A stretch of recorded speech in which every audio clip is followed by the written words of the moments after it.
Dave Dawson on Guadalcanal by Robert Sidney Bowen. Chapter 1. Cancelled Orders.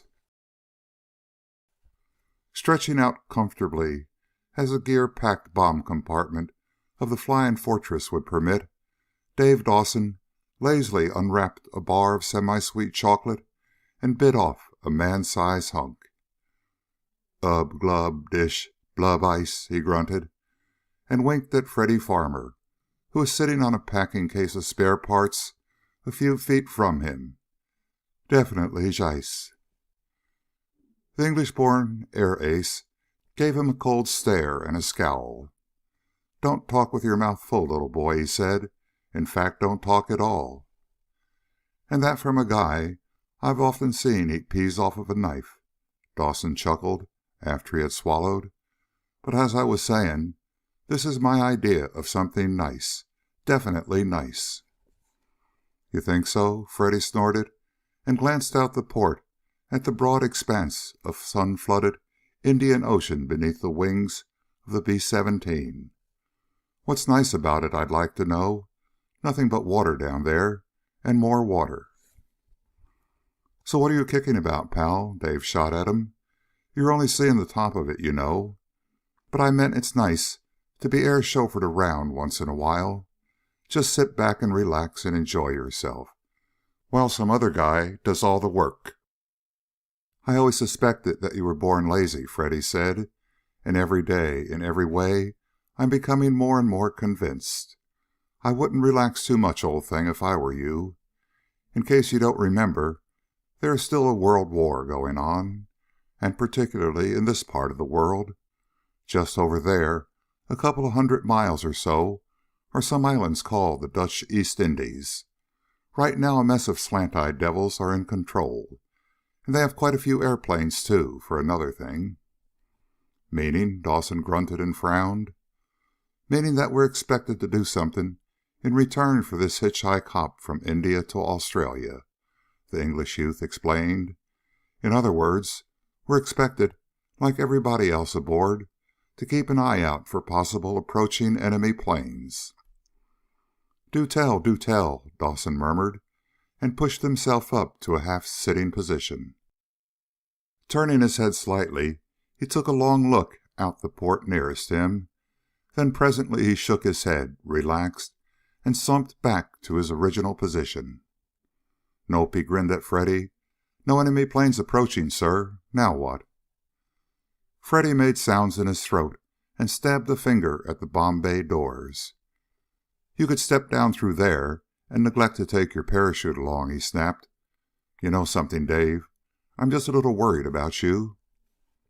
"Good," Dawson chuckled, and bit off another hunk of chocolate. "Worrying about me will keep you out of trouble, and that will be fine.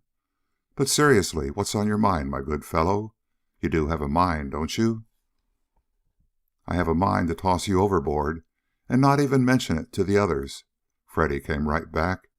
"But seriously speaking, too, I really am worried about you. You've lost your pep, and you're going stale, and—" "Hey, what gives?" Dawson cried and sat up straight. "Just stick a Jap Zero out there, sweetheart, and I'll show you who's going stale. Where do you get that stuff, anyway?"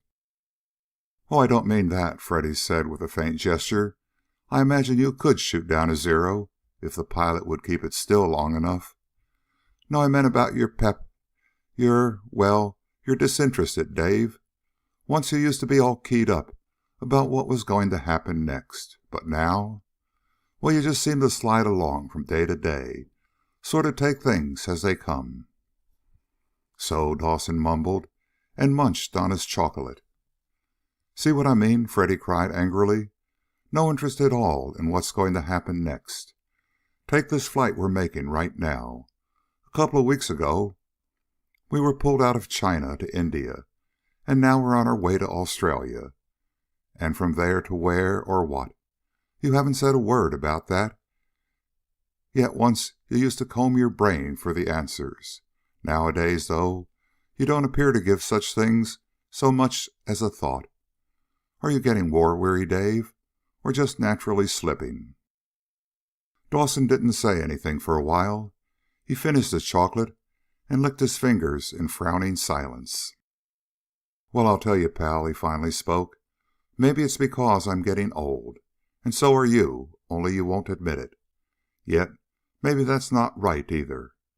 I think it's because I'm all washed up with guessing, and never guessing right. I mean about jobs for us to do. Think back over our war experiences.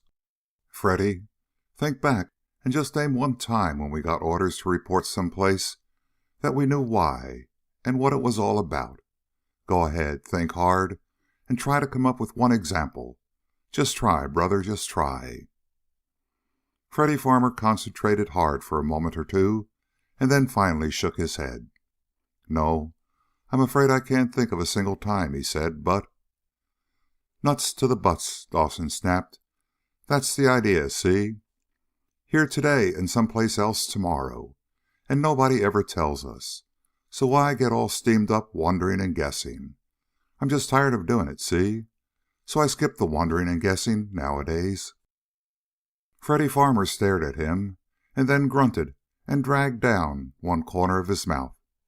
"And if you'll pardon the Yank expression, my dear sir," he said, "you are what is known as a cockeyed liar. And you know it. You mean to tell me you're not wondering why we've been ordered to Australia? Don't be coy, old thing. You're just trying to put off an act." "It's put on an act, dummy," Dave growled at him. "Okay, I've wondered a little. So what? At least I'm not filling the breeze with a lot of questions out loud. I just take what comes and let it go at that. Only I hope it's some action, and I do mean real action." "And I've a fancy that's just what you're going to get," the English-born air ace spoke up. "I was talking with a chap in Calcutta just before we left. He has a friend attached to Far East HQ, and he hinted that the Japs have assembled a thundering big naval and air force in the southeastern Pacific, and an all-out attack is to be made on Australia most any day now." "Nuts," Dawson snorted. "After all these years, and you fall for that kind of rumor stuff. You should know better, Freddy." "Oh, you think so?" the English youth flared up. "I suppose you've got the real inside information straight from General MacArthur." "No," Dawson replied with a straight face. "But I met a chap in Calcutta, too. A Yank infantry lieutenant. He has a girl who goes around with a fellow who has an uncle who had dinner in Washington with a close friend of a senator. And what do you think that senator said had been decided?" Freddy Farmer hesitated, but couldn't stop himself. "What did he say?" he asked. "That the U.S. has made a deal with Japan about the Pacific." Dave came back instantly. "We're going to take half, and the Japs are going to take half. We're... Hey, what's wrong, Freddy?" The last was because the English youth had suddenly wrapped his arms about his middle and was swaying back and forth with an expression of agonizing pain on his face. He suddenly stopped and gave a sad shake of his head. "You," he groaned. "Good grief, why did it have to be you? My very best friend. And I swore by all that's holy that I'd do it, too." "Say, what is this?" Dawson demanded and leaned forward. "What in thunder are you raving about, anyway? Swore you'd do what?" "Swore I'd shoot the very next blighter who pulled that old one about the U.S. taking the top half of the Pacific and the Japs the bottom half," Freddy groaned. "So be a good chap and hand me your gun, will you?" "I'll hand you more than a gun," Dave growled. "You bum. You had the pants scared off me there for a moment. Dave cut off the rest short as Captain Banks of the Army Air Transport Command and pilot of the Flying Fortress came through the door from up forward. He held a slip of paper in his hand, and he gave Dawson and Farmer a quizzical look. "Big shots I've got aboard, huh?" he said with a grin. "Maybe personal friends of MacArthur?" "Not that I know of anyway, Skipper," Dave replied with a grin. "Why? Is that thing in your hand news for us? If it's bad news, then we bailed out about 10 minutes ago." "Good or bad, I wouldn't know," the Flying Fortress's commander said with a shrug. "It's a radio from MacArthur's headquarters. We're to land at Broome. There you two are to grab a plane and hike straight over to HQ in Sydney and report." "But I thought you were taking us to Darwin," Freddy Farmer spoke up. "We were, but orders are canceled," Banks replied. "The big boys seem to want you two guys to get to HQ in a hurry. You wouldn't have any idea, I suppose, huh? Us air transport slaves don't get very close to the fighting very often. Kind of a lonely life, if you get what I mean. Take this ferry hop, for example. We're armed, of course, and there are Jap air bases within range to give us some action. But will we run into anything like that? No such luck. We bear up the best we can and make a hobby out of collecting gossip. So if you two know any..." And that's as far as the Flying Fortress commander got. At that moment, there came the bank and snap of the aft turret gun, and a split second later, the excited cry carried through the ship, "Enemy aircraft off to port. Half a dozen of them, Zeros." "My gosh, what do you know?" Captain Banks gasped, and stared wide-eyed at Dawson. "You shouldn't have talked so loud, Skipper," Dave laughed, and sprang to his feet. "Tojo heard you that time, and is obliging." End of Chapter 1. Chapter 2. Aces Don't Miss.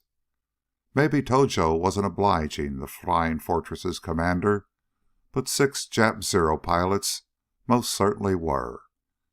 As Dawson leaped to a pair of waist guns and peered to port, he saw the 6 Zeros propelling down like 6 bullet-spitting maniacs. Steadying himself, he trained his guns on the leading plane and fired. His tracer streaked out and seemed to be cutting the Zero's left wing in two, but the Jap craft continued to come boiling in at the big 4-engined bomber. Lumps of lead began to bounce and jounce around in Dave's stomach. The pilot of that leading Zero seemed to be bulletproof. He also seemed to have but one thought in his head: to keep right on thundering down and ram the Flying Fortress in mid-air. But cold fear was Dawson's for only a brief instant. He corrected his aim and let fly again with his guns. This time the Zero was out of luck. It took the full fury of Dawson's fire, seemed to stagger in the air for a moment before it blew up in a cloud of orange flame and smoke, and went showering down out of sight. "One for our side," Dawson shouted happily. "Now!" The chattering yammer of Freddy Farmer's guns in the slot above him cut off the rest of Dawson's words, and in practically the same instant a second Zero spouted black smoke and then nosed over to go hurtling straight downward, tracing its path of doom straight to the surface of the Indian Ocean. "My Dawson bellowed. "I meant 2 for our side. Nice going, Freddy." Of course the English-born air ace didn't hear him, because all of the Fortress's guns were hammering death and destruction into the 4 remaining Zeros. In less time than it takes to tell about it, there were only 2 Zeros left, then only 1. And then as Dawson got off a perfect deflection burst, there weren't any Zeros left in that section of the sky. "And that's that," Dave panted, as he searched the sun-tinted air. 6 for 6, not bad. It was almost fun while it lasted. Well, strike me pink, as Freddy would say. He had happened to glance down at his shirt to see that his silver Air Force's pilot wings were not pinned in place above the left pocket flap. His decoration ribbons were there, but no wings. Where they had been was a nice clean tear in the material. Pop-eyed, he stared at the tear, and then impulsively looked down at the compartment floorboards. And there they were, his wings, but not as he had ever seen them before. In a few words, they looked as if they had been run over by an express train, or better still, as if they had been accidentally dropped into a meat grinder. They were twisted all out of shape, and there was a deep smooth groove right across the middle from one wingtip to the other wingtip. And as Dave stared at them, and leaned over to pick them up, a twitch of pain passed across his upper left chest. "And I didn't even feel that Jap bullet," he gulped, and fingered the bullet-creased wings. "But boy, that was too darn close." "What was too close, Dave?" Freddy Farmer's voice spoke at his elbow. Dawson held out the bullet-creased wings for Freddy to see. "One of those birds was a sharpshooter," he said, with a mirthless chuckle. "Only not quite sharp enough, thank my lucky stars. Kinda close, huh?" Freddy Farmer's eyes widened, and for a moment all he could do was stare at the damaged wings and at the torn space on Dave's shirt where they had been. "Good grief, I can hardly believe it," he finally gasped. It's a miracle, Dave. You should be dead by rights, you know." "Thanks.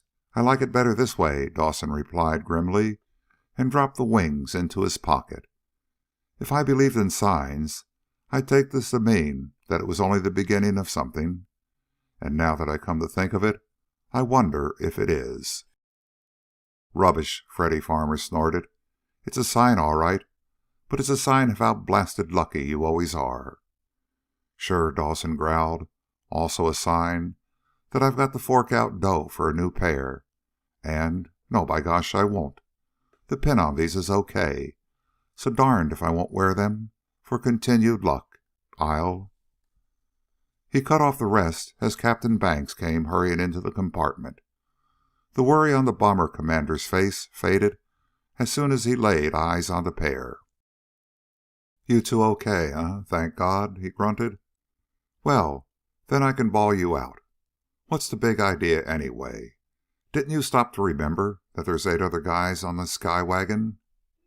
"Huh, Skipper?" Dawson echoed. "Come again?" "6 nice, juicy Zeros," Captain Banks said, with tears in his voice. "6 of them. And what happens? You birds nail 4 of them between you. It ain't right. There should be a law against birds like you cheating us war-starved ferry crews out of a look at the war. Kidding aside, though, fellows, thanks. And how? Those Zero rats don't waste much time giving you the works, do they?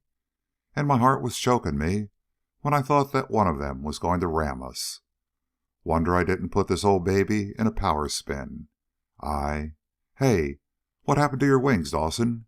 You been teething on them?" "They dropped off, and Farmer stepped on them before I could pick them up," Dawson grinned. "Look at his big feet if you don't believe me. But speaking of other things, Skipper, how long before we get in?" The Fortress commander glanced at his wristwatch and pursed his lips. 20 minutes, he said, "unless we run into more Zeros, and I hope we do. But hey, those jobs were pretty far out to sea, now that I come to think of it." "Too far," Dave told him quietly. "My guess is that they were carrier-based. This is your usual ferry course from India to Australia, isn't it?" "Check. And I get your thought," the pilot nodded, as his face became grave. "You think maybe the Japs have sent out a carrier force to cut a hole in our air supply route, huh?" "Could be," Dawson shrugged. "I wouldn't want to bet against it, anyway. And, well, skip it." "No," the other said. "Go on and say the rest of it." "Well, if I were flying this job," Dawson replied with half a grin, "I think that right now I'd give those 4 Wright Cyclones you've got a chance to show what they can do. But after all, I'm strictly a safety-first guy, Skipper." "That makes 2 of us," Banks said quickly. "Anyway, my job is to get these babies to Australia for other guys to use, so I'll just stick to my knitting, I reckon. Okay, fellas, hang on to your hats. I'm going to cut that 20 minutes to 15 at least. And again, thanks for that job on the Zeros." The Flying Fortress commander not only called the turn, but made good. Just 10 minutes later, the west coast of Australia was sighted, and 5 minutes after that, the big 4-engine job, being ferried out to the South Pacific to play its part in the war, was tooled down to an expert landing on the Air Force's constructed field on the outskirts of the city of Broome. Dave and Freddy gathered up their small, compact kit bags, and climbed out with the rest of the crew onto the ground. There they intended to bid goodbye to the others, but before either one of them could open his mouth, a jeep streaked out from the hangar line, and a staff major popped out of it like a pea out of a split pod. "Captains Dawson and Farmer," he barked, and looked hard at Dave. "I'm Dawson, sir," replied Dave with a nod, "and this is Captain Farmer." "Very good," the senior officer snapped. "Come along, then. Get into the car quickly. Your plane is waiting. Maps and weather charts are in the pits. Come on, snap it up." A flash of resentment passed through Dawson. The major was a ground officer. He wore no wings on his tunic, nor any decoration ribbons either. As a matter of fact, he looked to Dave like one of those well-known 48-hour soldiers. In other words, a man who gets a commission while en route to Washington and comes back wearing his brand-new tailor-made uniform. "Something up, Major?" Dave asked quietly. "What's all the rush about?" "What would you suppose?" the major came right back angrily. "There happens to be a war on. Also, lots of things to do. HQ is ordered for you to report in a hurry, and that's what you're to do. Now, let's get going, you two." Dawson knew that he was letting his anger get the better of him, but he couldn't help himself. This staff major was the type of officer that always gave him a pain in the neck. He met up with more than one during his war career. Put an officer's insignia on their shoulder straps, and they went sky high with importance. And the higher the rank they held, the higher went their belief in their own importance. Maybe that was okay around training camps or induction centers, but that sort of thing didn't go with shot and shell seasoned veterans. So naturally, it didn't go with Dave. "Just a minute, Major," he said. "I think first I should report the engagement." "What's that?" the other gasped, rising to the bait. "Did you say engagement?" "That's right, Major," Dawson assured him. "Half a dozen Zeros attacked us about 90 miles offshore. We got them all, but they must have been carrier-based. I heard a report that there is a huge Jap attack force heading for this coast. Of course, it may be only a rumor, but..." "Heading for here?" the major gulped, and his face tightened. "Are you sure?" Dave shrugged and gestured with a hand. "Well, I didn't actually see them, Major," he replied truthfully, "but the Japs have pulled a lot of fast ones in this war. You never can tell, you know." "No, you never can. That's right," the other said, and glanced nervously toward the west. "Well, your plane is waiting. I'll run you over and make the report myself to the commanding officer. A huge Jap attack force, huh?" Dawson didn't say anything. He simply nudged Freddy Farmer's arm, and the pair stepped into the jeep. The major stalled the engine twice before he got the jeep going, and then he made a dash down along the edge of the field as though Jap troops were actually rushing up from the other side. He braked to a screeching halt in front of the field office, waved a hand at a waiting plane some 50 yards farther on, and then leaped out and dashed inside. "Good grief, the blighter is in a hurry, isn't he?" Freddy Farmer breathed as they walked over toward the plane.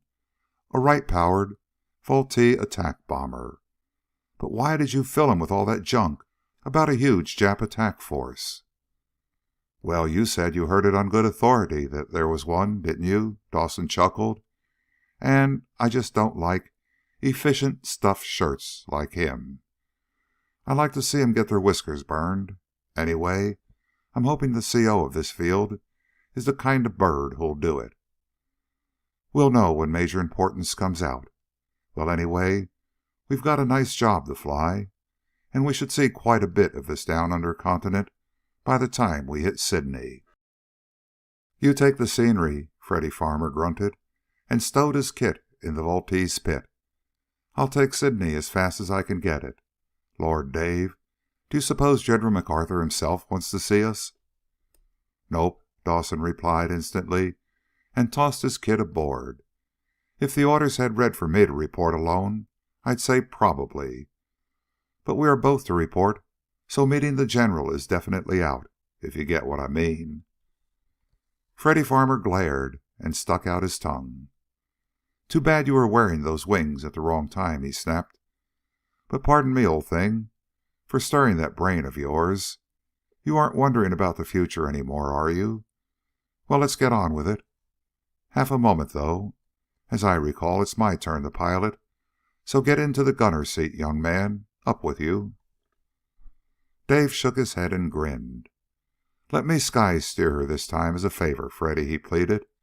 Then, as he looked past Farmer toward the field office, he added quickly, "There isn't time to explain, but be a good guy and let me take her off. I'll remember you in my will if you do."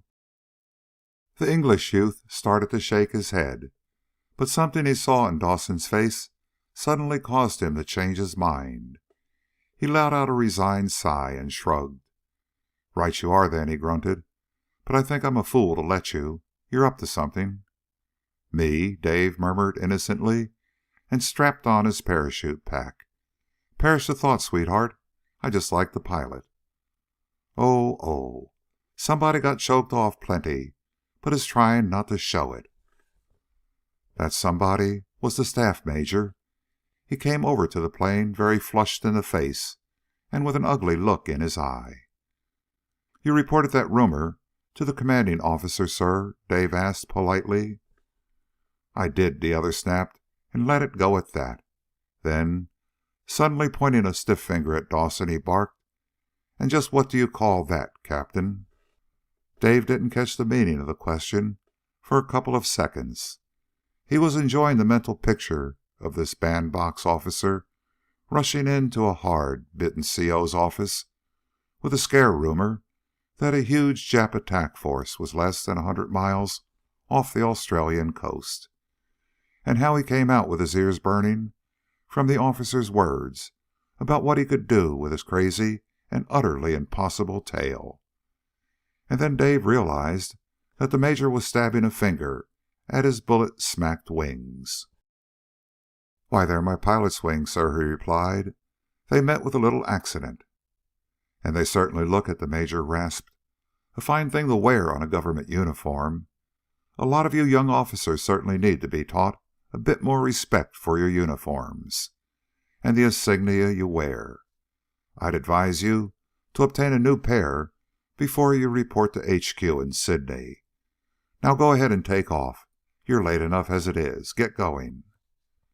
"Yes, sir. Very good, sir," Dave said, as meekly as he could, and climbed into the pilot's pit with anger seething in his soul. The engine had already been warmed up, and it was now just idling over. Strapping himself in, Dave looked back to get the nod from Freddy and to snap a quick glance at the major. The senior officer was standing a few feet off the right wing tip in the perfect attitude of an old crank, waiting to make sure that a couple of trespassing kids got off the property. Turning front, Dave smothered a grin and released the wheel brakes and inched open the throttle enough to get the Vultee rolling forward. Then, when the tail came abreast of the major, Dave opened up the throttle wide and tapped the left wheel brake just enough to swing the tail over to the right. Then he banged the throttle the rest of the way open and took off in a hurry. As he cleared the ground, he looked back and hooted. The major was flat on his back in a cloud of dust, with his feet straight up in the air, and his officer's cap was spinning along the edge of the field like a runaway spare wheel. "Oops, so sorry, big shot," Dave shouted. "Darned if I didn't forget you were there. Better go wash your neck. The Army must always look clean and tidy, you know, Major. So long, chump." "And the military police will probably be waiting for you, old thing, at Sydney," Freddy Farmer sang out, between spells of laughter. "There's such a thing as a radio, you know." "And that'll be okay, too," Dave chuckled. "They can bring me back here so I can do it all over again. Make cracks about my wings, huh? Too bad he wasn't a captain, or I wasn't a major, too. I think I would enjoy very much pasting that make-believe in the nose. Well, here we go again. On again, off again, as usual. End of Chapter 2. Chapter 3. Flight to Nowhere. The sun was sliding down over the western lip of the world in a hurry when Dawson set the Voltige down on the Sydney field after a Trans-Australia flight from Broome. As soon as they taxied into the line and mechanics took over, a sergeant of the military police came hurrying over to them.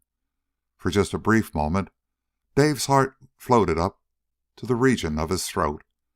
It was just a wasted sensation, however.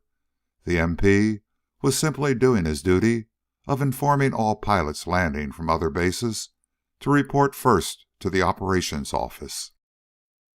Dave and Freddy legged out, collected their stuff, and went over to operations.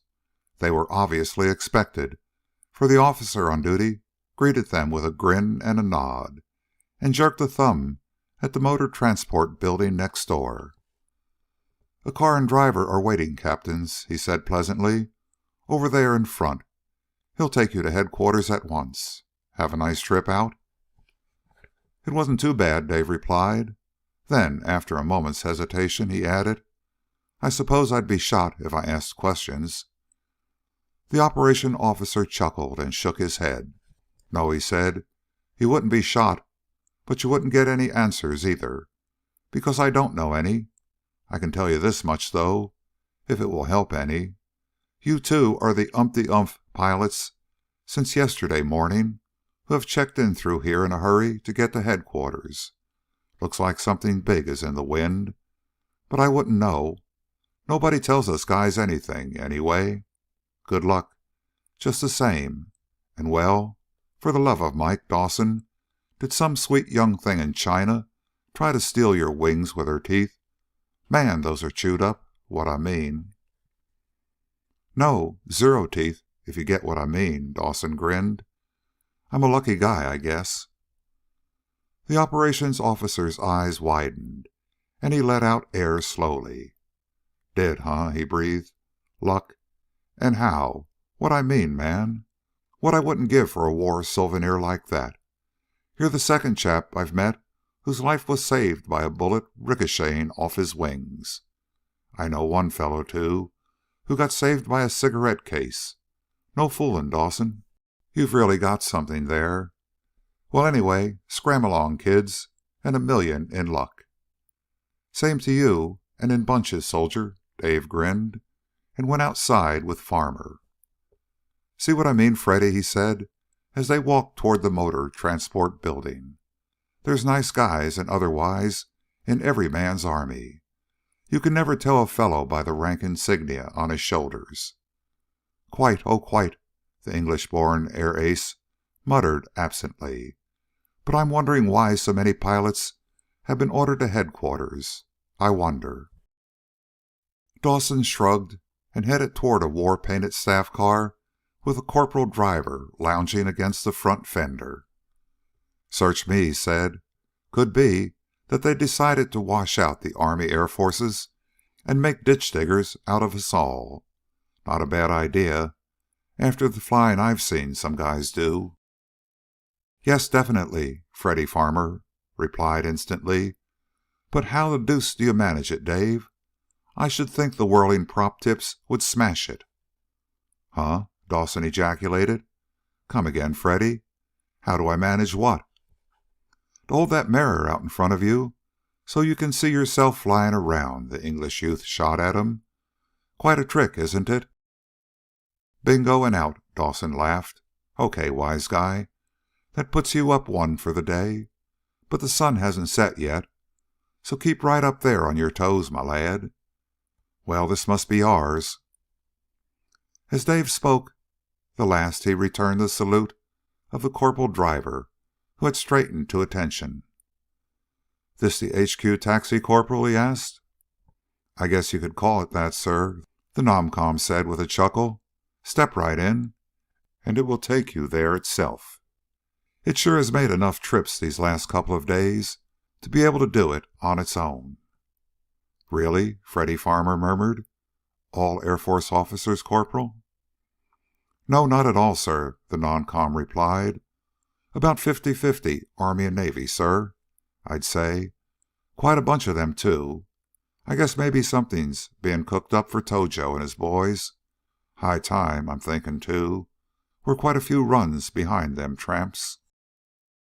But we'll catch up, don't worry, Dawson assured him. They took first swings, you know, so our team will get last swings. And I do mean last swings, too. The non-com driver nodded and grinned broadly. Then, as he held the car door open for the pair to climb in, he let his eyes rest on their decoration ribbons. Yeah, Captain, he grunted. We get last swings, but I can see that you two officers ain't been exactly hitting loud fouls every time you came up. Nailed plenty of those slant eyes, huh? A couple, I guess, Dave grinned. But they were probably fledglings on their first time out. Yeah, I bet, the corporal snorted, and slid in behind the wheel. Well, here goes for trip 9,000 and something. Regardless of what number the trip it was for the corporal, it was certainly the fastest, wildest ride that either Dawson or Freddy Farmer had ever had in a car. When they finally pulled up in front of the building that served as USAFE headquarters, United States Armed Forces in the Far East, they were both quite certain that they had left 10 years of their lives somewhere along the road. As he climbed out, Dave took a $5 bill from his pocket and offered it to the driver. But the non-com shook his head. That's okay, sir, and thanks just the same, he said. I used to drive a hack in New York before the draft nailed me, so I know right guys when I see them. I don't want no tip, sir. It isn't a tip, Dave grinned, and dropped the bill in the driver's lap. Just a little something to buy stuff from the hospital canteen with while you're convalescing. Go on, keep it. The non-com blinked stupidly for a moment. Then his flat, freckled face cracked into a broad grin. I get it, Skipper, he said with a chuckle. I won't spend this in no hospital. I can drive this baby with my eyes closed. And I think you did, Dave laughed at him. And good luck. And good hunting for both of you, sir, the driver called out as Dave and Freddy went up headquarters front steps. Just inside the big front doors, they were buttonholed by an officer seated at a desk who wanted to know their business there. They couldn't tell him that, but they gave the officer their names, and that was good enough. In fact, it seemed to please him, for he let out a long sigh. Well, thank heaven, you're the last of the lot, he breathed. I've been seeing nothing but Army and Navy pilots, even in my dreams. Report to room 1250 for further orders. Good luck. Dave asked where he'd find room 1250, received the information, and started off with Freddy. This is getting to make me feel not so good, he grunted, as he stabbed an elevator button and waited for the car to come down. What do you mean? The English youth asked quickly. Have you heard something I haven't? With your big ears, Dave shot at him. Such a question. No, I mean the parting crack everybody gives us.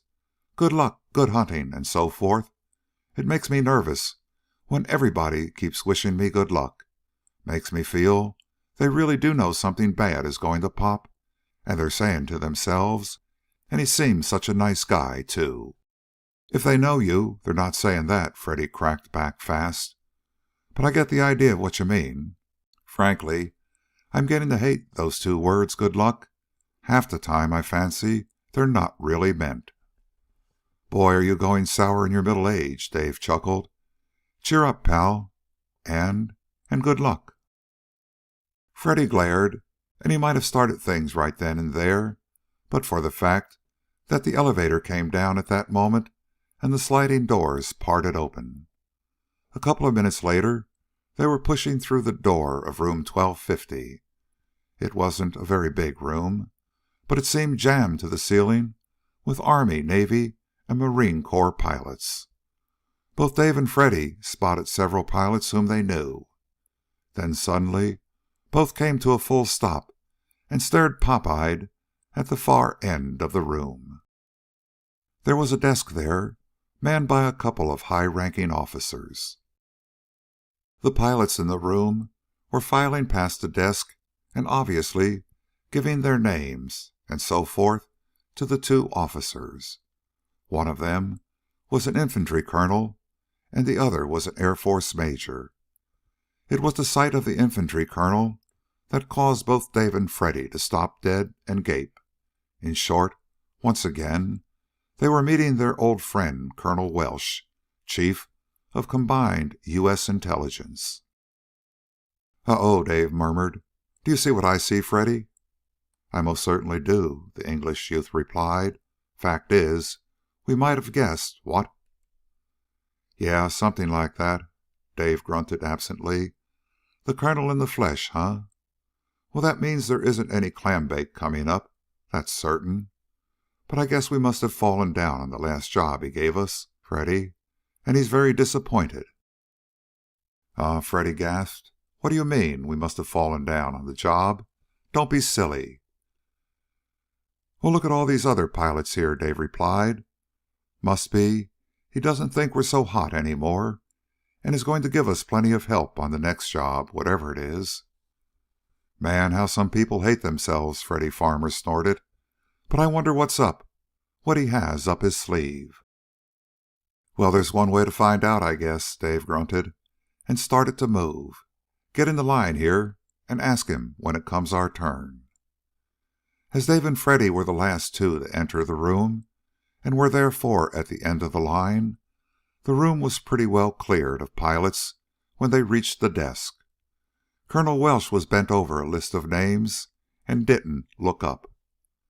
"Name, rank, and former unit?" he asked mechanically. "Dawson, sir, Captain. Returned from special assignment in China." Colonel Welsh stiffened, let his pencil drop, and looked up quickly. A broad smile of welcome lighted up his thin, sun-bronzed face. He didn't bother to reply to their salutes. He simply put out his hand. "So you made it, Dawson, and you too, Farmer," he said. "Good. I've been worried you wouldn't get under the wire. How are you?" "Fine, sir," Dave grinned as he shook hands. "And sort of curious, of course." "Oh, quite, sir," Freddy echoed, and extended his hand. "And I fancy Dawson has expressed it for both of us." "Well, stay curious for a while, boys," the colonel replied with a dry chuckle. "But here, I want you both to meet Major Taylor. He's seen a bit of action in this mess, too. Take a look at his decorations, if you don't believe me. Major Taylor, Captain Dawson, and Farmer." The two youths shook hands with the major, and both liked him instantly. He had twinkling gray eyes that could become as cold as ice cubes when he wanted, and a warm smile that showed he always meant what he said from the heart. "Big moment number one for me today, Captain," he said. "I've heard about you two, plenty, of course. So I'm mighty glad to meet you. Maybe we can have fun together. With the Jap rats, I mean." "Nothing would suit me better, Major," Dawson replied, and meant it, too. "Definitely, Major," Freddy Farmer added, and then with a faint smile, "But where, sir?" "Oh, haven't I told you yet?" Colonel Welsh spoke up with a quick laugh. "Why, we're all making a little flight to, well, to give you something to think about, Farmer, let's call it a little flight to nowhere." End of chapter 3. Chapter 4. Action Bound. Flight to nowhere, huh? What the blasted blue blazes did he mean by that? Is this thing going to be fitted with wings, or something, I'd like to know? It was Freddy Farmer who spoke the words. With Dave Dawson and some 24 Army, Navy, and Marine Corps pilots, he stood on the deck of an American destroyer steaming out of Sydney into the Tasman Sea at full knots. Just 5 hours ago, They had met Colonel Welsh at HQ and learned nothing except that they were going on a flight to nowhere. Shortly after, the colonel had imparted to them that choice bit of secret information. He had sent them on their way to enjoy the sights of Sydney for a few hours, and then to report to a certain army pier at such and such a time. Well, they had seen most of the sights of Sydney in a restaurant, where Freddy Farmer was at least happy, because the place was stocked with far more food than he could possibly eat at one sitting. And when it was practically coming out of his ears, they left the place and took a short walk about town. At the proper time they reported to the pier, where a bunch of Army, Navy, and Marine Corps pilots were already gathered. Everybody was full of questions, but there wasn't a single answer in the whole crowd. Then presently a sleek, battle-gray destroyer slid in and tied up long enough for the whole gang to be taken aboard. And now the destroyer was cleaving the night-blackened waters of Sydney Harbor and sending spray flying well back over the bridge. "Don't ask me, sweetheart," Dawson grunted, and stared down at the black waters swirling past the destroyer's hull.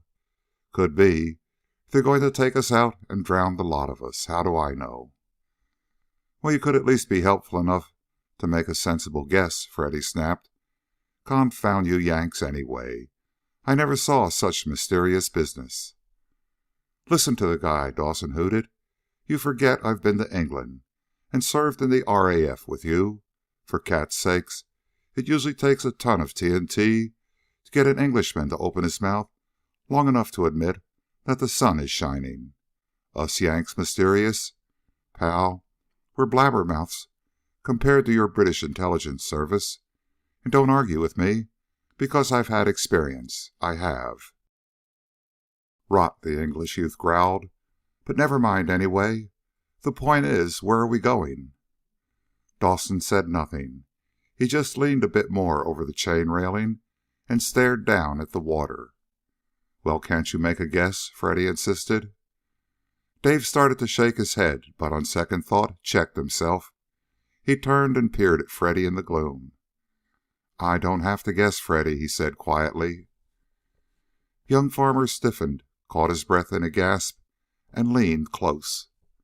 "What's that, Dave?" he breathed excitedly. You know where we're going?" "Yes, I know," Dawson murmured, as though it were the most natural thing in the world for him to know. "Sure I know, pal."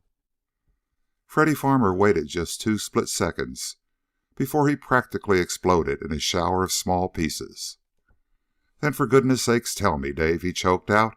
"Don't keep me like this, blast you. Where are we going?" "You want to know, huh?" Dave echoed, and bent his head close to Farmer. "You want to know where we're going? Well, see where my hand is pointing? Out there beyond the bow of this tub? Well, we're going out there, sweetheart." Freddy groaned, choked and spluttered, but before he could spit out a single word, Dawson pushed back the cuff of his jacket to reveal his wristwatch. The radium-treated dial showed that it was exactly 5 minutes to midnight. "So that makes us 1-all for the day, Freddy," he chuckled. "I told you I'd get you to bite on something before the day was over. I warned you to keep up on your toes." "Okay, and not sore, huh?" "Just plain disgusted, you blighter," Freddy snarled. "Man, why I put up with you day after day, I don't know." "Maybe it's love," Dave chuckled, and jumped quickly as the English youth aimed a booted foot. Freddy's foot didn't connect with certain places, however, and he didn't make a second try. He simply snorted to himself and joined Dave in staring silently down at the black water flowing past. For perhaps some 10 or 15 minutes neither youth said anything. Each seemed to be quite content with his own thoughts. Eventually, though, Dave broke the silence. "Well, there's one thing anyway, Freddy," he said. "Wherever we're going to get there soon, I guess." "Would that be the beginning of another side-splitting act of yours?" Freddy growled. "And what do you mean by it, anyway?" "It's the detective in me," Dawson replied, unruffled. "Here we are in a destroyer, heading out to sea in pitch darkness. But I haven't been assigned any place to sleep. Have you?" "By Jove, that's right, Dave!" young Farmer exclaimed excitedly. "We haven't, have we? Good grief! Do you suppose this is taking us to New Zealand, and we've got to ride on the deck all the way?" Dawson didn't answer for a moment. He threw back his head and stared up at the trillions upon trillions of stars that glittered and gleamed in the jet-black sky. "My celestial navigation tells me we're headed more toward New Caledonia than New Zealand," he said. "But I'll bet you a pair of flying goggles that we're not going to either of those places." "I wouldn't take the bet because you're too blasted lucky," Freddy spoke up quickly. "But anyway, why don't you think so?" "Well, I got hit by a sudden hunch while we were waiting on the pier for this tin can to tie up," Dawson said slowly. "And I got chewing the fat with some of the others there. Know something, Freddy?" "Well, I will after you tell me, of course," the English youth replied. "What?" "Keep your shirt on. A guy has to take a breath now and then, you know," Dave grunted. "Well, I didn't run into a single guy who hasn't had some experience flying off an aircraft carrier. If you want my guess, it's that this load of pilots is being taken out to some carrier force waiting way offshore." I wonder," Freddy Farmer murmured after a long pause. "Why would a carrier force be so top hat as to not come in and get us, I'd like to know?" "Call it high hat next time, Freddy," Dave corrected gently. "White folks will think you're English if you—" "Now look out, my good man," Freddy began menacingly. "I'll have you know that I'm—" "And I don't blame you for being proud that you're English, pal," Dave broke in with a chuckle. "So would I be if I wasn't Yank. Okay, skip the funny crack. The reason a carrier force wouldn't come in to pick us up is probably because of that one word, pronounced spies. One thing we want to keep plenty secret out here in the Southwest Pacific is the location of our carrier task forces. So we're loaded aboard this tin can at night and are being sneaked out to one. Catch on?" "Not definitely," Freddy Farmer muttered, and scowled into darkness. "Seems to me that a carrier task force at sea would have its own pilots and what not. Besides, a lot of us aboard this destroyer are Army Air Forces pilots." "So what?" Dave said and shrugged. "So maybe the Navy needs help in the air and knows just where to get it." "Better keep those remarks under cover, or a certain Army pilot may be reported lost overboard." Dave jumped straight up at the sound of the voice at his elbow and whirled around in midair. When his feet came back on deck again, he saw Colonel Welsh standing in front of him. "Gosh, you scared me, Colonel," he gasped. "I thought a Navy pilot had overheard me." "Good thing one didn't," the senior officer chuckled. "Plenty of rivalry between you Army and Navy pilots, and I'm afraid there are hotheads on both sides. Well, how are you enjoying a ride on a destroyer, huh?" "Oh, just too wonderful, sir," Dawson replied with a groan. "But I didn't see you on the pier, Colonel. When did you come aboard? At the last minute?"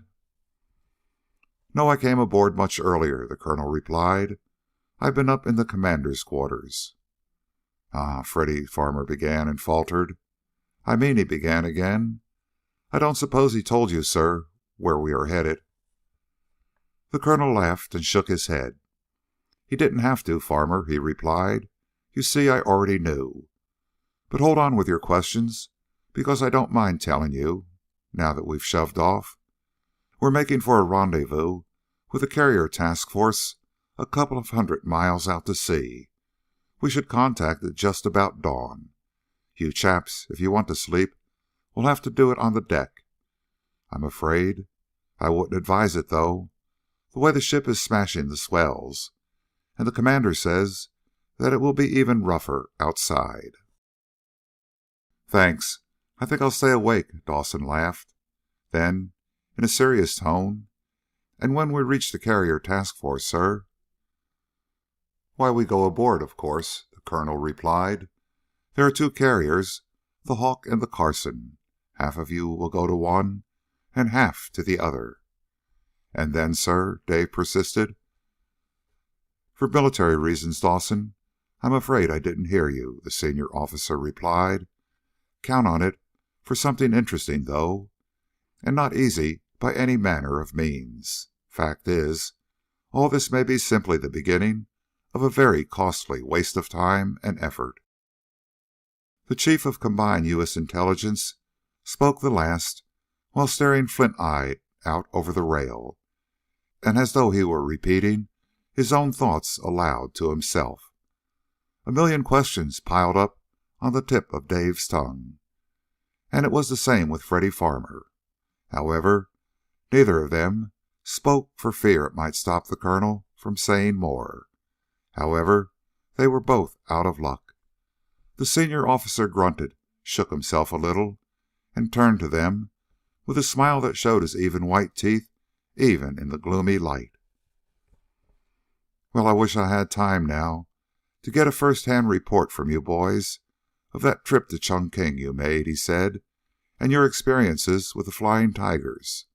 However, I only popped out for a breath of air. There's still a lot of paperwork for me to do. I'll be seeing you soon, though. Don't worry. A lot of you, probably, as I'll be aboard your carrier, the Carson. Until then, good luck. Dave groaned, but not loud enough for Colonel Welsh to hear as he walked away. Even him, Dave sighed. Good luck to you, and good luck to you, and nuts. If anybody should suddenly say bad luck to me just once, I think I'd keel over in a dead faint. Oh, come off it, Dave, Freddy grated. What do you expect folks to say? Man, but you're getting to be a testy blighter. So we're going to a carrier task force, huh? Well, I'll have to admit that for once you were right, but I certainly wish he had told us more. And you can repeat that, Dave grunted. And all this may be simply the beginning of a very costly waste of time and effort. That, my little friend, did not sound so nice to me. It didn't even sound close to nice. Quite, Freddy said with a little sigh. But nothing's nice about this blasted war, you know. So we might just as well make the best of it, and... The English youth choked off the rest as the alarm horn sounded aboard the destroyer, and the craft seemed virtually to spin around to port the length of her keel, and then fairly streak across the water. The submarine detector has picked up something, I guess, Dave muttered, and took a firmer grip on the chain rail. Now, wouldn't it be sweet to get torpedoed even before we get any place? You say the happiest things, Freddy got out in a slightly strained voice. Shut up and use your eyes. Maybe we'll sight something. In this darkness, Dave echoed, and promptly leaned over the chain rail and strained his eyes at the black waters beyond the bow. Don't be silly, not unless it's trimmed with neon lights. For perhaps 5 minutes, the destroyer pounded through the night sea at emergency knots. Then the all-clear horn sounded again. The destroyer's speed slackened off slightly, and her bow came cutting around to the previous course. A faint sigh of relief seemed to whisper along the spray-drenched decks, and then presently everything was as normal as before. Probably one of ours, Dave grunted, or just a false alarm. But either suits me okay. There's something about getting torpedoed and drowned that I just don't like. Quite, oh quite, Freddy Farmer echoed. If a chap has to cop one, much better to cop it in the air. Definitely cleaner, you know. Dave nodded, but didn't make any comment. And once more, the two air aces lapsed into silence and stood at the chain rail, peering out over the night-shrouded waters, each with the same thought unspoken in his mind. Way out there ahead were 2 Yank aircraft carriers waiting to take them aboard. And when that was accomplished, then where to next? A tantalizing question that only time would answer for them. And the smirking gods of war, too, of course, if the two youths could but hear their death-rattle voices. End of Chapter 4. Chapter 5. Instructions for Eagles. The sun was hardly a faint band of yellow-white light on the eastern horizon when the speeding destroyer came within sight of the waiting task force. Despite the bucking and pitching of the craft during the dark hours of the night, a good many of the Army, Navy, and Marine Corps pilots aboard had managed to curl up somehow on the deck and go to sleep. It was not the case with Dave and Freddy, however. They remained awake the whole time, talking of this and that, or just staring thoughtfully out across the vast stretches of night-shrouded water. And so they were among the first to see the faint shapes of the task force low down on the horizon. As usual, Freddy spotted them first and nudged Dave excitedly. "There they are, Dave," he cried and pointed. "Right up ahead there. Lord, a mess of them, what? Looks like the whole blasted Navy. I can count 2 carriers, half a dozen cruisers, and 12 destroyers." "Thanks, that saves me the trouble," Dave grunted and squinted ahead. "Yup, that's a task force, sure enough. And boy, look at those destroyers skipping around. Fat chance Jap subs would have getting close to those flat tops. I wonder which is the Carson.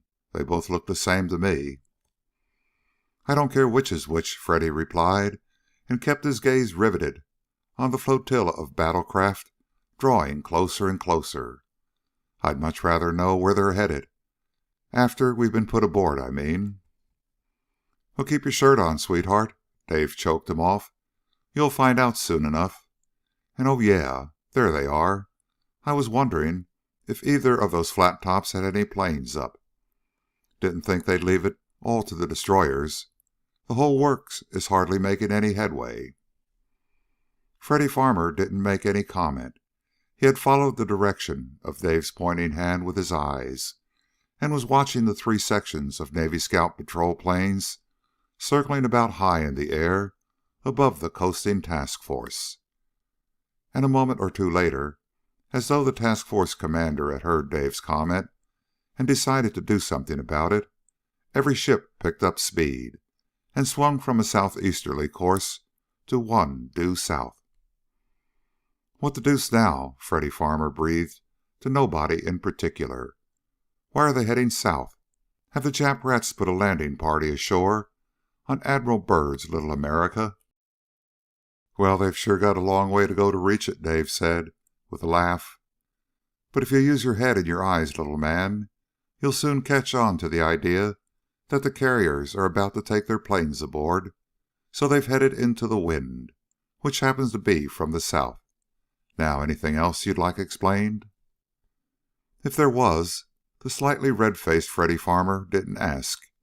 He simply gave Dawson a withering look, and then watched the scouting planes aloft circle around and down and land aboard one of the carriers like so many soldiers on parade.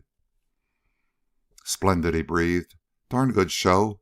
Those Navy chaps are a bit of all right when it comes to flying." "And okay in a lot of other things, too," Dave added absently. "Well, it won't be long now. We're changing course to cut down the distance. Wonder how we're going to get aboard them. Swim?" "I certainly hope so in your case," Freddy snapped, and let it go at that.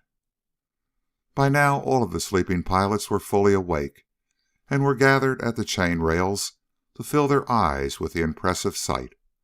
The air was filled with complimentary remarks by the Navy pilots aboard, and for once the Army pilots had nothing to say.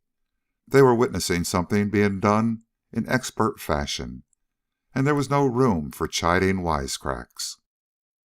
Signal flags fluttered up aloft the destroyer, carrying the collection of pilots, and signal flags in answer were seen to break out from one of the carriers. A moment later, the task force ships maneuvered about into a change of position, and during the next few minutes too many things happened smoothly to give Freddy or Dave a chance to take in the entire picture. Colonel Welsh and the destroyer's commander stepped out on the bridge along with the next in command. Names were called out. The pilots were split into two groups, one group assigned to one side of the destroyer and the other group to the other side. Dave and Freddy were assigned to the port side, and in less time than it takes to tell about it, the destroyer ran up close alongside one of the carriers that was practically stationary in the water. The destroyer was warped in even closer, and at a command from the bridge, the pilots went up rope ladders and in through an opened hull door of the giant carrier towering high above the destroyer. And no sooner were they aboard the carrier than a young ensign took their names and turned them over to a seaman who in turn led them to their assigned quarters. As a matter of fact, so smoothly and with precision had everything functioned that Dave's first move when he entered the cabin he and Freddy were to share was to sit down on one of the bunks, give a little shake of his head, and expel air from his lungs. "Boy, some Navy," he breathed. "No wonder they boast about it. Plenty, gosh." Seems like only a couple seconds ago we were bouncing along on that tin can, and now here we are aboard this big baby that feels as motionless as the Empire State Building. Only it isn't. She's boiling off the knots now. Freddy glanced out the port at the dawn-tinted waters sweeping past and nodded half-heartedly. "Quite," he murmured. "But now that we're aboard, what next, I wonder?" The English-born air ace didn't have time to wonder long. The last word had hardly left his lips when the intership speaker, nicknamed Donald Duck, barked forth with orders. "All pilots, report to the flight deck at once. All pilots, report to the flight deck at once."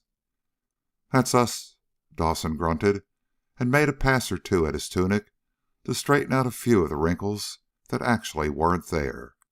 "Hit the deck, Freddy. Topside with you, sailor." "Don't," the English youth groaned, and took a quick glance at his reflection in the small mirror. "You talk bad enough as an army man." "Every day it comes more compliments," Dawson mocked, and led the way through the cabin door. Some 20 or so seconds later, they were up on the flight deck, and with the members of the group gathered just under the signal bridge. Up there, they saw a lot of Navy gold, but it was Colonel Welsh who spoke to them. "You gentlemen have come aboard this carrier to take part in a difficult and hazardous operation against the enemy forces in the Southwest Pacific," he began. "The details of the operation will be explained to you in full later. Right now, though, I want to impress upon you that you are all guests of the officers and crew of this carrier, and as such will refrain from thoughtlessly interfering with the general routine of the ship's company." The colonel paused and grinned. "I'm including myself in these instructions," he said, "because, frankly, this is my first visit aboard a carrier at sea, and I, too, am mighty curious to see what makes one of these flat tops tick. However, this is no time for sightseeing, so I'm asking you gentlemen to confine your movements to the officers' quarters and the flight deck. Well, I guess that's all, except for one thing. All of you are to report to the ready room on the hangar deck at 5 o'clock this afternoon, and... But there I make my first boner." The colonel stopped and grinned apologetically at the admiral in command of the task force. Then he turned back to the pilots. "Air Force's pilots will report at 5 o'clock," he chuckled, "and Navy and Marine Corps pilots will report at 2 bells, or whatever the correct number of bells is. Anyway, all of you be there. That's all, and dismissed." The pilots let out a cheer for the colonel, and then broke up into groups of 2 and 3 and began to wander along the smooth flat surface of the flight deck. They didn't wander about very long, however. There were few planes on deck, and the dawn sun climbing up over the horizon reminded each and every one of them that what was really in order was a little food, particularly Freddy Farmer, and it was he who led the straggling procession down below decks to the pilot's mess room. and when he and Dave had eaten their fill of Navy chow, they went to their quarters to arrange their personal belongings that had been taken aboard from the destroyer, and to chew the fat a bit. They did little of either. At least, that went for Dave. Just to relax for a couple of shakes, he stretched out on his bunk, and the next thing he knew, Freddy had him by the shoulder and was shaking him hard. "Out of it, Dave, old thing," came Freddy's muffled voice to his sleep-lulled brain. "Out of it, I say. You want to be late and get off to your usual bad start? Blast you, man. Out of there, or you get this whole pitcher of water, and I promise it." Dave blinked and blinked some more, and finally sat up on the bunk. "Huh," he groaned. "What's cooking? Where are we? And what's the idea of trying to break off my arm? And, holy smokes, where are we, anyway?" "You can ask the navigation officer later," Freddy snapped. "Right now, move yourself and get presentable. We've just about 2 minutes to get to the ready room. Come on, Dave. Prop wash the sleep out of your brain, will you? Lord, you're more bother than my maiden aunt." Dawson blinked again, started to speak, but checked himself as memory came rushing back into his brain. Instead, he let out a yell, jumped off the bunk, and cracked the top of his head against the bunk above. And he let out another yell. "Doggone it," he growled, and rubbed the top of his head. "Why don't they build these cabins big enough so a guy can move around without killing himself? Hey, where's my tunic? Where's my cap? Hey, Freddy, what did you do with my stuff? Oh, here it is. 2 minutes to go, huh? Then what are we waiting for, pal?" Freddy Farmer snorted and went outside alone.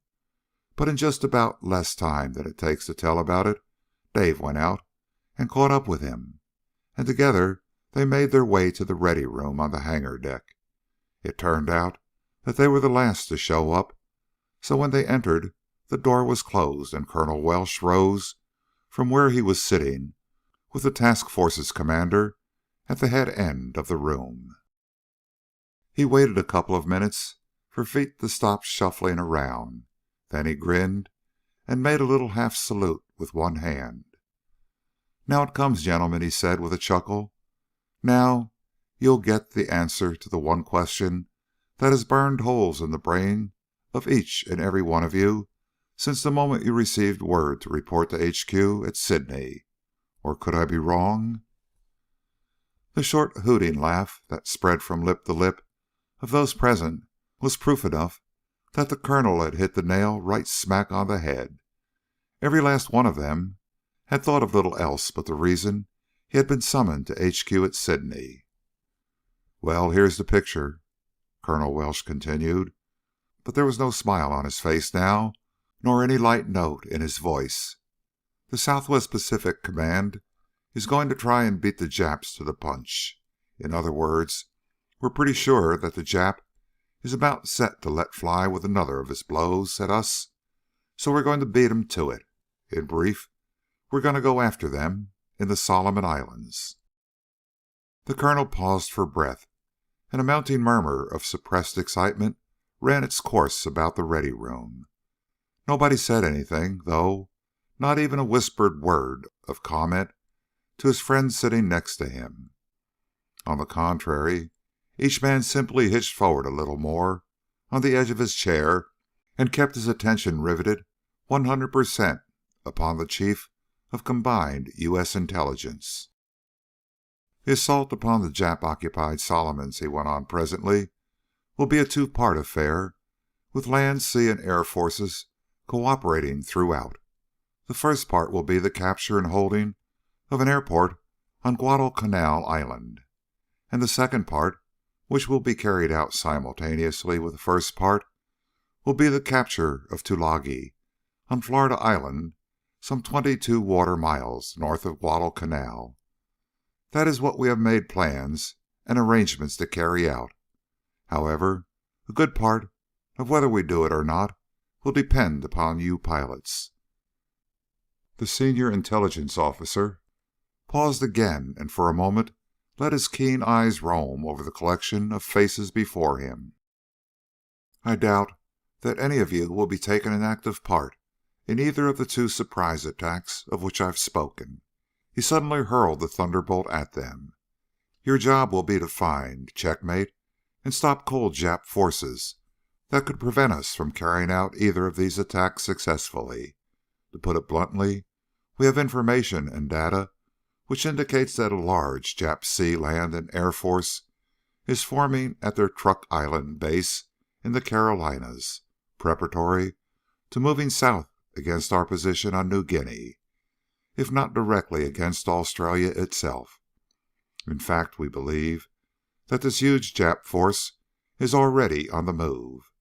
But just exactly where it is, we can only guess. Your job, and the job of those aboard the other carrier in this force, will be to find that Jap force at all costs. We've got to find that force and either destroy it or make it turn back. If we don't, then thousands of American soldiers, sailors, and airmen will be forced to give up their lives in vain. No matter what, you have got to find this Jap force that is somewhere between Truk Island and the New Guinea coast."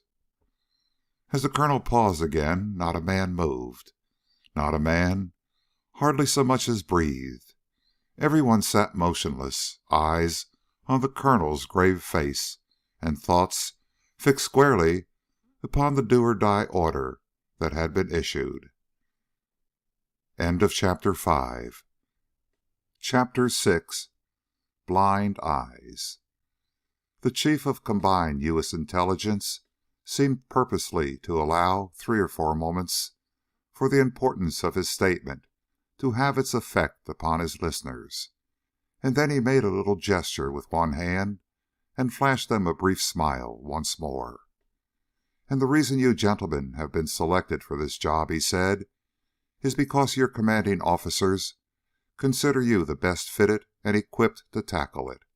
To put it another way, you pilots are the cream of the crop. Perhaps some of you may be wondering why you were not asked to volunteer for the job. Well, the answer to that is easy. In the first place, we would have been forced to reveal somewhat the nature of the job, and it was our desire to keep everything a secret right up to the last minute. And in the second place, and just as important, asking you to volunteer would be just a matter of routine. Your war records show that no matter whether you volunteer for a job or receive orders to perform it, you go at the job all out just the same. However, before I go any further, just for the sake of the record, I'd better say right here that any pilot who does not wish to take part has my full permission to withdraw right here and now. No questions will be asked, and his withdrawal will not be held against him in any way." The colonel stopped talking and let his eyes wander about the ready room again. Nobody said anything. Nobody even so much as moved. They all sat there in their seats, waiting patiently for the colonel to continue. He did with a grin and a little hunch of his shoulders. "See what I mean?" he said. "Just a waste of time finding out if you fellows want a crack at this thing. Incidentally, I'm very proud of all of you, and very grateful in the name of your country. But to get on with this thing, as you've probably come to realize by now, we've not only picked crack pilots for this job, but also crack flying teams. By selecting pairs that have had considerable experience together against the enemy, we believe that we will get far better results than if we had simply picked a crack pilot from one squadron, a crack pilot from another squadron, and put them together in the same plane. There isn't enough time for you to get to know one another in the air, and so we have selected teams instead of individuals." The colonel paused, half turned to glance at the commander of the task force, and then faced the pilots again. "You will probably not take off on the first phase of this vitally important Jap hunt until tomorrow afternoon at the earliest," he continued. "However, I want all of you pilots to remain on constant alert, just in case the unforeseen does happen. Right after I've finished this little talk, you will be assigned to your planes, and you will also be given instructions about takeoff orders, takeoff rules and signals, and communication code words to be used while in flight. And, of course, before each patrol, the team of each plane will be given complete instructions as to the patrol course to be flown, and exactly what is to be done in the event any units of the enemy are sighted. Admiral Jackson, here with me, and the executive flight officer will have charge of those details. My job. The colonel paused and half grinned. Call me the team coach if you wish, he said. I'm the coach giving you the old pep talk before the big game. And believe me, it is the big game. If we don't find this Jap force reported moving southward, and don't find it and do something about it, our initial offensive against the Japs in the Southwest Pacific can easily be turned into a most disastrous defeat for our forces. That possibility you must not forget for a single instant, and act accordingly. The Chief of Combined U.S. Intelligence took another couple of moments out, and Dawson, watching him intently, saw the corners of his mouth tighten and a hard, steely look come into his eyes. And let's not try to kid ourselves either, he suddenly said, in a low, quiet voice that contained just a faint ring of steel against steel. It's going to be the hardest job any of you have yet tackled, and some of you, only a few, I hope to God, will not be coming back. We are playing for surprise 100%, but we've got to remember that the Japs have not thus far shown themselves to be stupid and dumb when it comes to the question of pulling a fast one. For that reason, we've got to be on the alert against any surprises they may pull out of the hat. Frankly, nobody knows where this carrier force is right now or where it's headed, not even our own Navy Department. This maneuver is strictly hush-hush, and that's just as it should be, everything considered. We have a tough job ahead, and there's no sense making it any tougher through being careless and not on the alert. And now, just one more thing. You can consider it an honor to be selected to take part in this maneuver, but don't let it go any farther than that. I mean, there are pilots and air crews aboard this carrier and the Hawk who will not take part in your work. That, however, doesn't mean they won't have a job to do, and a mighty important one, too. So just don't get the idea that you are something special, even if you are. See what I mean? All right, then. Thanks for listening, and a million in luck. Very good, sir. Your turn. The colonel spoke the last to the carrier task force commander, seated beside him. The high-ranking naval officer rose to his feet, spoke a few words of greetings to the pilot, assured them that they were most welcome aboard the ship, and expressed the hope that they would find their stay aboard pleasant for themselves and profitable for the cause for which they were fighting.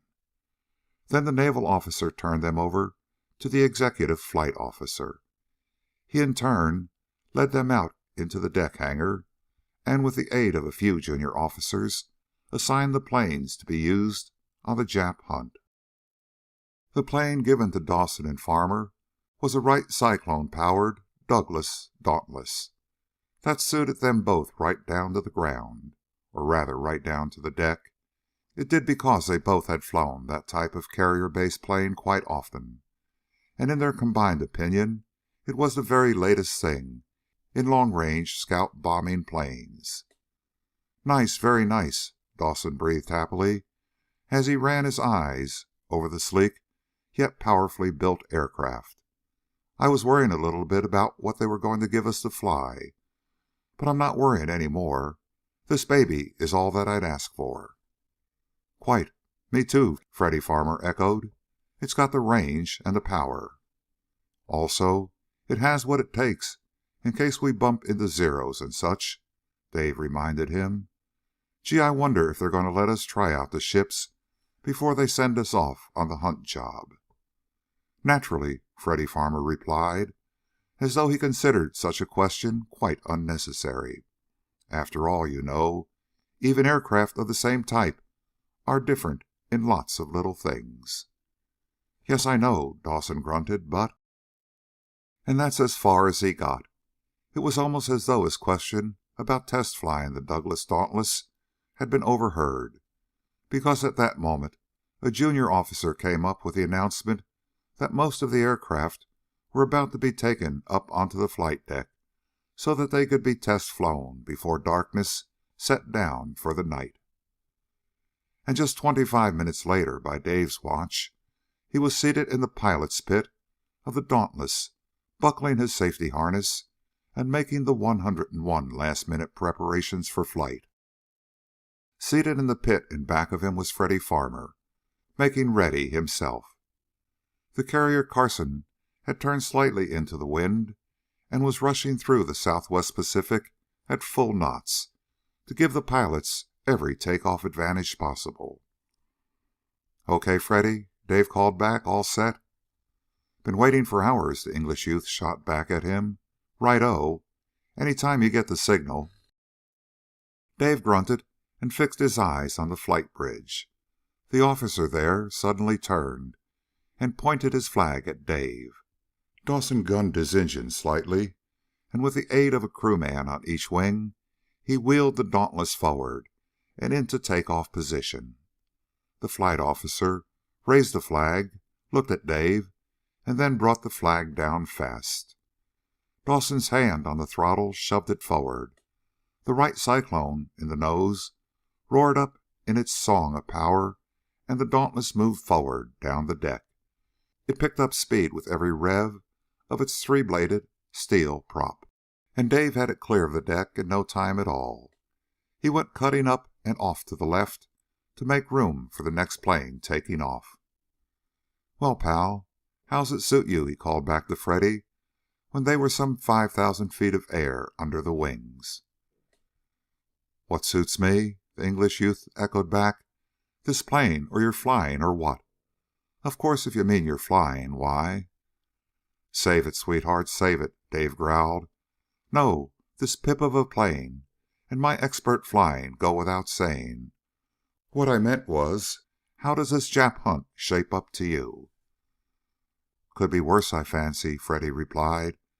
"To tell the truth, though, I could do with a whole lot more details. The Colonel didn't say very much, you know." "Well, for cat's sakes, what else could he say?" Dawson demanded. "Somewhere in an area of about 100,000 square miles is supposed to be a big Jap force on its way south to make plenty of trouble. Maybe it isn't going south. The Colonel doesn't know, or anybody else for that matter. However, the Colonel can't take chances on our Guadalcanal and Tulagi attack going haywire. I mean, having this Jap force bump into them right at the beginning of the attack. See what I mean?" "Rot," Freddy snorted. "As if a 10-year-old child couldn't reason that out. Certainly, of course, you silly blighter. Naturally, the Colonel doesn't know where this Jap force is. But I meant more details on how and when and how long we're to patrol and stuff. He only touched on that part by saying where to find the Jap force." "Okay, okay, Firehorse," Dave grunted. "Just be patient. I promise you I'll refuse to take off on a single patrol until your craving for details is completely satisfied. Will that be all right, Fussy Pants?" Freddy Farmer made some remark, but Dave didn't hear it. He didn't because at that moment he heard the call signal from the carrier in his earphones. He answered at once, and his heart started hammering against his ribs as the crisp spoken orders came through from the carrier far below and several miles to the north of his position. "Proceed due east from your position, Tiger," the carrier officer said, using the Dauntless's code name. "Scout for unidentified aircraft. Proceed at full throttle. If it is an enemy aircraft, attack and destroy at once. Repeat, attack and destroy at once." "Orders received and understood, Swordfish," Dave called back instantly. "On course now." As Dave had spoken the words, he had heeled the Dauntless around on wingtip, opened up the Cyclone wide, and was now streaking across the southwest Pacific sky toward the east. Their headphones being connected, Freddy Farmer had heard the orders at the same time, and so naturally he asked no questions about Dave's sudden and violent maneuver. As a matter of fact, he said nothing. He simply sat tight in his pit and, like Dave, riveted his eyes on the eastern sky ahead. The east was a little smudgy because night was approaching. Also, there were some cloud banks hanging in the sky that cast all kinds of crazy shadows. As a matter of fact, half a dozen times Dawson was dead sure he spotted the shadow of a moving plane hugging close to the clouds. But each time he opened his mouth to call out to Freddy Farmer, the shadow just melted away into nothing. Eventually, though, Freddy Farmer's eagle eyes scored a hit on something that wasn't just a shadow that melted away the next time he looked.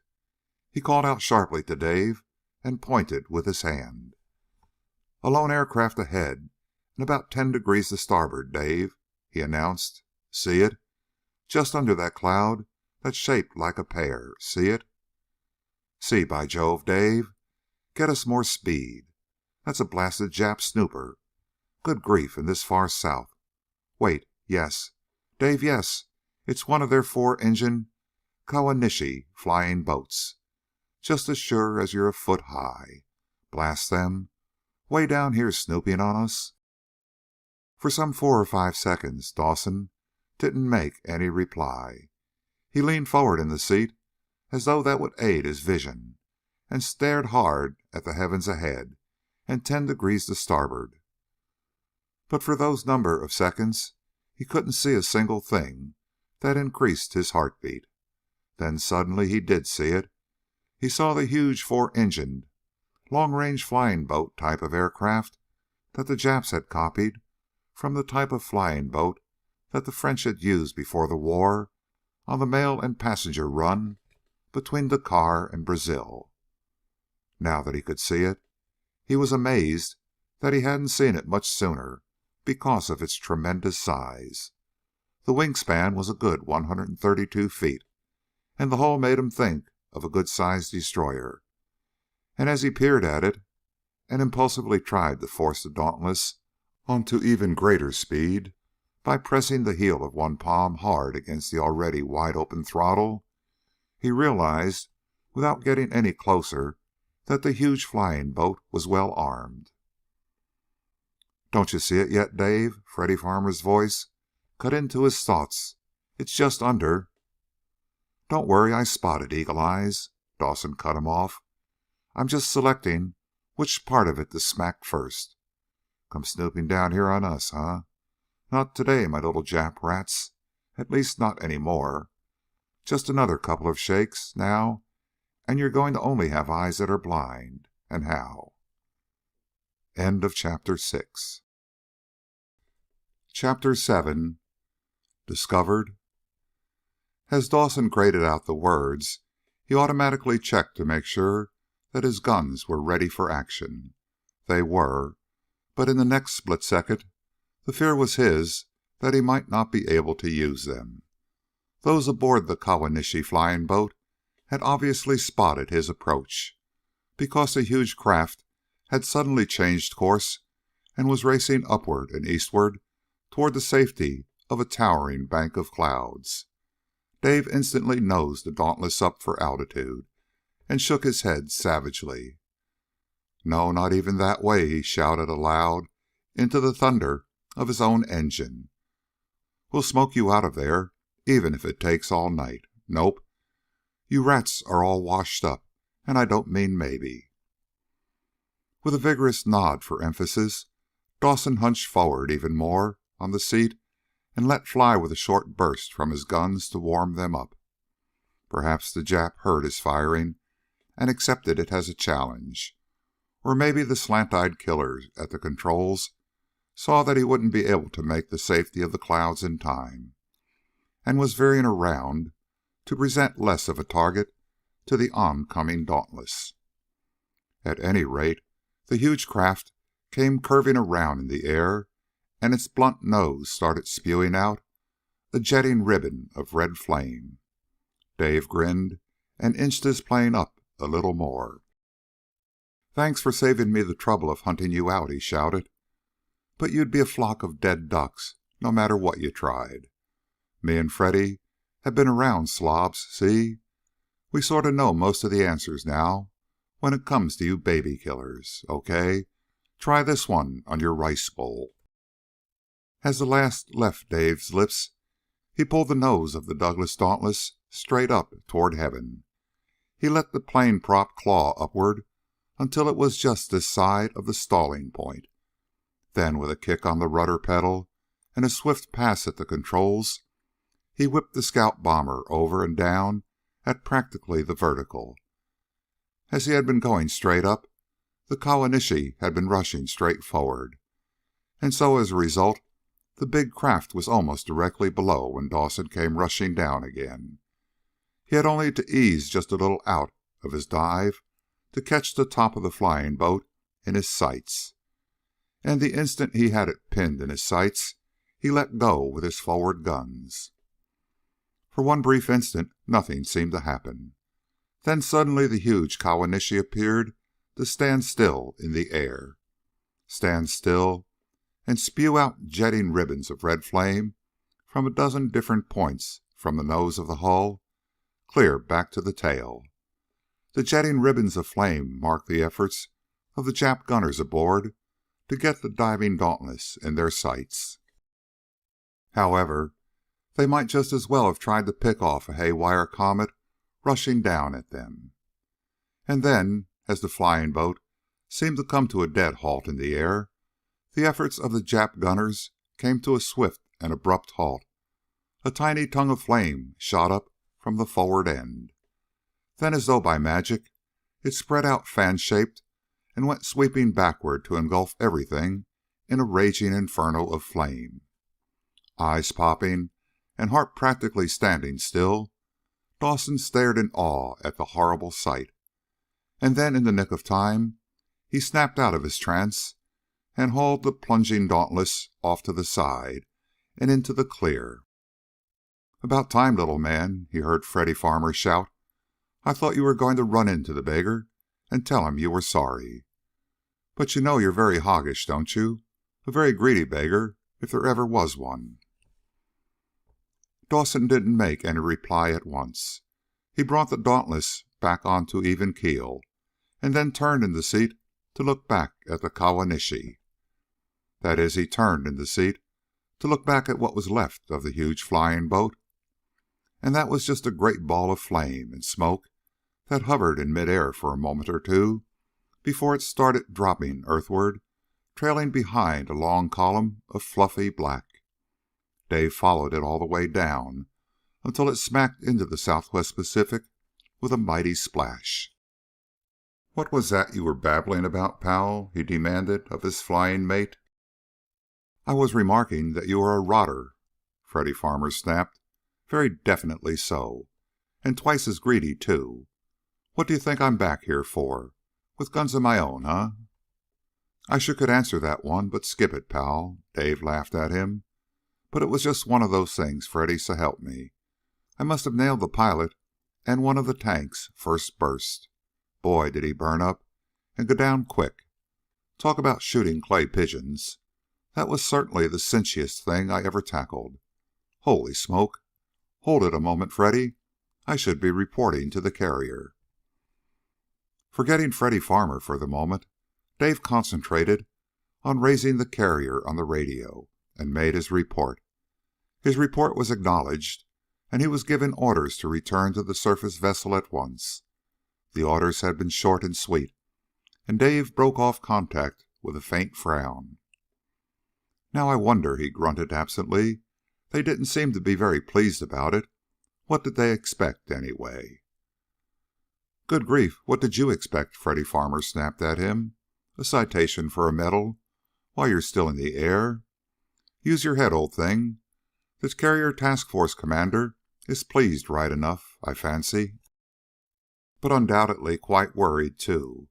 He wants us back in a hurry for questioning." "Huh?" Dave echoed, and started searching the surrounding skies. "You mean maybe because there's some more of those big babies around?" "Oh, my hat!" the English youth groaned. "At times I swear you absolutely have not a brain in your head, Dave. And this is one of them. Radio, my little man, radio." Dave turned in his seat and gave Freddy a nasty stare. "All right, wise guy," he growled. "Stop playing riddles and out with it. What do you mean, radio?" "The Jap radio." Freddy came right back at him fast. "The radio on that Kawanishi that you just shot down so expertly. Perhaps they sighted our task force and radioed word to their base before you put the lot of them out of commission. Now do you see?" Dave stiffened in the seat, let out a yelp, and clapped one hand to his forehead. "Knock me for an outside loop. Am I dumb?" he cried. "Am I thick and dumb and stupid? Holy smokes, yes, Freddy. And I'm taking off my humble hat to you. That's right, pal. If they did sight our carrier task force and got word of it back to their base in time, then we certainly are off to a terrible start. And how? Jeepers, I wonder how far from home that Kawanishi was." "We'll probably never know, but what does it matter?" the English youth grunted. "The point is, did they get word back about the Hawk and the Carson, or didn't they? I'll bet Colonel Walsh and Admiral Jackson are having a few very bad moments right now. That Kawanishi business could turn everything upside down, you know. And worse luck, it probably will." Dawson just nodded and let it go at that as he gave his attention to getting back to the task force as quickly as he could. It was about 15 minutes before they spotted the force on the horizon, and it was another 10 before they were safely aboard the Carson, and a junior officer was leading them to the Admiral's quarters. They found Colonel Welsh there, too, and also the ship's executive flight officer. The Admiral took the salute, but it was Colonel Welsh who spoke to them. "Nice shooting," he said quietly. "Now, let's have your report in detail. Did the Jap see you approach, or did you get him before he realized what was happening?"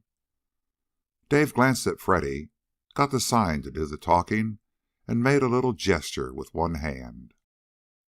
"I'm afraid he saw us, sir," he replied, and then he reported in detail their flight from takeoff to landing. When he had finished, a heavy silence hung over the Admiral's quarters. It was plain to see that the news was not what they had been hoping it would be.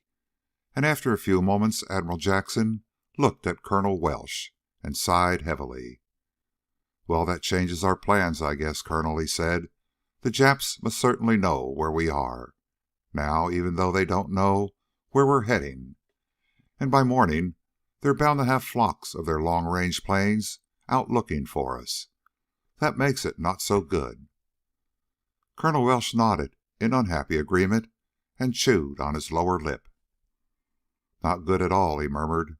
"A rotten bit of luck right at the start. 1 hour sooner and we'd have been covered by darkness. But why talk about that now? He knows where we are, and so the next move is up to us. I'm afraid, Admiral, our only hope is to fall back on the substitute plan and take our chances." "Confound that Kawanishi," Admiral Jackson grated, and banged a bunched fist on the desk top. 10 to 1, he was probably way off his patrol course and just happened to bump into us by accident. Not the first time that sort of thing has happened, either. Yes, I guess you're right, Colonel. We've got to go back to the substitute plan and pray. I'll inform the other carrier and the rest of the task force." The Admiral sighed, shook his head in an unhappy gesture, and then looked at Dawson and Freddy Farmer. "Don't take any of the blame for the rotten luck, you two," he said, with a faint smile. "You did the best you could. At least it's something that they'll never go back to their base to report in detail. Very well, then, gentlemen. If you'll excuse me, I'll give my orders to the signal officer." The others took the hint and filed quickly out of the Admiral's quarters. Dawson and Freddy Farmer went down on the flight deck and over to where the crewmen were checking over their Dauntless. "Any damage?" Dave asked the aviation machinist's mate in charge. "Did we catch any lead?" "Not a bit, sir," the other replied. "Not a scar any place. You must have jumped on 'em fast and plenty." "Not too fast, I'm afraid," Dawson replied with a rueful grin. "They were just rotten shots, I guess." "Maybe, sir," the machinist's mate said with a shrug. "But you smacked 'em, and that's what they pay off on in this man's war." Dave grinned and nodded silently and started along the flight deck with Freddy. However, they had progressed but a few steps toward the companionway leading down below decks when they heard their names called. They turned around to see Colonel Welsh striding toward them. "I just want to repeat that it was a good job you did on that Jap rat snooping plane," the senior officer said when he reached them. "Also, don't feel too badly that you didn't get it sooner. After all, it wasn't your fault. Our own scouting planes should have been aloft and spotted it. It was just one of those things, so don't let it throw you, huh?" The colonel cocked a brow and smiled as he spoke the last. Dave returned the smile and shook his head. "I won't, sir," he said. "A tough break that just couldn't be helped. Maybe we'll have better luck next time." As Dave spoke the last, he looked hard at Colonel Welsh, and so did Freddy Farmer. The senior officer appeared not to notice for a moment or two, then he grinned slowly. "Neither of you would be curious, would you?" he chuckled. "Could be, sir," Dave replied with a laugh. "Is that substitute plan you and the Admiral were talking about strictly hush-hush?" "I guess there's no harm in telling you," the colonel said after a long pause.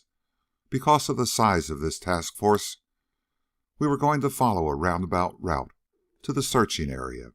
However, now that the Japs know that we're here and have guessed our approximate course, they'll probably have their torpedo planes and dive bombers out, combing this area as soon as daylight comes tomorrow."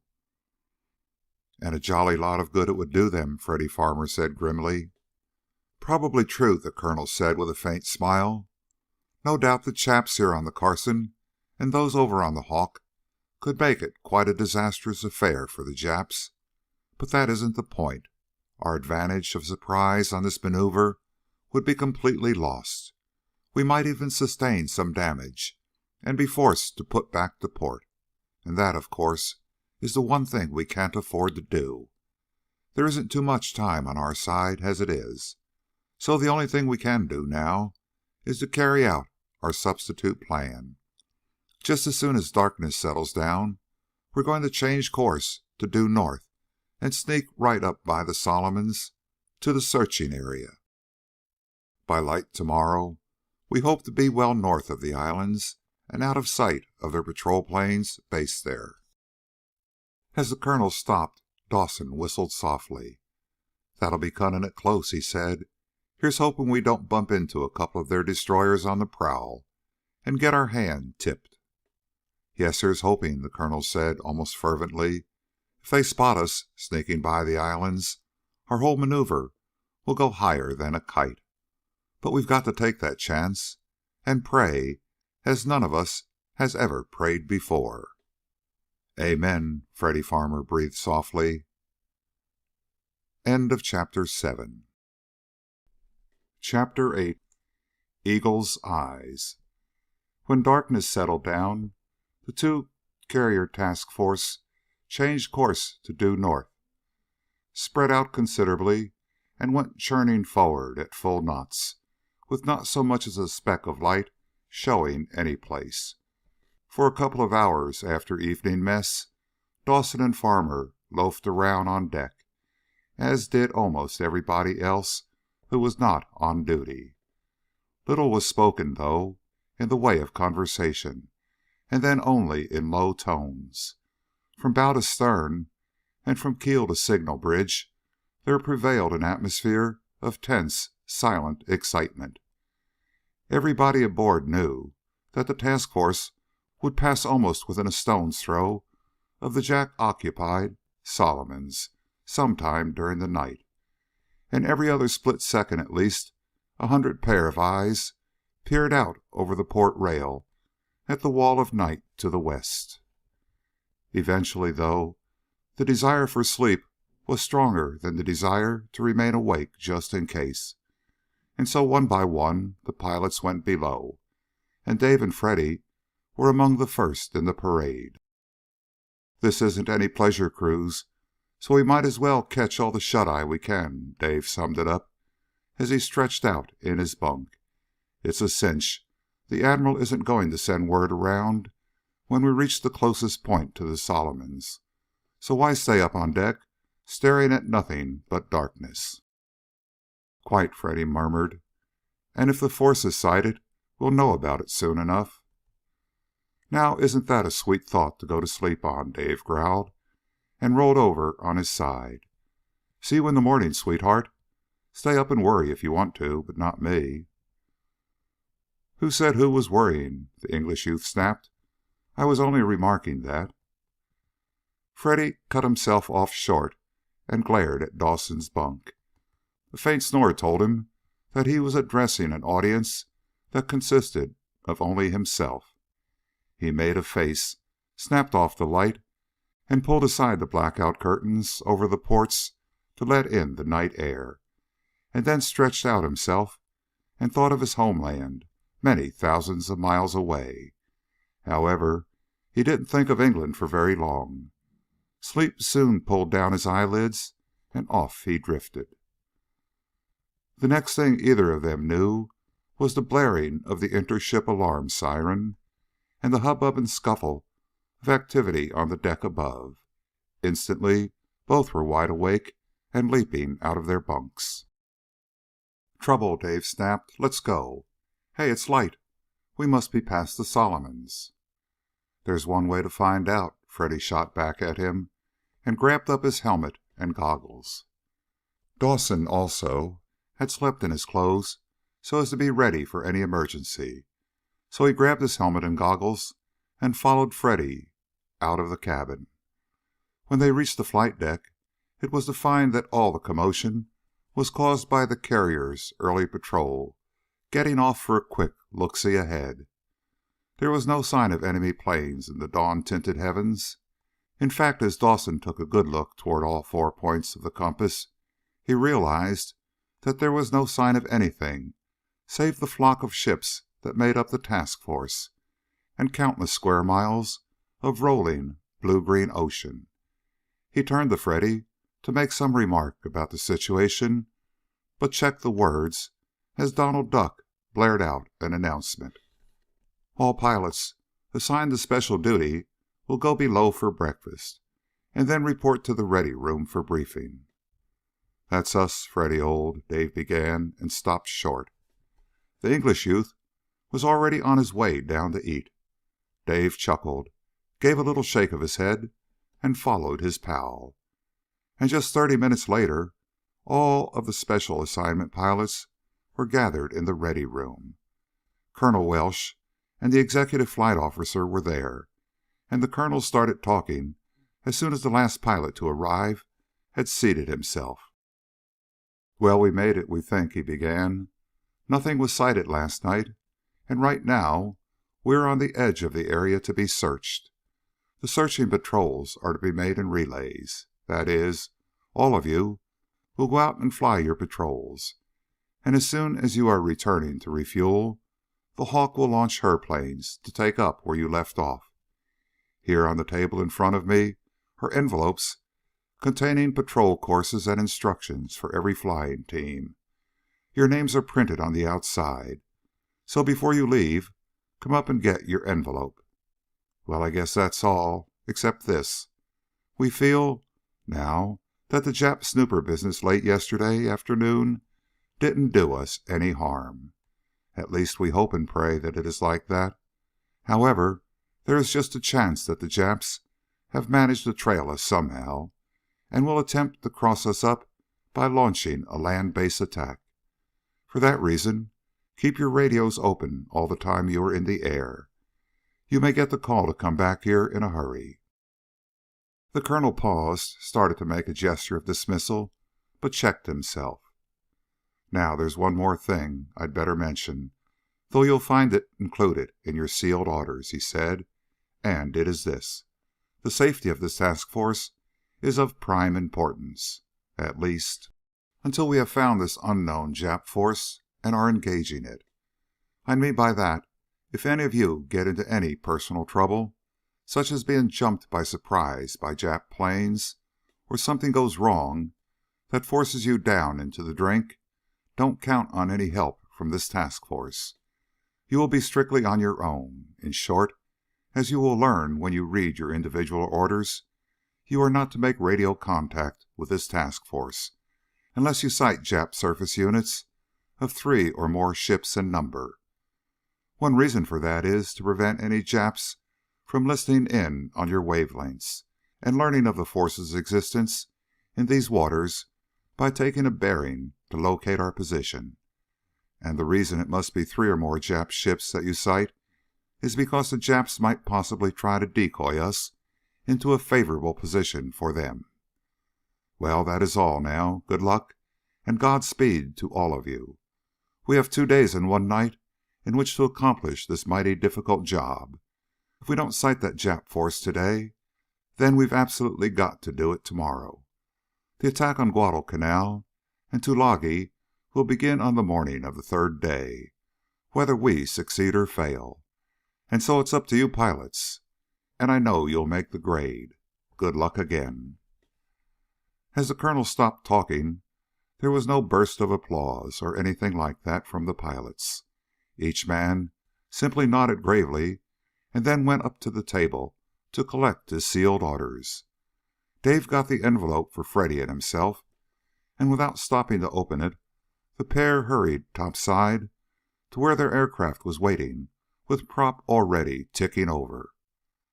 Settling themselves in the aircraft, they took out their orders and read them over carefully. The course they were to fly extended out over the water for some 350 miles in a dead northwest direction. They were to keep at an altitude of 8,000 feet, unless clouds or storms interfered, and their code call was to be Tiger, just as it had been yesterday. "Okay, Mr. Navigator," Dave said, and passed the course chart over to Freddy. "You keep track of our position, pal, and don't bother to explain if you get us lost. Just jump over the side and leave your parachute behind, see?" "Oh, really?" the English youth growled. "But don't worry about me, my good man. I'll take care of my end, thank you. Just concentrate on keeping us in the air. Matter of fact, I think it's rather silly of me to take you along. Perhaps I should speak of that to Colonel Welsh right now." "Do, sweetheart, by all means," Dawson snarled, and pointed a finger toward the sky. "I'll be up there waiting for you when you get back." Freddy started to say something in return, but checked himself as he caught sight of the signal officer pointing his flag. "Get going, Dave," he said, and winked. "Off we go, and luck to both of us, old thing." "Right on the beam, pal," Dawson replied, and turned front. "You, me, and this baby with wings. Maybe we'll all be heroes of the task force come sundown." "You be the hero," Freddy laughed at him. "All I want to be is lucky and find the Jap force." "And you've really got something there, kid," Dawson agreed instantly, and then gave his attention to the flag-pointing signal officer on the flight bridge. Just 3 minutes and 20 seconds later, Dawson took the Dauntless off the flight deck and nosed it up toward the early morning sky. He kept on going up until the altimeter said 8,000 feet. Then he leveled off and set his course according to the instructions Freddy Farmer gave him, took a last look down at the Carson that was launching her planes at the rate of 1 every 15 seconds, and then turned front and settled himself comfortably in the seat. Minutes later, the task force was out of sight, far behind, and Freddy and he were alone in a world of dawn light and limitless expanse of ocean below. End of Chapter 8. Chapter 9. Fate is Fickle. "How you doing, Freddy? Having fun, huh?" As he asked the question, Dawson twisted around in the seat and grinned. They were close to the end of their patrol beat. Soon they would turn around and retrace their air tracks to the carrier Carson. Me, the English youth echoed, with a forced smile supposed to indicate mock happiness. Why, I never had so much fun in my life. Such wonderful sun-filled air. And isn't all that water down there just beautiful? I could just sit here and look at it all day. I don't think, man. I wish we could get a look at something. Anything would be perfectly all right with me. And how Dave breathed and pushed up his goggles. Boy, am I sick of looking at water. When we took off, I was all hopped up and bubbling over with expectations. But no more now. Nothing can take the starch out of you like looking for something and not finding it. So I guess this isn't our day, pal. At least not this patrol. If there's any Jap force around these parts, it's down there underwater, and I can't see it. Quite, Freddy grunted, and then gave a little harsh laugh. But after all, why should we expect fate to play into our hands? We're just two of many working on the job. It's quite possible that the blasted Jap force has already been spotted by one of the other chaps, and our force isn't going to further risk revealing its position by recalling us. Maybe. Here, here, put on the brakes, pal. Dawson laughed and nodded his head at the radio. If and when that Jap force is sighted, we'll all be recalled and pronto. We'll be needed in the scrap, and how.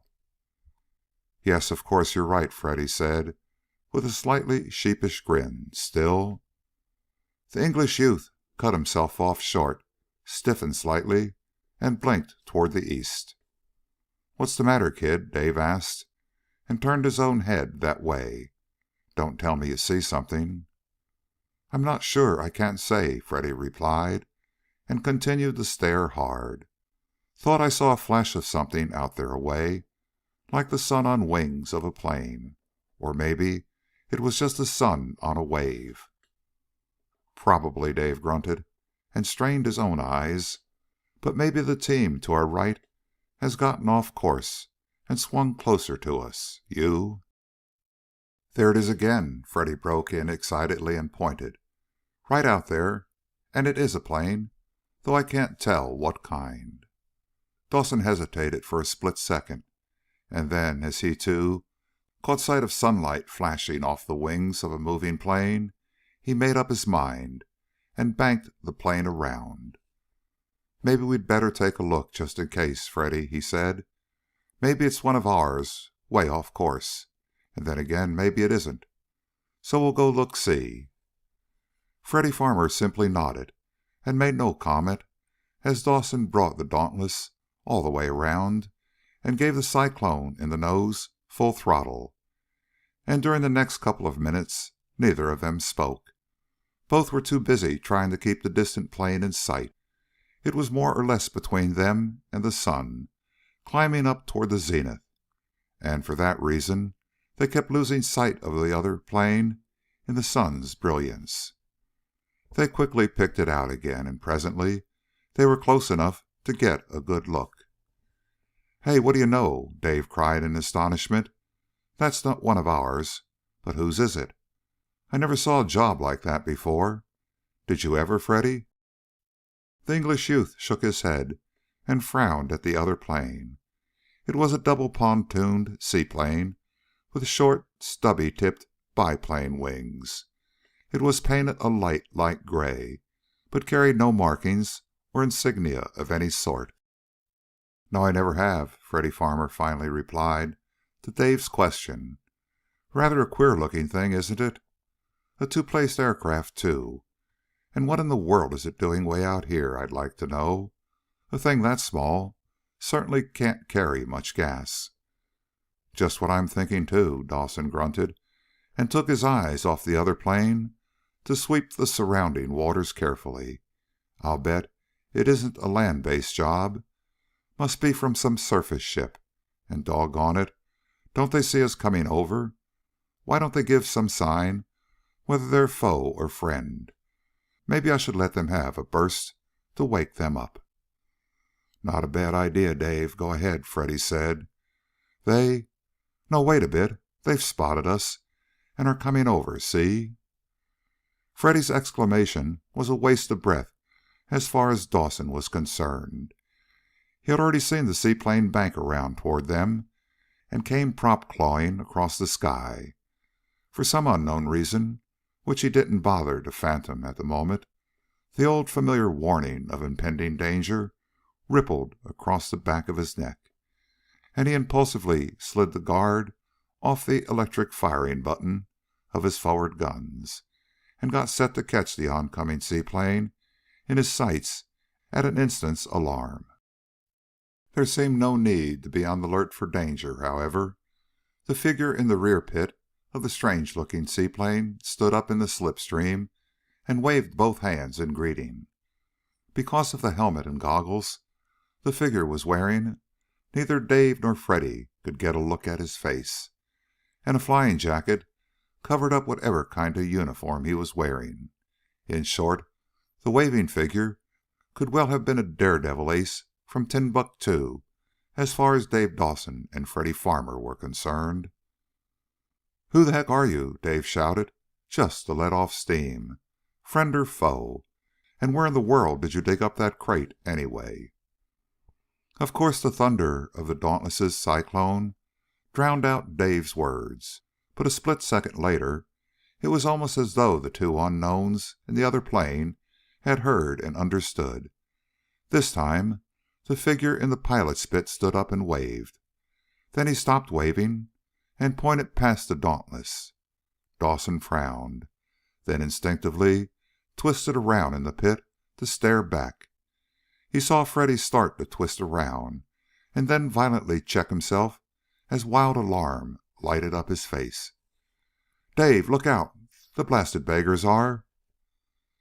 And that's all Dawson heard of Freddy Farmer's screaming voice, for the rest was drowned out by the savage yammer of aerial machine guns. He jerked front just in time to see the seaplane boring straight at him from the left.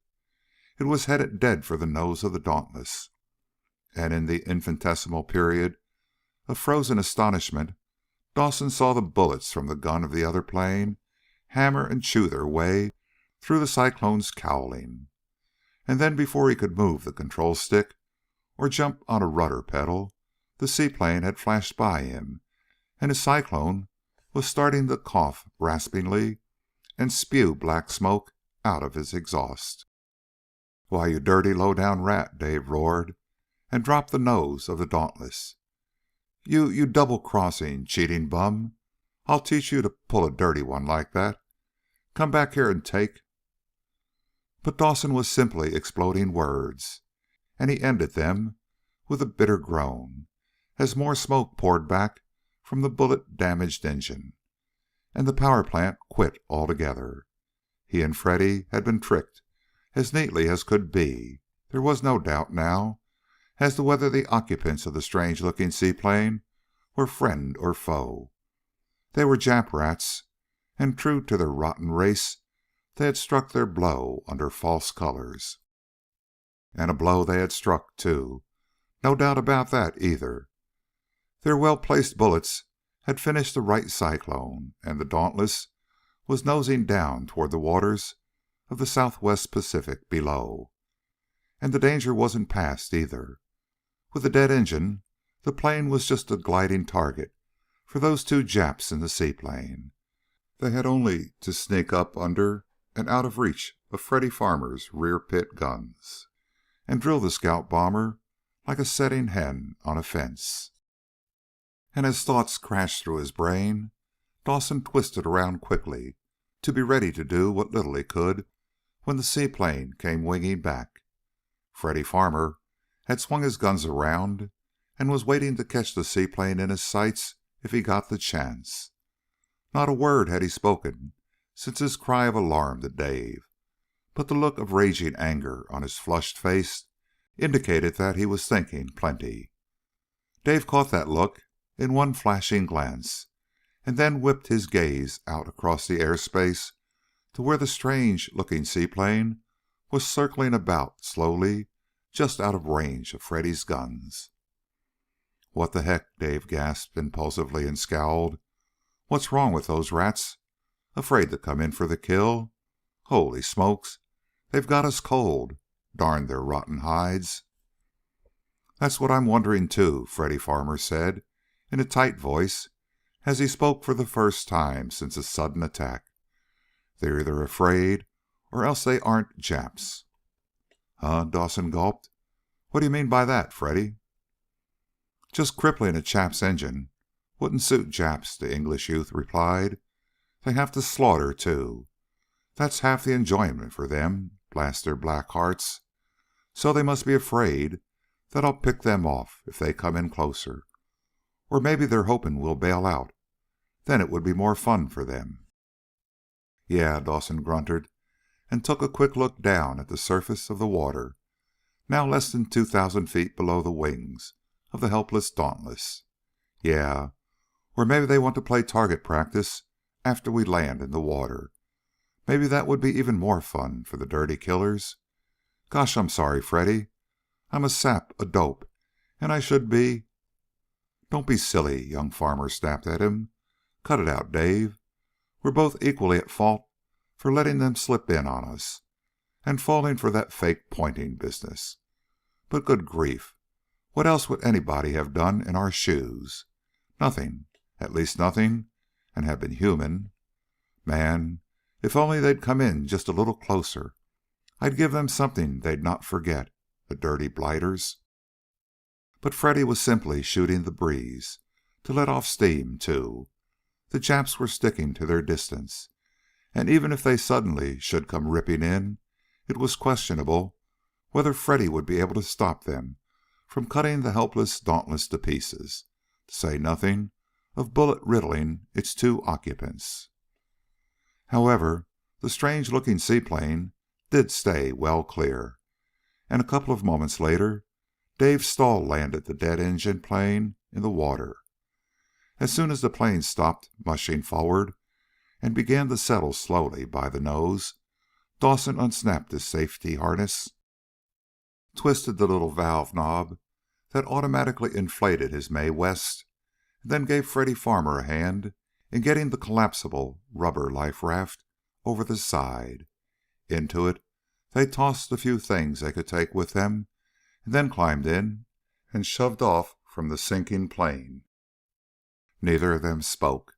Both were thinking the same thing, and didn't wish to alarm the other by speaking of it. In short, both were thinking of the strange-looking seaplane now circling about above them, and waiting for it to come gun-spitting down in its power dive of death. But finally Dawson broke the silence as he stared up at the circling plane. "All right, killers," he got out hoarsely. "The stage is all set. Here we are. Just a couple of clay pigeons named Joe.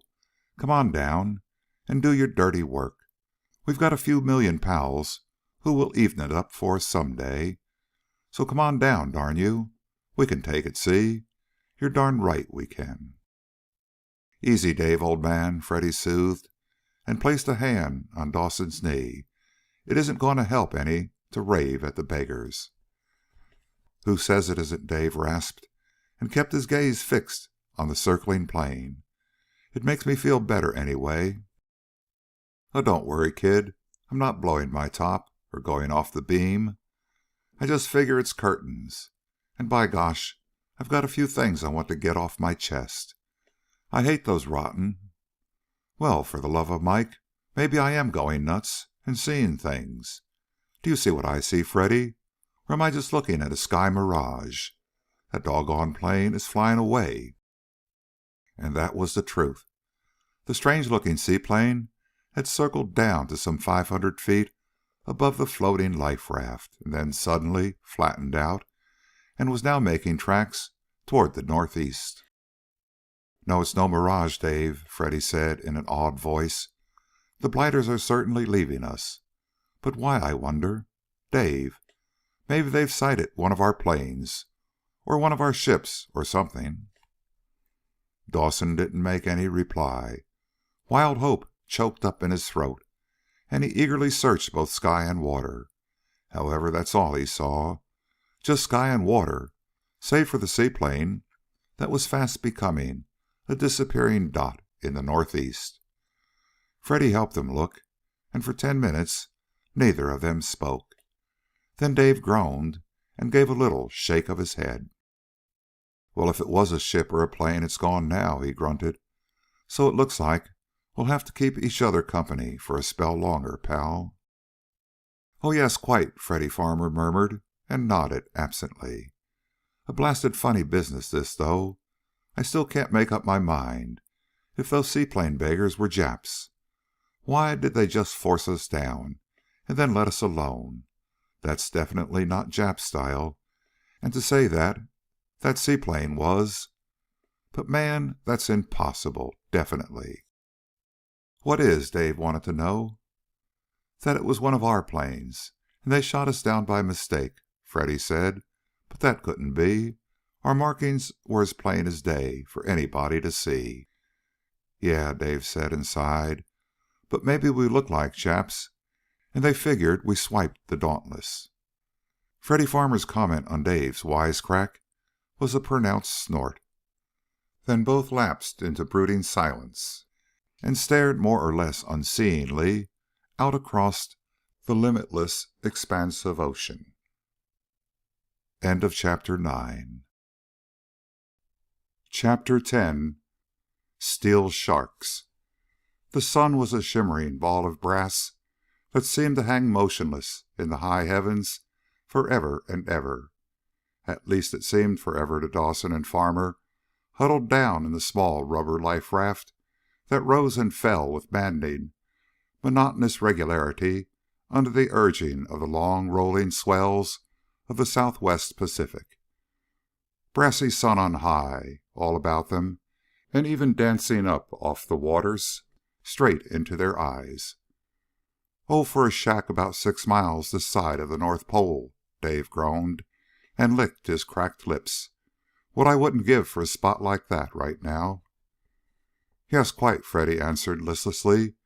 "And of course, during the 6 months of night they have up there. You know, Dave, I say, look, look, Dave, to starboard, way out where the blasted sky meets the blasted water. Do you see something?" For a couple of moments Dawson refused to turn his head. It seemed as though he had spent his entire life in this raft, squinting hopefully at imagined objects, only to be slapped in his burning, stinging face by lost hope. For 26 heart-crushing long hours, Freddy and he had been floating about in the raft on the crest of the Southwest Pacific. 12 of those hours had been spent in the darkness of night, hoping that dawn's light would bring them a sight of one of their own planes, or of one of the task force ships. Just to see something besides sky, water, and darkness would have been something, even if it hadn't meant rescue for them. But it had been only sky, water, and darkness, then sky and water again, and a blast furnace sun that seemed to pierce the top of their heads and burn their brains to a crisp.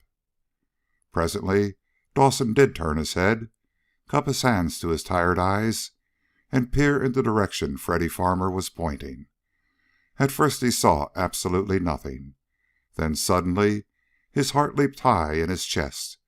There was something way out there, something on the surface of the water or just over it. He couldn't tell for sure, and he definitely couldn't even guess at what it might be.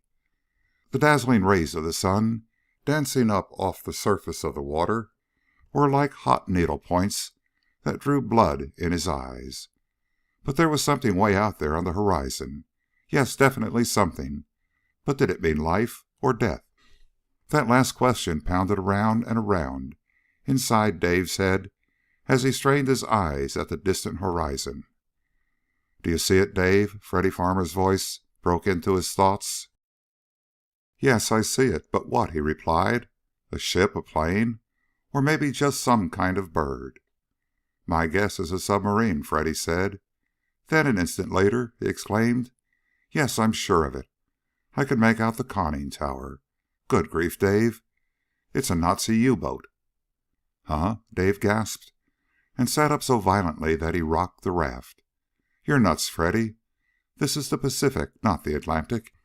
That may be, the English youth shot right back at him. But that thing out there is a Nazi U-boat, or I never saw one. See, it's coming toward us now. It must have sighted us. Nuts again, Dave replied. We'd only be a speck at that distance, even in glasses. It just happens that it's headed our way.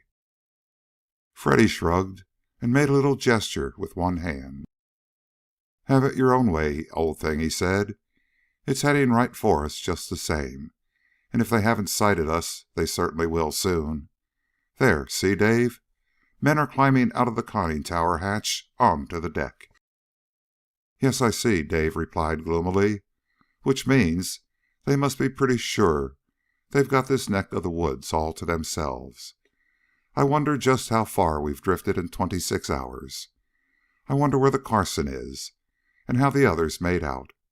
Oh, nuts. What good does it do to wonder about anything right now? Heck, we couldn't change anything anyway. That confounded seaplane and the rats in her. Boy, does that burn me up. I could kick myself all over this here Pacific Ocean. Easy, old chap, Freddy said gently. Don't let it get you down so, Dave. Good grief. What else could you have done? Plenty, Dawson said, with an angry nod of his head. I could have kept my eye on the ball, for one thing, and not let them get so close they could cut in with a few snap bursts. But no, I had to fall like a ton of bricks for that moss-covered trick of getting a guy to look the other way when you're about to slug him. So help me, I'll feel like a chump for that if I live to be 1,000,000. Well, go ahead then, Freddy said in exasperation. But you're definitely silly to feel as you do. Besides, what does it matter now? There's a U-boat coming toward us, and they certainly see us now. Dave looked and saw the U-boat, now less than a mile away. Too bad we didn't strip off one of your guns and take it with us, Freddy, he said. With a machine gun, we could dust off quite a few of those apes on the deck there. And hey, what gives now? That's a U-boat, sure enough, Freddy, but those guys on the deck aren't Jerry's. They're Japs, what I mean. Yes, I know, the English youth replied, which proves the rumors that I've heard that Hitler has loaned some of his U-boats to the Japs, some of his old ones. Well, that one's not old, Dave declared, and stared hard at the approaching undersea craft. That's a new one, or I'll eat my shirt. That's a big baby, Freddy, very big. If it wasn't for the conning tower, you'd almost take it for a destroyer. No wonder we could spot it way over the horizon. And, oh, and how they spot us. Look at the rats. The last was caused by quick movements on the bow deck of the approaching U-boat. A machine gun had been set up, and the man behind it was training the gun on the floating raft. For a couple of seconds, Dave's heart came up to jam hard against his back teeth, and he half expected to see fire spurt out from the muzzle of the machine gun, and to feel the hot sting of bullets biting into his flesh. The gun did not fire, however, and presently the U-boat was practically on top of the raft. Dark blue-garbed Japs seemed to be swarming all over the place, and Dave's hatred for them mounted to a white fury as he watched them agate-eyed. Then suddenly the head and shoulders of a bull-necked officer of the Nazi Navy appeared up out of the conning tower hatch. He put a small megaphone to his lips and bellowed the words across the water. Make any effort to resist, and you will be killed where you are, he thundered. Be sensible. We are taking you aboard. I warn you to keep your hands in sight. The man spoke almost perfect English, and the boys blinked in surprise. Yes, I would, if I only had a machine gun, Dave grated under his breath. Nothing I'd like better than to knock you and your little brown pals kicking. Shut up, Dave, Freddy ordered him. Stop trying to play blasted soldier. You know perfectly well you wouldn't shoot even if you did have a gun. You'd be too thankful for the chance to get out of this raft, just as you are now, and you know it." "Okay, okay, let me up. I'm all cut," Dave grunted at him. "Just the same, pal, I never did care much for U-boat rides." "Well, I'm afraid we have no choice in the matter, old thing," Freddy sighed, and let the subject drop. The U-boat was close to the bobbing raft now, and just as a matter of precaution, both Dave and Freddy made very sure that they kept their hands in full view of all those aboard the undersea craft. The two Japs behind the deck-mounted machine gun leered at them over the bead sight, and it was easy to see they wouldn't mind at all in order to pull the trigger.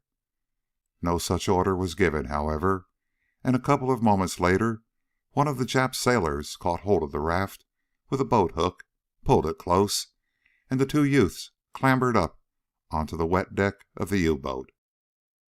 No sooner had they climbed up on deck than a couple of Jap Navy officers moved in on them quickly and searched for weapons. They found none and were obviously disappointed. Then a shrill order in sing-song Japanese snapped the look of disappointment from their slant-eyed faces. They grunted at the two boys and then nodded toward the conning tower bridge, where the Nazi commander of the craft stood waiting. They went over and up the short companion ladder with a couple of Japs sticking conveniently at their heels.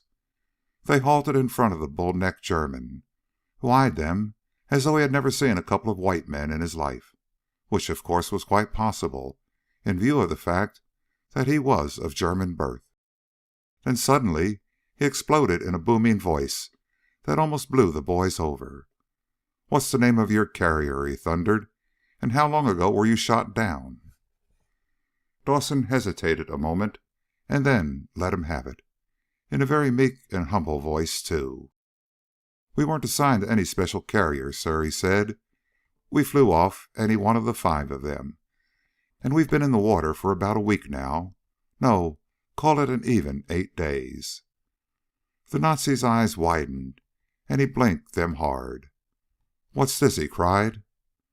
But before he could get his breath to say anything else, one of the Jap naval officers stepped forward.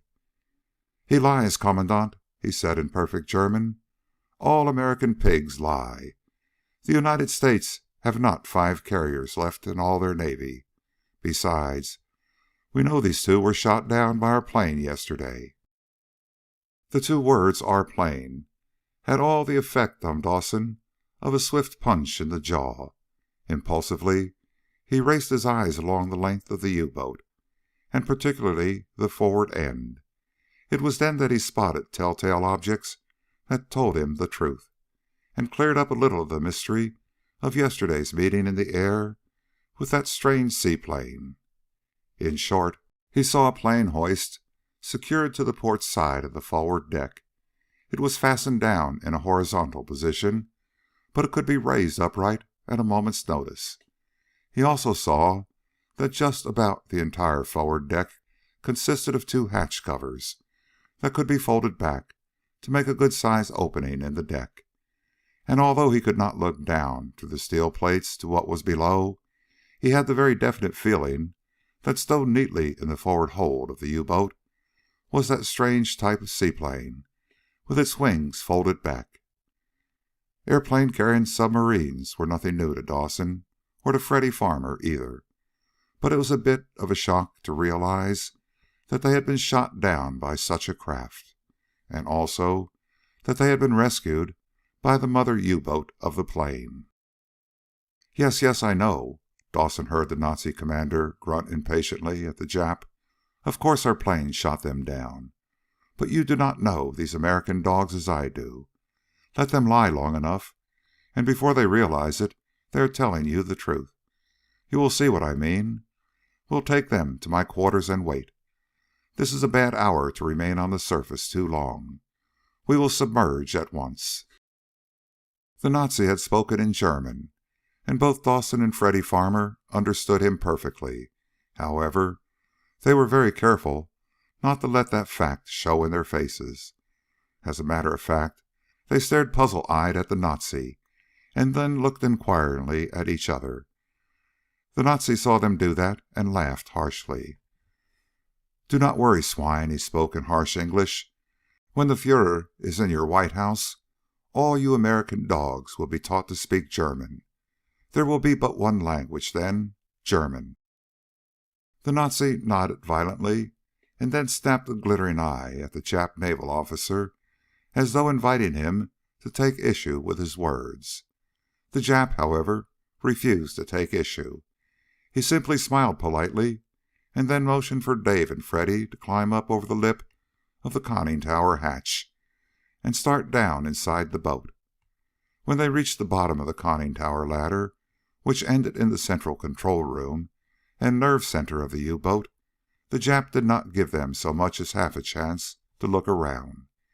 He had his gun out then, and he jabbed them both hard in the back and pointed aft. The pain from the jab made firecrackers go off in Dave's brain, and for one crazy instant he was tempted to wheel round and drive both fists into that slant-eyed, hateful face. Common sense, however, came to his rescue instantly, and he checked the urge and went stumbling along in step with Freddy Farmer. When they were about halfway aft along the narrow companionway, the Jap halted and more or less pushed and shoved them into a fairly good-sized cabin. The 101 different smells of the inside of a submarine were just as heavy and noticeable there as they had been in the control room. However, Dawson could not help gasping impulsively at the luxuriousness of the fittings and furnishings. He had been in other Nazi U-boats, but never in one in which the commander had fitted himself out so proudly as this one. For a second he wondered if the Nazis had been forced to doll up their U-boats to get commanders and crews to take them out on their hazardous voyages.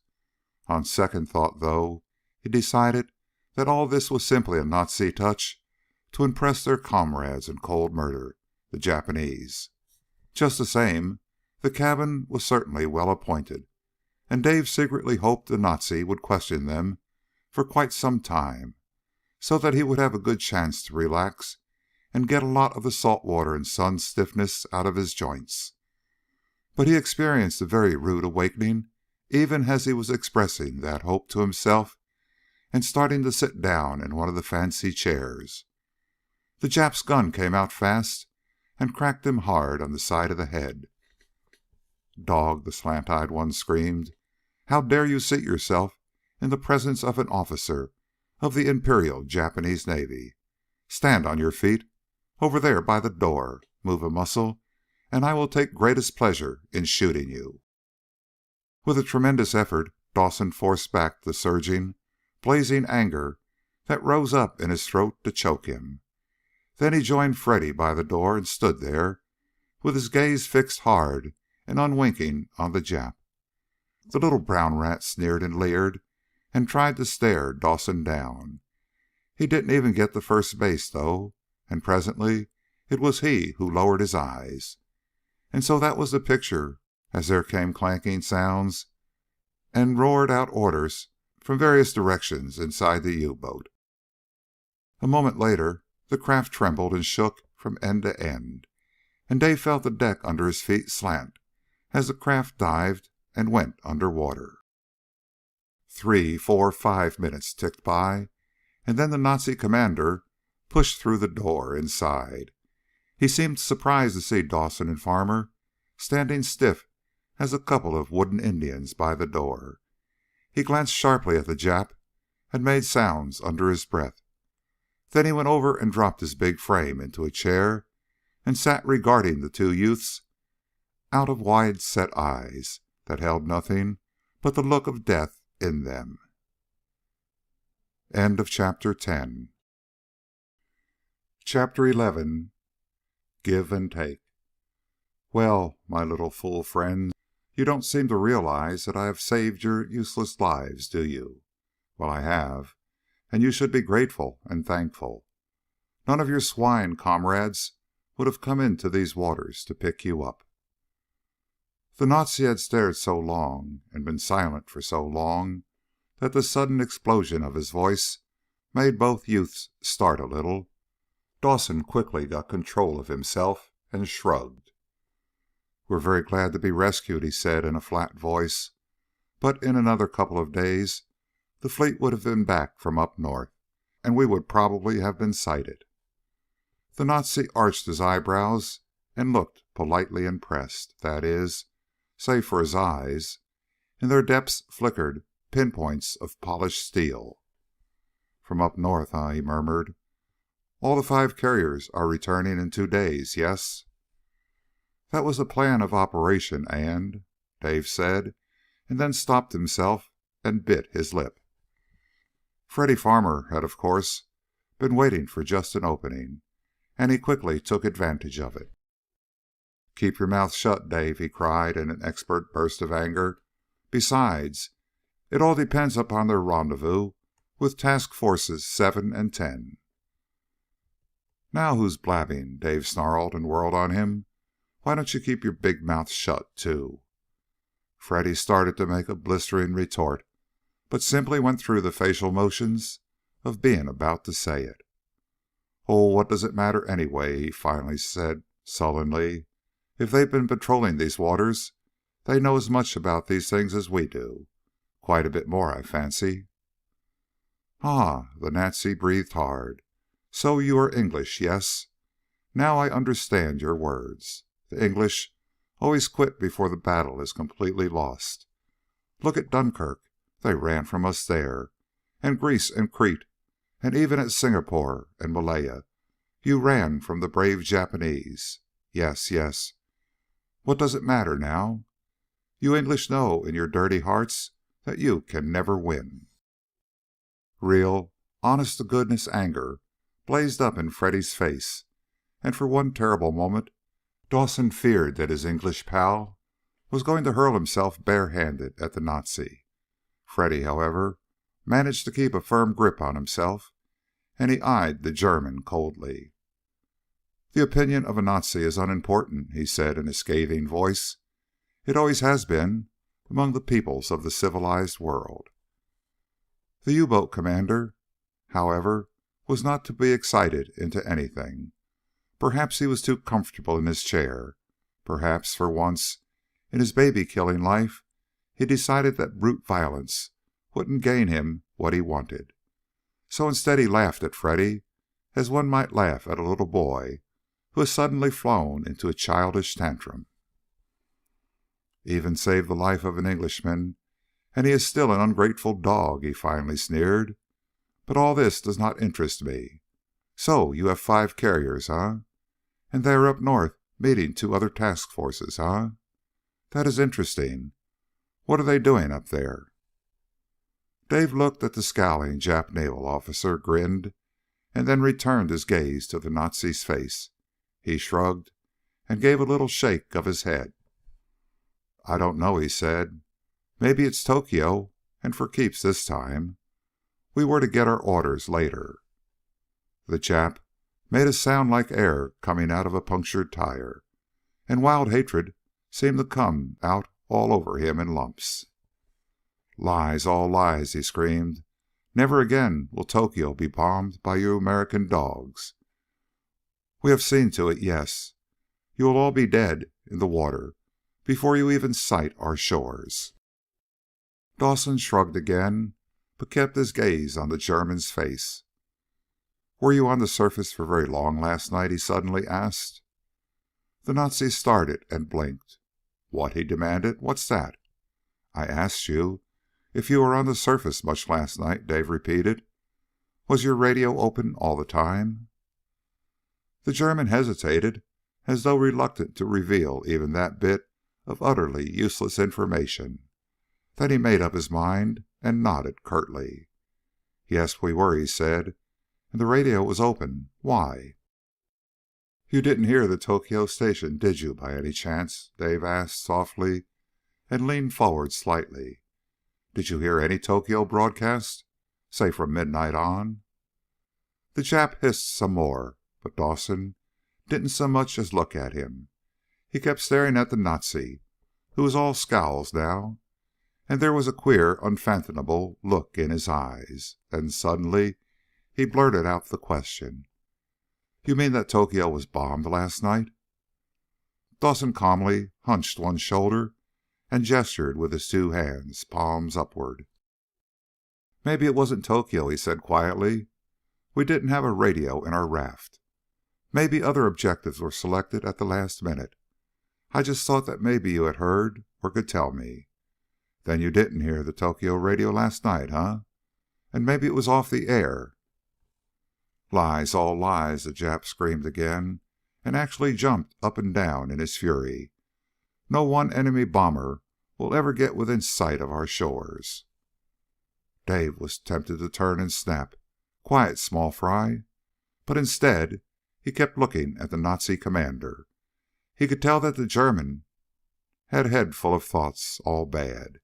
He and Freddy had planted the seeds of doubt and worry in the German's brain.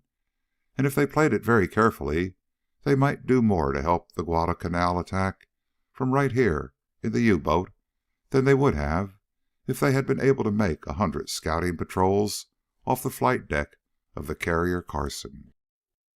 At any rate, it was plain to see from the Nazi's face that the little tete-a-tete wasn't exactly working out the way he had planned. Something had gone off track somewhere along the line. Suddenly the Nazi took his eyes off Dawson and looked at the Jap. "Watch these two and don't lose your head," he spoke in German. "For the present, they are more valuable alive. I am going to surface if it's clear and see if there's anything on the radio. I won't be long." The Nazi nodded, pushed up onto his feet, and brushed past Dawson and Farmer and out the door. For the first couple of seconds after that, Dave held his breath and watched the Jap out of the corner of his eye. It was all very well for the Nazi commander to warn the slant-eyed one not to go off half cockeyed, but that didn't mean the killer wouldn't revert to type at the drop of a hat.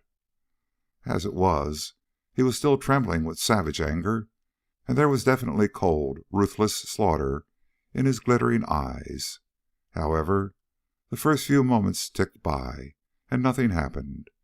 The Jap just stared at them like a hesitant cobra, and that's as far as it went. 10 minutes that seemed to take 10 years in passing finally came to an end. Then the door was opened, and the Nazi commander came back inside. Dawson looked quickly at his face and was more than pleased with what he saw. The scowl on the Nazi's face was darker than ever, and he had all the appearance of a man who has received a setback that he can't quite understand. It was on the tip of Dave's tongue to ask if he had heard anything on the radio, but he remembered just in time that neither Freddy or himself were supposed to understand German. Therefore, he just kept his mouth shut and silently waited, and he didn't have to wait long. The Nazi looked at the Jap and shook his head. "Nothing," he growled. "Too much static. I could not even raise Admiral Sasebo's flagship. The air is full of nothing but whines and squeals." At the mention of the name Admiral Sasebo, Dawson jumped inwardly. He could almost feel Freddy Farmer start at the mention of the name, too. Out there in the Southwest Pacific, that Jap Navy man had won for himself the title of Suicide Sasebo. Losses meant nothing to him. To gain and hold an objective was all that mattered, regardless of whether the objective was important or not.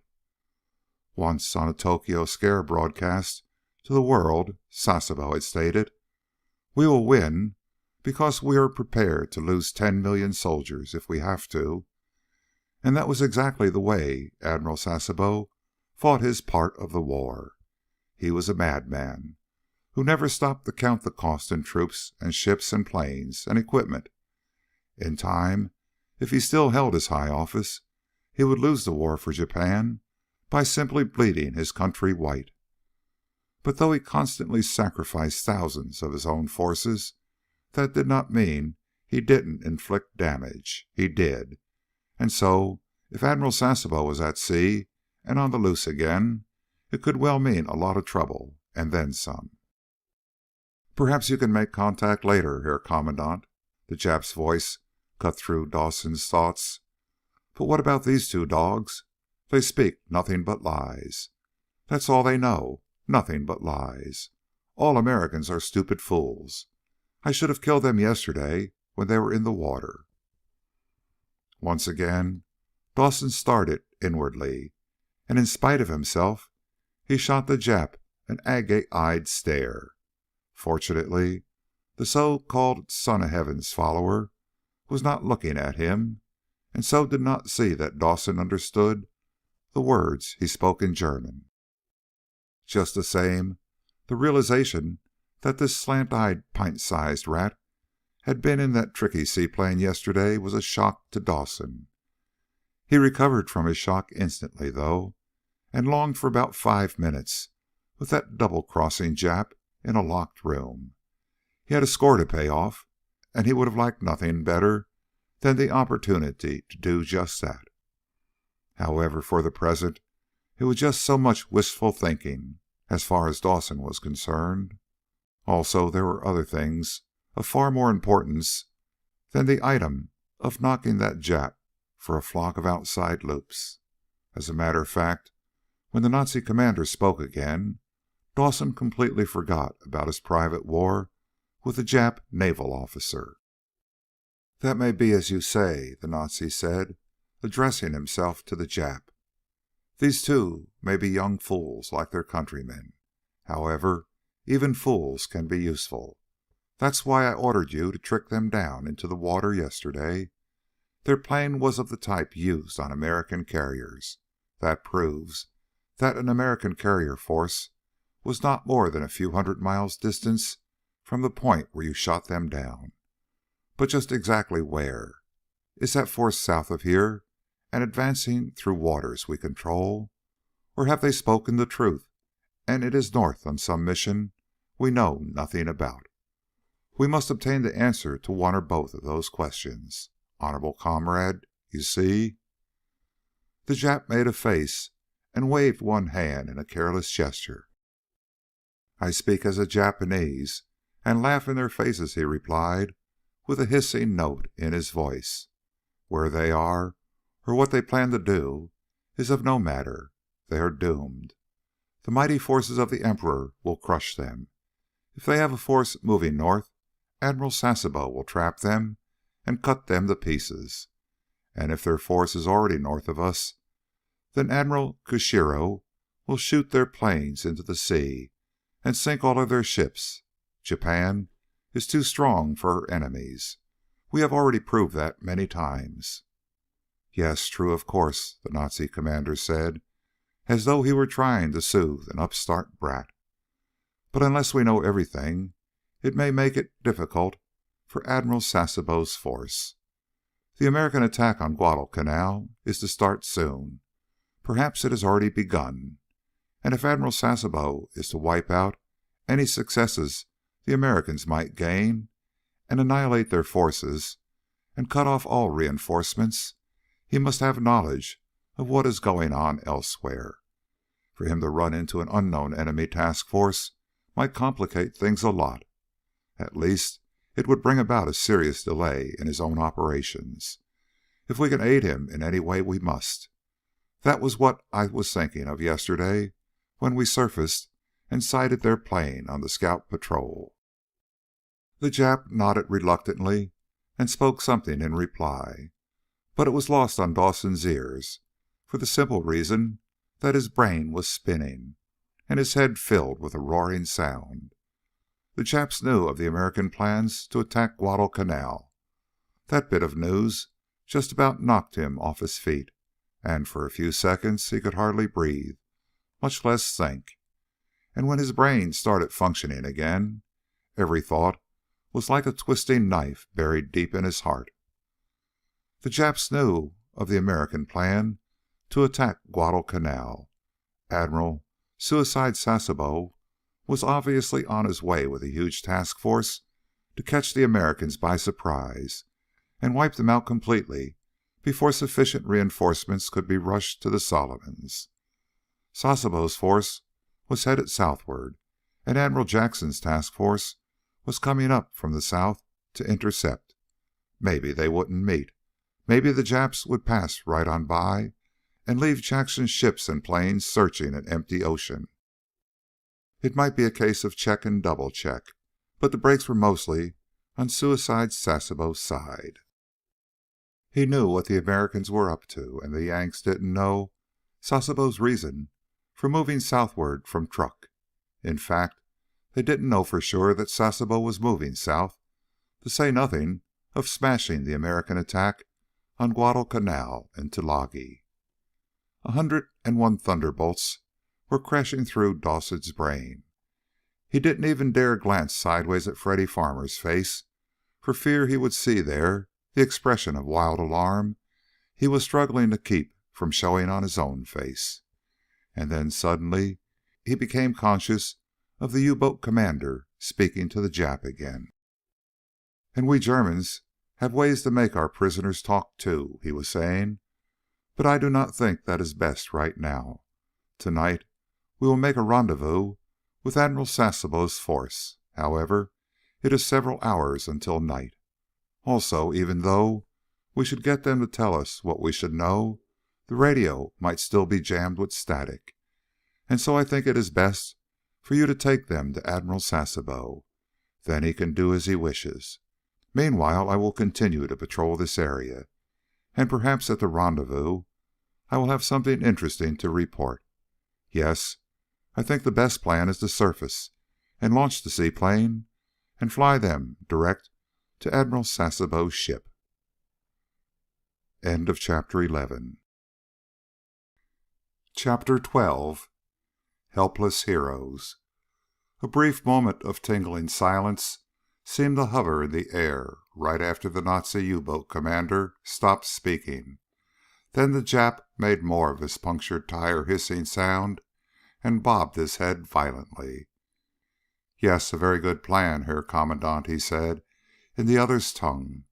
"I myself will fly them to the illustrious Admiral's ship and obey his commands. He will learn all there is to learn, I can promise you.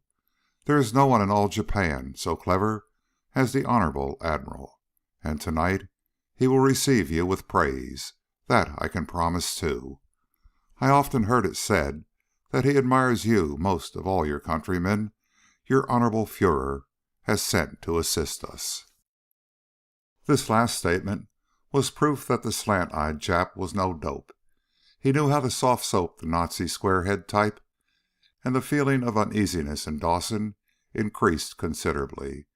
He half wished the Nazi would change his mind and decide to keep Freddy and him prisoners aboard the U-boat. There was something in the Jap's face that didn't make him feel even a little satisfied. On the contrary, he wondered plenty if the Jap would fly them to Sasebo's ship. Neither Freddy nor himself had sold the Jap a thing as they had the Nazi. 10-1, the son of Nippon secretly regarded them as just two humans to slaughter at will, and with much pleasure. And so, steeling himself inwardly and bearing down hard to keep any of his feelings from showing on his face, Dave waited for the next move in this game of life and death in which those favoring death had most of the chips. "I am honored to learn that your Honorable Admiral thinks so highly of me," the Nazi said, as his chest puffed out a little. "And the feeling is mutual, I assure you. Good, then. You will fly these two to the Admiral, and we will meet again tonight. Well?" The Nazi paused, frowned at his wristwatch, and then nodded. "In an hour," he said, looking back at the Jap. "We will run submerged for an hour longer. Then we will surface, and if all is well, we will launch the plane. In the meantime, you can lock them up forward. They will be safe, if not comfortable, in that empty stores compartment forward. Lock them up, and then come back and join me in an officer's toast to your Emperor and to my Führer." The Jap beamed like a joyful rattlesnake and made a stiff, jerky bow from the waist. Then he quickly became the very, very tough little guy. He waved his gun at Dawson and Freddy and screamed an order. "Go outside, dogs. We have no further use for you. Go outside in the direction I order. Move before I shoot you where you stand." The Jap spoke in English that time, and so with a forced look of bewilderment on his face, Dawson turned and led the way out into the companionway. Perhaps Freddy took just a little too long to follow. Anyway, Dave heard the slap of the Jap's gun against his pal's head, and a split second later the English youth stumbled against him in a desperate effort to remain on his feet. He succeeded, and a few minutes later they were shoved through a door into pitch darkness.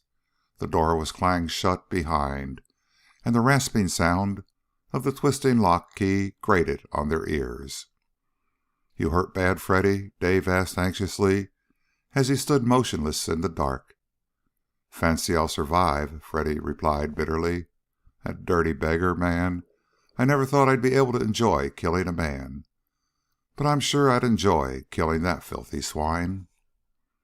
"After me, you come next," Dave said grimly, and started putting one foot cautiously in front of the other. "I guess this place is empty, so we might as well sit on the deck and try to be comfortable. Come over here, Freddy. We can use this bulkhead wall for a backrest. We are in a jam, Freddy." The English-born ace didn't speak until both of them were sitting on the smooth steel deck and were leaning back against the bulkhead wall. Then he sighed and groaned softly. "Quite," he muttered. "A blasted awful mess, too. It makes me ill to think of what they said. Man, Dave, the blighters know about our plans to attack Guadalcanal. I thought I'd choke when I heard that. That's bad, you know, Dave." "You're telling me, son," Dawson echoed. "It's worse than that, but it doesn't help much to groan about it. What worries me is what's going to happen when that 10-cent Jap dumps us in Suicide Sasebo's lap. We had that thick-headed Nazi believing us about our forces being way up north. I thought for a moment, that is, I hoped that... Aw, nuts. We couldn't hope to work a break that good." "We may yet," Freddy Farmer remarked, after a long moment of silence. "If we could only just get this Sasebo to believe that there is nothing south of him, and that all our naval and air forces are way up north and about to strike at Japan direct, then..." The English youth suddenly seemed to realize he was reaching for stars, and let the rest trail off into silence. "And get him to change his plans and go highballing with his whole force north for another one of his pet suicide ventures?" Dave more or less finished for him. "Sure, pal, that would be tops. It would be almost as good as if we could dive right out through these steel plates and swim to the Carson and tell Admiral Jackson the exact location of Suicide's force moving south." "Yes, absolutely," Freddy grunted. Then, after a slight pause, he added, "And the truth of the matter is that I could tell Admiral Jackson where Sasebo's force is, if I could get to him." Dawson gasped, choked, and gaped toward his pal in the pitch darkness. "Whoa, pal," he cried. "That cloud on ahead did send you spinning. Take it easy, kid." "Take it easy nothing," Freddy replied hotly. "I could, Dave. And if you'd used your eyes, you'd have learned what I did." "The location of Suicide's force?" Dawson asked incredulously. "Exactly," Freddy told him firmly. "At least what it was at 10 o'clock this morning. It was 140 degrees west and 5 degrees north. I saw the position marked on the desk chart in that Nazi's cabin.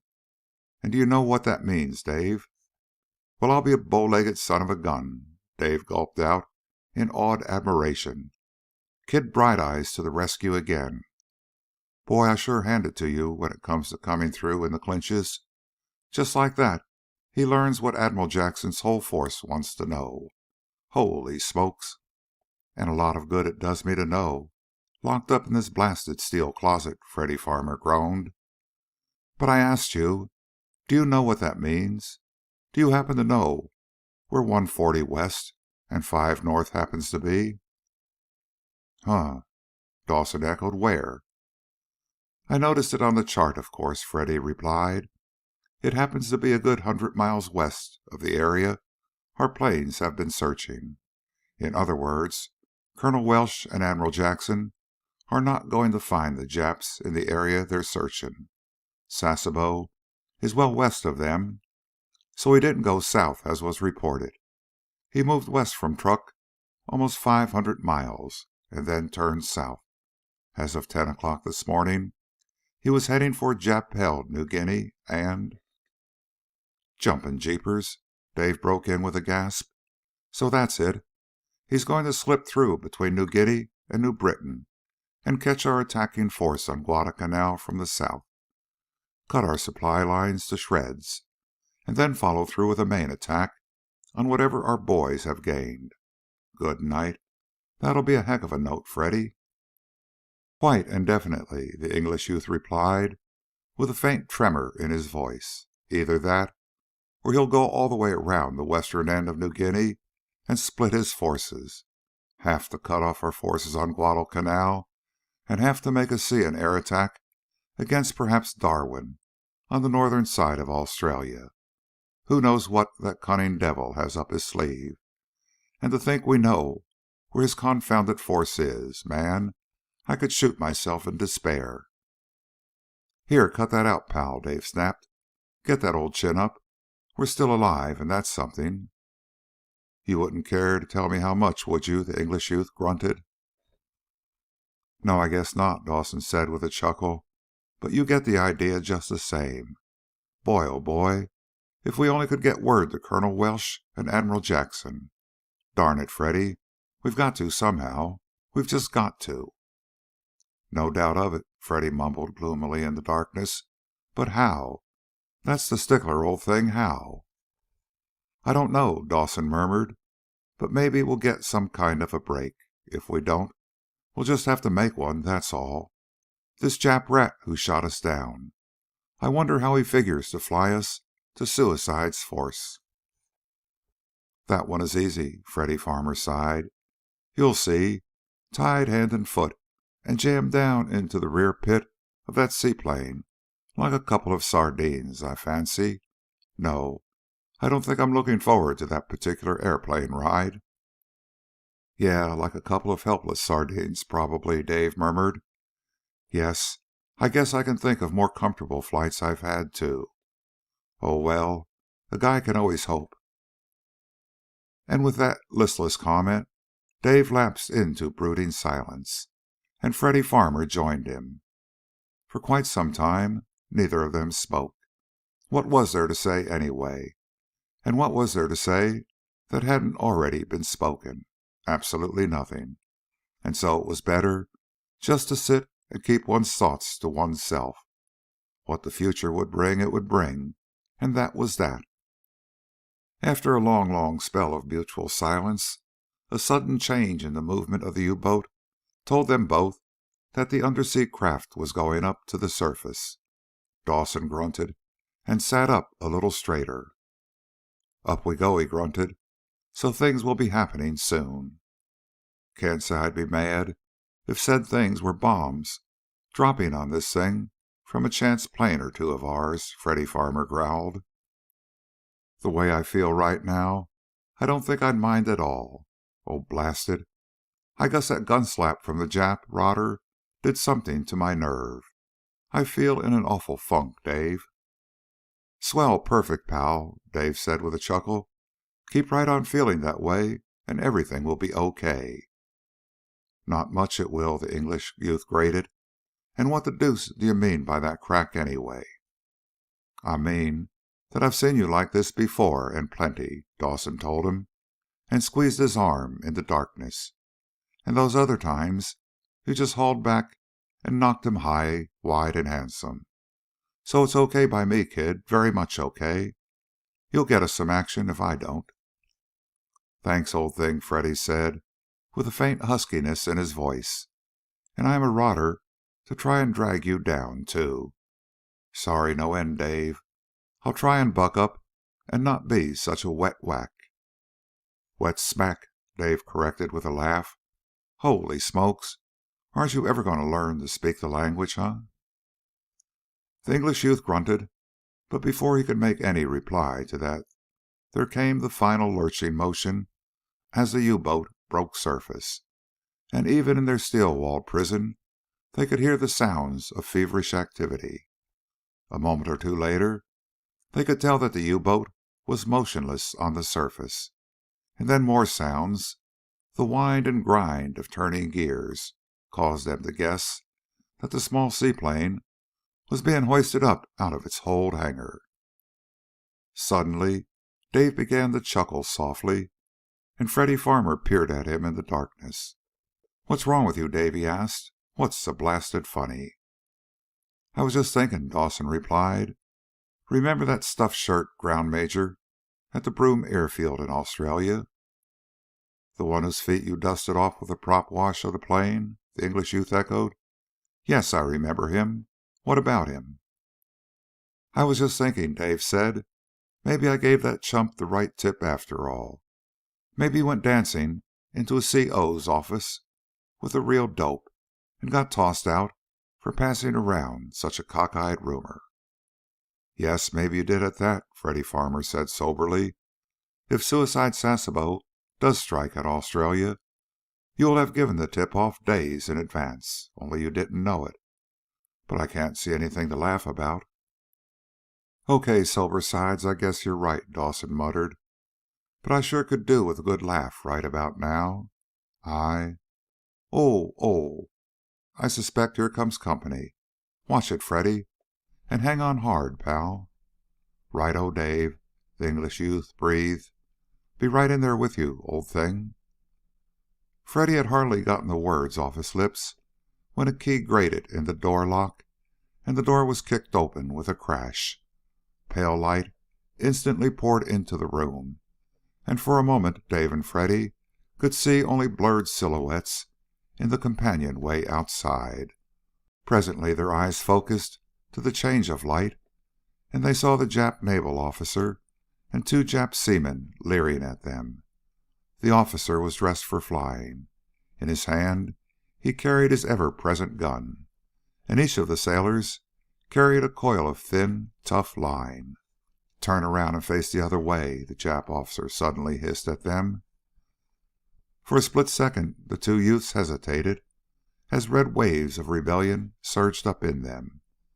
But in that same split second they realized that any show of resistance would be the same as putting a gun to their heads and pulling the trigger. They were as helpless as a couple of caged sparrows, and to do anything about it would be plain downright stupidity. And so they slowly turned around and suffered themselves to be trussed up hand and foot by the two Jap sailors. And suffer they did, in every sense of the word. It was a joy to those sons of heathens to have the opportunity to tie up two white men, and they went about their task with savage glee. And the Jap officer, standing to one side with his gun ready, took almost as much joy in the operations as they did. For Dawson and Freddy Farmer, it was terrible torture to both mind and soul. The loops of the thin, tough line were yanked so tight that they felt like cords of white fire burning into their flesh. Then, long before the two Jap seamen had completed the job, the feeling of burning bands of white fire disappeared. There was just a dull, throbbing numbness in their legs and in their arms. And as the final fiendish touch, the end of the line was looped about their necks and drawn back tight and tied, so that every time they moved their heads, the loop bit into their throat and choked off their wind. Finally, through the pounding in his ears, Dawson heard the Jap officer scream something in his native tongue. Then he felt himself being lifted up and slung across one of the Jap's shoulders like a sack of wet meal. And he could not keep track of just exactly what happened after that. All the bombs in the world were exploding in his brain. His lungs were on fire, and his thumping heart was pounding its way out through his ribs. He seemed to lose control of the movement of his eyeballs. They kept rolling back up into his brain, and vision was impossible. Everything was just a surging ocean of red waves.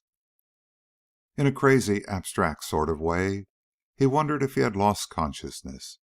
He decided he hadn't, otherwise he wouldn't be thinking such a jumble of thoughts.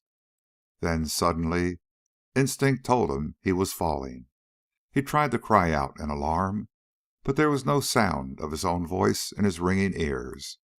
There was just a wild, angry jabbering of Japanese. A tiny thought whipped through his brain to tell him that his Jap seaman had missed his footing and was lunging downward. And the instinct of self-preservation caused him to strain at his bonds. And that was the very last thing he remembered. The whole world blew up in that instant, and he went sailing off into a great void of utter silence and darkness. End of chapter 12. Chapter 13. Haywire Nerves. From a long way off came the faint rumble of sound.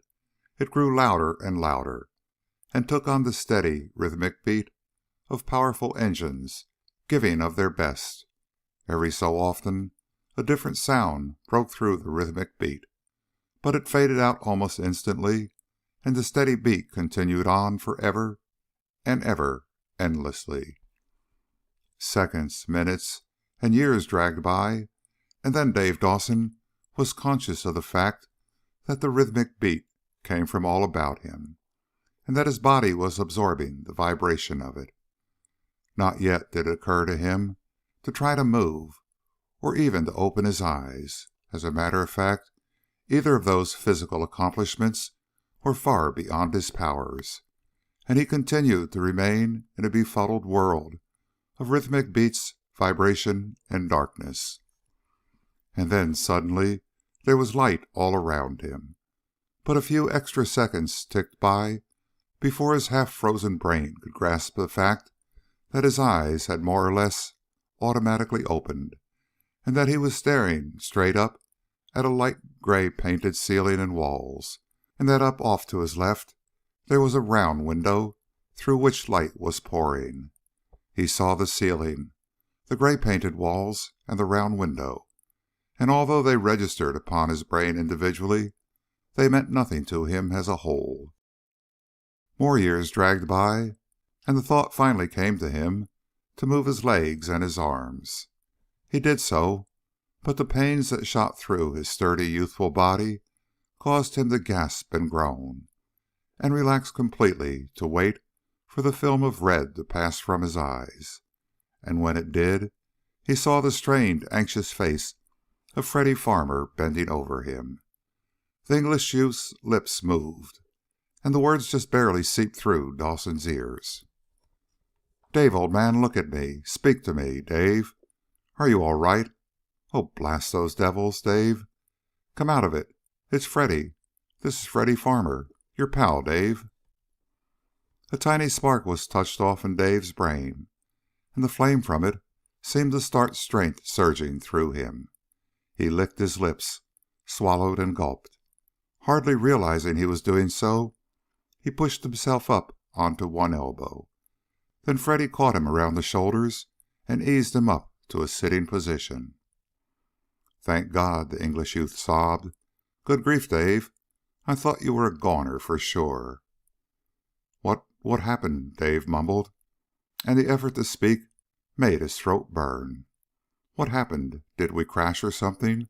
Bail out and forget to pull the ripcord, huh?" "That blasted Jap," Freddy Farmer grated. "He slipped, and you went crashing down on the deck on your head. Man, I was sure you had been killed right then and there." Dawson blinked hard, put his fingertips to his temples, and pressed as though he could push away the fog that clouded his brain. "Jap," he muttered thickly. "I fell on my head? What Jap, Freddy? What are you talking about? I haven't got a head. I've got two of them, split right down the middle. And hey, what gives? What's this place? Where the heck are we? What in thunder has happened, Freddy?" Freddy Farmer didn't answer because he wasn't there. He had moved away somewhere, but he returned almost immediately and held a glass of water to Dawson's lips. The Yank ace drank greedily, and the cold water did wonders for the burning in his throat. It also helped to drive the fog from his brain and give him more strength in both mind and body.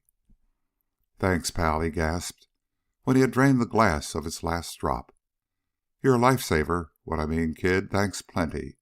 Now, what in the world has happened?" But even before Freddy Farmer could form the words with his lips, a little door in Dawson's brain seemed to pop open, and vivid memories came rushing back to him. "My gosh, I catch!" he cried. "We had been trussed up by those Japs, and they were carrying us up onto the deck of that U-boat. The Jap rat officer was going to fly us to the Suicide Sasebo's flagship. What happened? Did the dirty bums change their minds? And hey, we're not aboard any U-boat now, or are we?" "If you'll only shut up," Freddy Farmer barked, but there was great joy glistening in his eyes. "Just keep that mouth of yours shut tight, and I'll tell you as much of it as I can." "Okay, go ahead," Dave told him. "The lip is all zipped up, kid. Shoot." "Well, they trussed us up and carried us out on deck," the English youth began. "The beggar who was carrying you, though, slipped and went flat. He just dumped you off, and you landed on your head. I guess it was your helmet that saved your life. At least, saved you from a nasty skull fracture. However, you went out cold, much to the amusement of the Japs. And then, well, I blessed well hope I'd never have to live through anything like it again." The English-born air ace paused, and there were actually beads of sweat on his face. Dave gasped at him as he brushed them off with his hand. "Then what, Freddy?" the Yank asked. "Oh, you mean because you thought I'd kicked the bucket that my number had gone up?" "Partly," the other replied, "but mostly because the Japs decided that you wouldn't be any use to them in that condition. That Jap officer blighter was about to have you just tossed into the water for shark food." Dawson gulped hard, and every drop of blood seemed to drain right down through his feet and out of his body. "Sweet tripe, no kidding," he gagged. "Jeepers, and there I was, not able to do a thing about it. Boy, oh boy. Praise be to Allah, they didn't." "I never want to live those minutes over again," Freddy Farmer breathed fervently.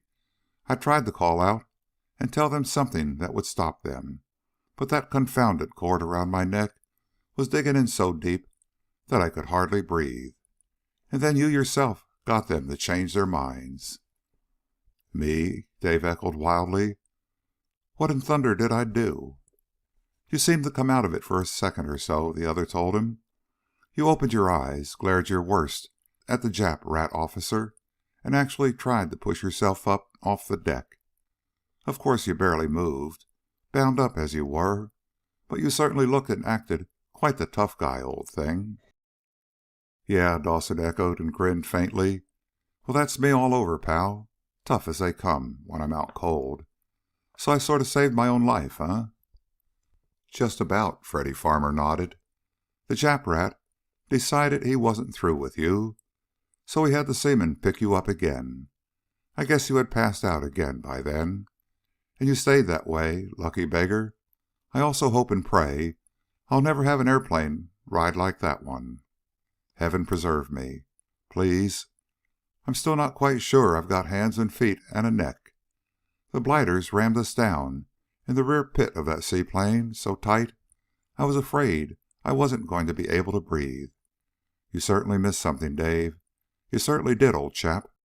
"Yeah, and am I glad," Dawson grunted and glanced about him. Then he saw that Freddy and he were in an absolutely bare cabin aboard some kind of a ship. It was not until then that he realized that the rhythmic beat was the ship's powerful turbines driving it through the water. He glanced out the round-shaped window and saw cloud-dotted azure blue sky drifting by. Then he looked quickly back at Freddy, and the English youth nodded gravely. That's right, Dave, he said quietly. Welcome to the flagship of Admiral Suicide Sasebo's force. And good grief, Dave, it's a tremendous force.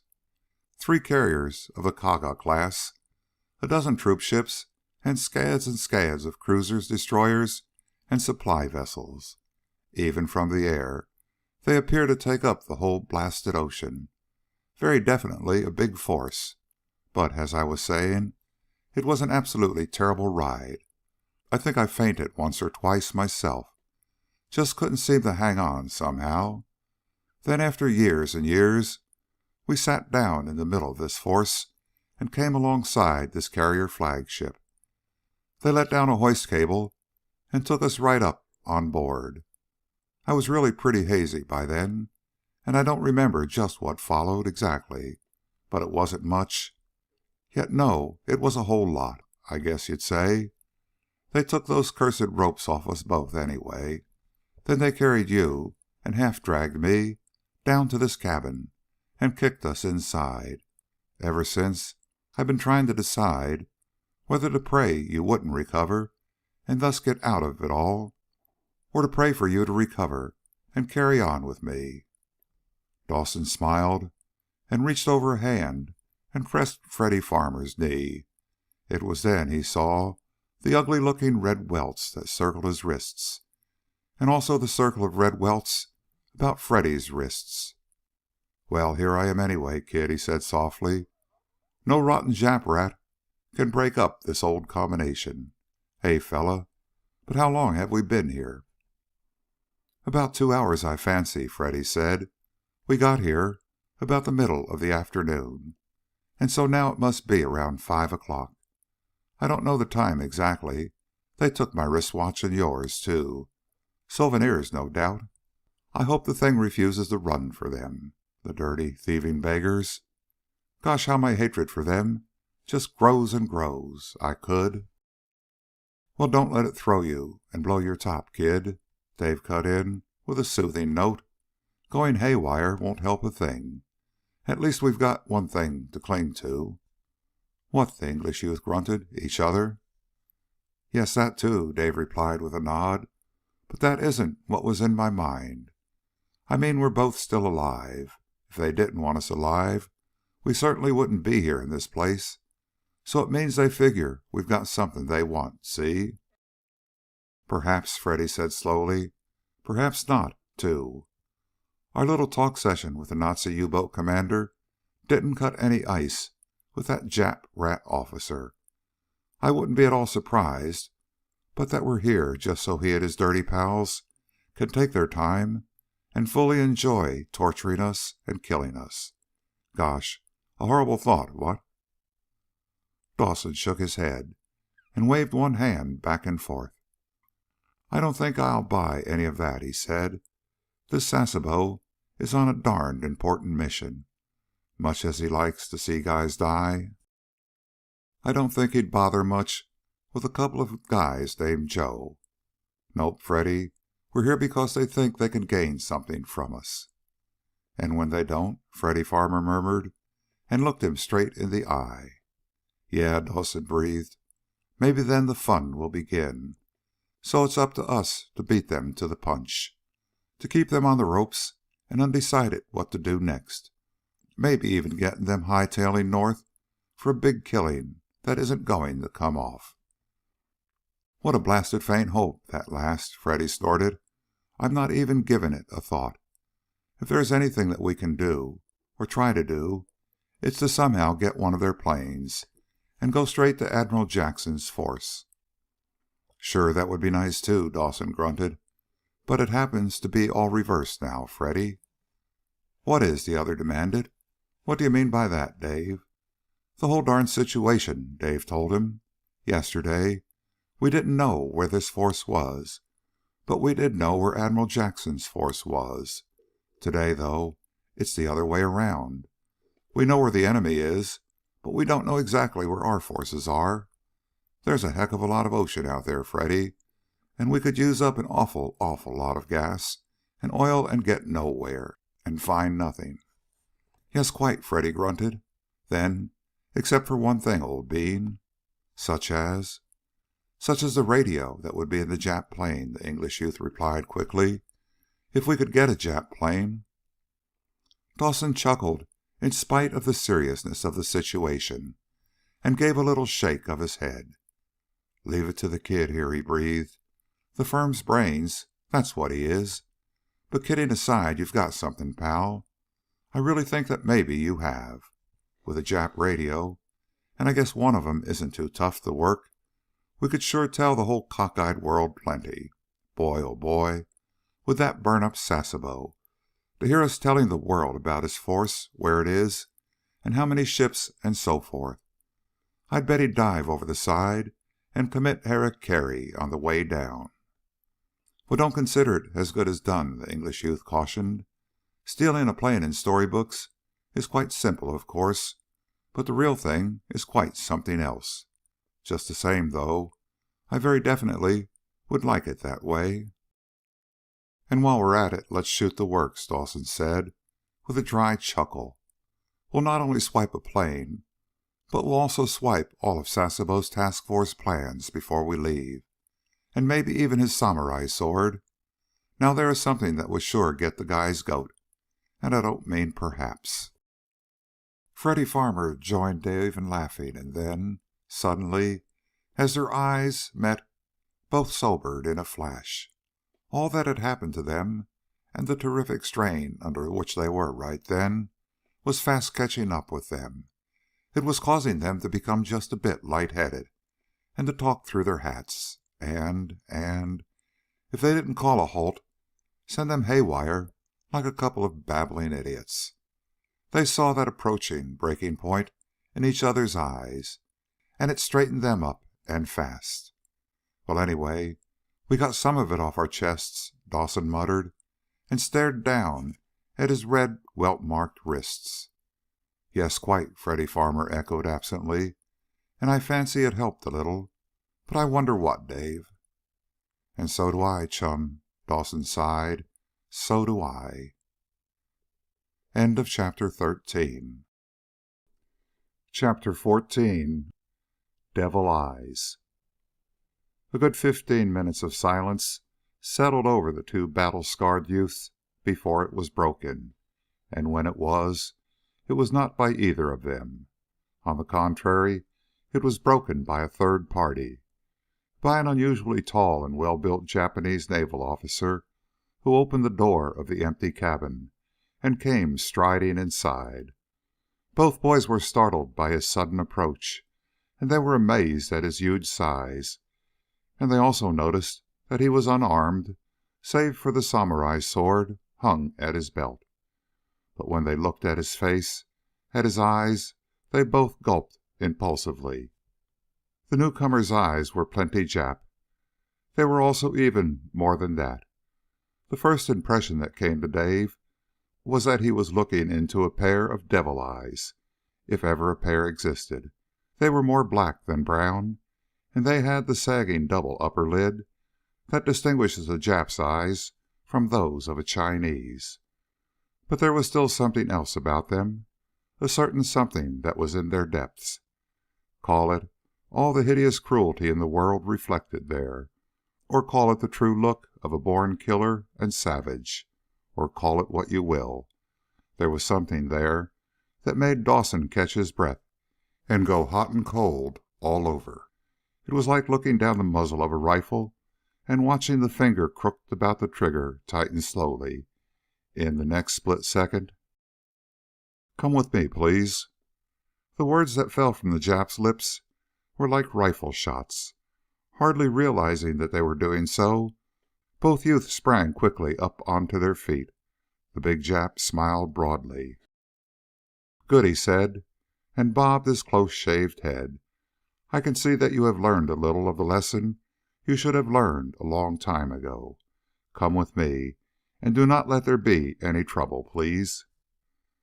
As a warning gesture, the big Jap patted the hilt of his samurai sword, and then stepped aside and jerked his head in a silent order for Dawson and Freddy Farmer to step by him and outside. They stepped out into a fairly wide companionway, and as the Jap motioned for them to move off to the right, they saw that the far end of the companionway opened up into what was obviously one of the hangar decks of the carrier. They could see Zeros and Nakajimas, and a couple of other types that they could not make out at that distance. They didn't have much time to study the parked planes they could see far ahead, however. The big Jap soon ushered them into a much narrower companionway off to the right, and then up a ladder. They came off the top of the ladder onto the broad flat flight deck of the carrier. It seemed covered from bow to stern with planes, with a narrow runway lane down the middle. Gazing at it, Dawson couldn't help but think of what a mess it would make if just a single plane taken off should skid to either side and lock wings with the long rows of parked planes. Or just a couple of well-placed incendiary bombs, he murmured absently to himself. Boy, what a bonfire that would be. Dave, Freddy Farmer whispered at his elbow. What was that? Nothing, pal, Dawson sighed. Just a little wishful thinking. At that moment, the big Jap gave them a gentle push and nodded along the flight deck in the direction of the flight bridge and ship control turrets. The two youths obeyed at once, and as Dawson weaved his way in and out among the parked planes, close-cropped Jap heads seemed to pop up from all sides and grin and leer at him. He paid them little attention, however.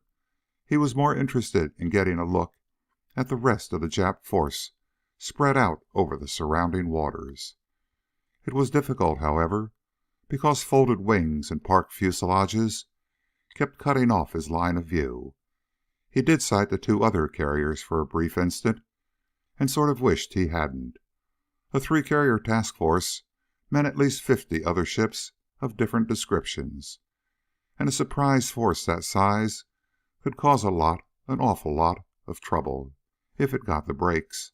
In fact, it might well change the entire course of the war in the far-flung Pacific. Fortunately for Dawson, he wasn't allowed much time in which to brood over that possibility. He and Farmer soon reached a point directly below the flight bridge. There the big Jap ushered them through a door and along a companionway and up a couple of more deck ladders. Their little walk finally terminated in the well-appointed quarters of none other than Admiral Suicide Sasebo himself. And the mad killer was there, the flesh, too, flanked on both sides by his runt-sized staff officers and aides. Short, overfed, bandy-legged, and squint-eyed, the whole lot of them. At first glance, they looked like a bunch of cross-eyed street urchins dressed up for a cops and robbers masquerade. If Dawson were to have seen the same picture flash across the screen in a movie theater, he would have fallen out of his seat with laughter. But there was no laughter on his lips now, not even in the back of his thoughts. Not one single giggle, for each pair of those eyes fixed upon him were not the eyes of a street urchin, but of an inhumane savage who would gladly carve him to shreds for the sheer joy of it all. No, there was no laughter in Dawson or Freddy Farmer as the big Jap pulled them up to an abrupt halt. Truth to relate, there was only a lot of cold fear and twice as much worry. Suddenly, to Dave's tense senses, there came a sound akin to that of somebody putting sheets of tin to a buzzsaw blade. He jumped inwardly and then realized that the ear-rasping sound was the Jap behind him addressing his commanding officer in their native tongue. Impulsively, he looked at the row of Jap figures to make sure his guess as to which was Admiral Sasebo was correct. And it was correct. The little runt in the middle of the row, wearing fewer decorations than any of the others, made movements with his head as though somebody were working it with strings from behind, and then made some reply in a soft sing-song note. As the echo of the sound he made died away, he looked at Dawson and Farmer, and to their dumbfounded belief he smiled broadly and executed a slight bow. "Welcome, honorable enemy gentlemen," he said, in fairly good English. "It is a pleasure to have you aboard my ship. Be seated, please. I am about to dismiss my officers. Then we will discuss your little problem." The Jap Admiral bowed slightly again, then half turned and looked at the officers on one side. He said a few words, bobbed his head, and then turned to the officers on his other side and spoke to them. All of them bowed way over, murmured something, and went single file outside. And soon the cabin was empty, save for the two boys, the Admiral, and the big Jap officer.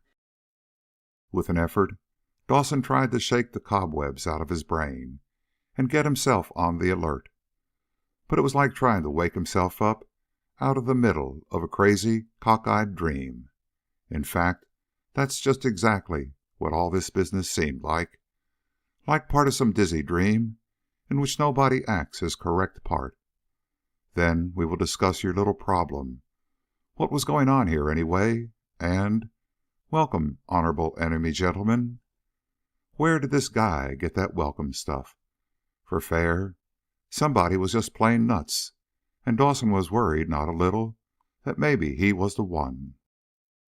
Be seated, honorable enemy gentlemen, please. We have plenty of time, and in war it is a good thing to relax and be comfortable whenever one gets the chance. Yes, in those chairs behind you, please. If Dawson and Farmer had been under a complete hypnotic spell, they couldn't have obeyed more mechanically as they backed up until the chair edge hit them behind the knees, and then sat down. And like a couple of dazed puppets waiting to be moved around, they just sat there with eyes fixed on the Jap Admiral. He seated himself and stared at them for a long time before he spoke. "So you have very interesting news for me," he suddenly said, with a rising inflection of voice. "Well, I am interested. So tell me all about it, please." Dawson gulped slightly and tried desperately to bat his brains off the merry-go-round on which they were riding and get them to function properly. If he ever was to play a game of wits, this was the time. But at that precise moment he couldn't have spoken his own name correctly for the life of him. Freddy Farmer, however, rushed to his rescue. The English youth looked the Jap Admiral straight in the eye and shook his head. "Too late now," he said quietly. "Neither of us knows where our force is now. It may be still up north off your Japanese coast, or perhaps it is now steaming back to Pearl Harbor." "That is too bad," the Jap said, without a single change of expression. "I was hoping that perhaps I could detach one or two of my destroyers to go meet them and sink them." Both boys got the full meaning of the "one or two destroyers" crack, but both refused to rise to the bait. They simply shrugged and waited for the Jap Navy big shot to take the lead again. They thought they saw a faint flicker of anger cross his flat, shiny face, indicating that he was a little annoyed. But that's all the sign he gave. He stared at them each in turn for several more minutes, then seemed to fix his gaze on Dawson's face. "You say there are 5 carriers?" he asked. "Yes, 5 carriers, and," Dawson replied, and then stopped dead as the walls of the room seemed to come tumbling down around his ears. He heard Freddy Farmer's startled gasp and wished in that moment that he possessed a gun so that he could shoot his brains out. Of all the stupid, dumb fools he took to prize. With his bare face hanging out, he had walked straight into the Jap Admiral's trap and had been caught cold. In short, the Jap had suddenly addressed him in German, and without thinking, fathead that he was, he started to reply in the same tongue. "And you Americans boast of being so very, very clever," the Jap Navy big shot was now sneering at him. "Fools, little children, you are all soft and eaten away in the brain. You are finished. Do you not realize that?" Dawson didn't say anything. He was mentally kicking himself too much to bother about speaking words, and God knows He had spoken too many words as it was, in the wrong tongue. Fathead of fatheads. Of course that Jap pilot rat had reported the entire conversation aboard the U-boat. Had mentioned, no doubt, that he and the Nazi had spoken in German so that the two prisoners wouldn't understand. But they had understood everything spoken. And now the Jap Admiral knew that they had understood. In short, he had only to add 2 and 2 to make a pretty sure guess that they hadn't spoken a word of truth aboard the U-boat, and had played dumb in an attempt to pick up information they might use if they ever managed to escape. And to put it another way, the Jap Admiral had checkmated them cold when they had barely begun to sell him a load of phony goods.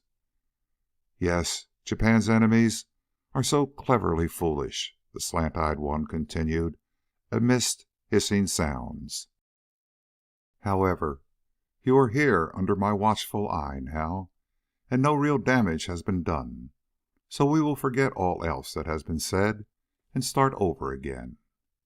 The Jap stopped suddenly and leaned forward a little over the desk at which he had seated himself. You were shot down after having flown from an American carrier, he said. Now, what was the name of that carrier? The Tokyo Express, Dawson replied quickly. And the first stop is Tokyo, too, believe it or not. The faint attempt to wisecrack was completely lost on the flat-faced Jap, which was of course to be expected, for included in the countless things that the Japanese people do not possess is a sense of humor. Even a joke that would send an Englishman into fits of laughter would sail right over a Jap's thick-boned head. So the Admiral simply wagged his head from side to side, gravely, and made a little shaking motion with the index finger of his right hand. That's not the truth, he said, in his soft sing-song voice. The name of your carrier was either the Carson or the Hawk. They were both in a task force sighted 2 days ago. You come from one of those carriers, so it is proved that the force has moved up into waters considerably north of where it was 2 days ago. That's what we've been saying, Freddy Farmer shot at him. The Carson and the Hawk, and you can guess how many other carriers, but much, much further north than you suspect. The Jap started to wag his head again gravely, but at that instant an inspiration, which might enable him to regain a little of the beans he had spilled, clicked in Dawson's brain. He held up a hand to check whatever the Jap Admiral was about to say. Just a minute, Admiral Sasebo, he cried out. Think what you like, but do some thinking. The war for my pal and me is all over. 10 to 1, we'll never leave this ship alive. And how? The whole darn world knows what you Japs do to pilots you capture. Okay, we took our chances and we lost. So all that's left is the chance to rub it into you a bit, because you're headed for a loss too, see? Think I'm kidding? All right, then get this. Get hold of that double-crossing flying ape of yours who shot us down, and ask him what direction was our plane flying when he shot us down. Go ahead, ask him that, and he'll tell you south. And if he had his eyes open, he probably saw us dump our gas, hoping that the empty tank would keep us afloat longer. But it was punctured, so the plane sank in a hurry. But here's the point. Ask him about how much gas he saw us dump to empty the tank. If he can't tell you, I can. It was practically a full tank. So figure it out, Admiral. Figure it out. We were flying south with practically a full tank. Flying back to our carrier? Not a chance. We were scouting out from our carrier, trying to find if your force, this force right here, was trailing us up north. Dawson emphasized his words with a violent nod of his head, and then he added just one more word jab for good measure. Okay, throw us to the sharks. We're all washed up, but at least we've had the satisfaction of having the horse laugh on you. And what a horse laugh, as you'll soon find out. As Dawson got the last off his lips, he instinctively steeled himself and waited for the Jap Admiral to start screaming his head off. However, if he expected the Nippon killer to fly into a tantrum, he was doomed to disappointment. Suicide Sasebo simply stared at him expressionlessly for a long, long time. Then he spoke in his native tongue, but his words were addressed to the big Jap standing just in back of the two air aces. Yet he held them with his eyes all the time he spoke. A few moments of silence followed his words, and then the big Jap spoke. A flicker of light or something seemed to pass across the Admiral's face, and then he spoke for the second time. The big Jap made hissing sounds, bowed low, and then took hold of Dawson's arm and Freddy Farmer's arm with fingers of steel and turned them around and led them out into the companionway. Bewilderment and a faint sense of uneasiness welled up in Dawson, for he had no idea what the two Japs had spoken to each other. And if only he did know, it would save so much for Freddy Farmer and himself. The first time Sasebo spoke, he had ordered the big one to take the two prisoners down onto the flight deck, shoot them, and toss their bodies over the side. But he had only spoken thus to see if either of the prisoners understood Japanese, and when he realized that they did not, and the big Jap had made a polite suggestion, he had agreed at once, given the necessary instructions, and then ordered the two air aces to be taken away. End of chapter 14. Chapter 15. Missing in Action.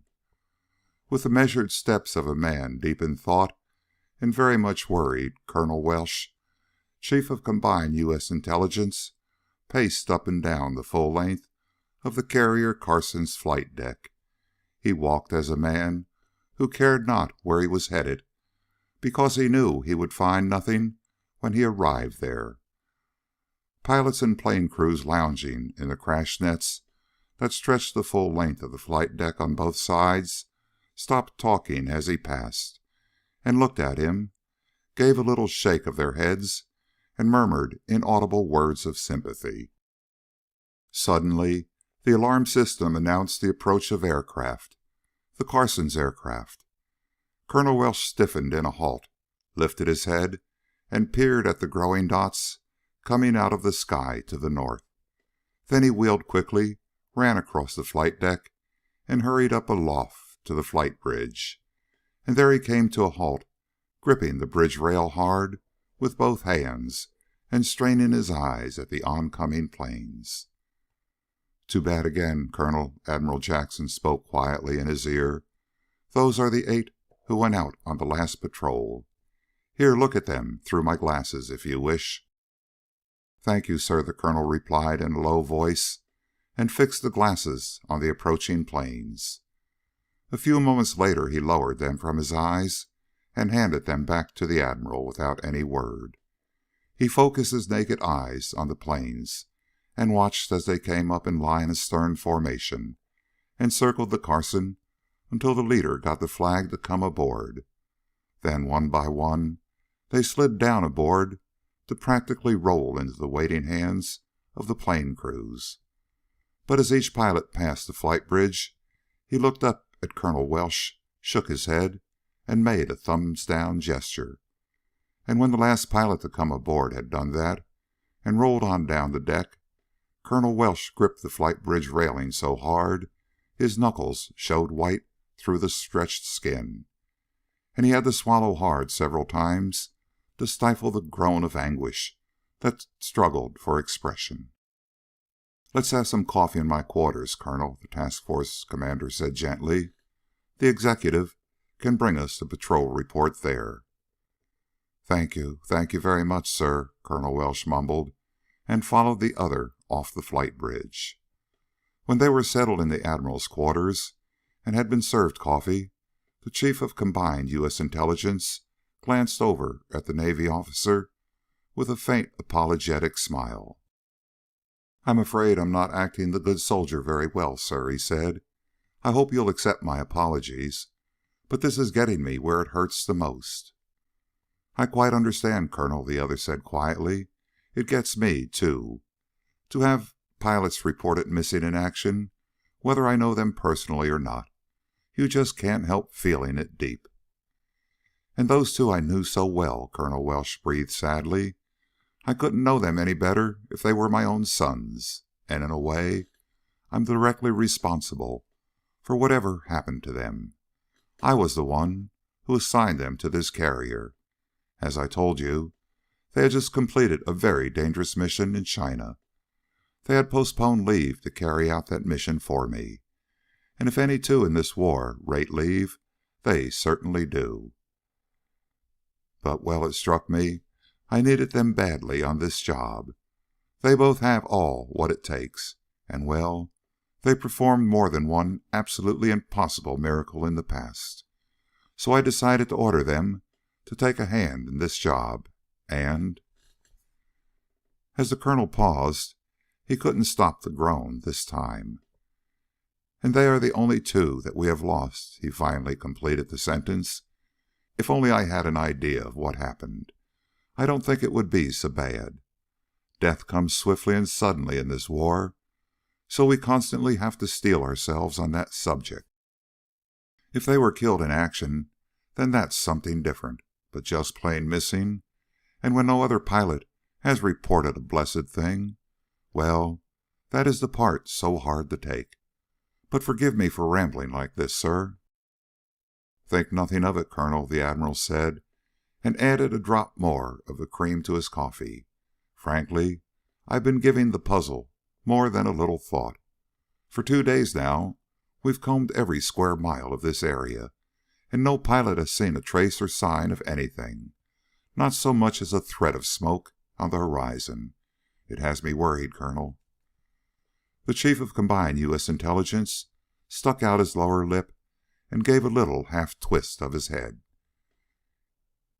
"I'm very much worried too, sir," he said. "If that reported Jap force is in these waters, it must be at the bottom of them.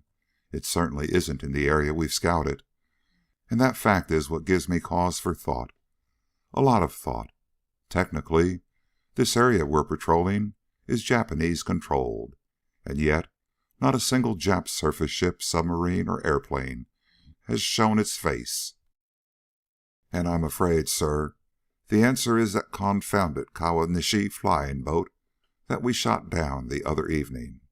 It stands to reason that they must have sent out a radio report to their base before Dawson and Farmer nailed them." "I'm afraid you're right about that, Colonel," the Admiral agreed with a nod. Then, as his brows furrowed in a frown, "But we were just off New Caledonia then, and headed east.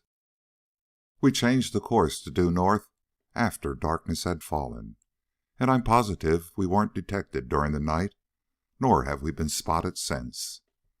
"But unfortunately, the Japs are no fools," Colonel Welsh said grimly. "They are mighty clever and have a way of accurately figuring things out for themselves, and they probably started adding things up when their patrol plane spotted no sign of us the next morning. It's possible that they outguessed us and sent word to the commander of this Jap force we're trying to hunt down, and he took measures to make sure that we wouldn't find him. He may have changed his course and moved far over to the west." "If he did," the Admiral grunted and rubbed one clenched fist on the arm of his chair, "then we won't find him before the attack on Guadalcanal gets started at dawn tomorrow. Even at top speed, we couldn't get over to where he may be that soon. And, of course, it's only a guess that the force is over there. Also, it would be too risky.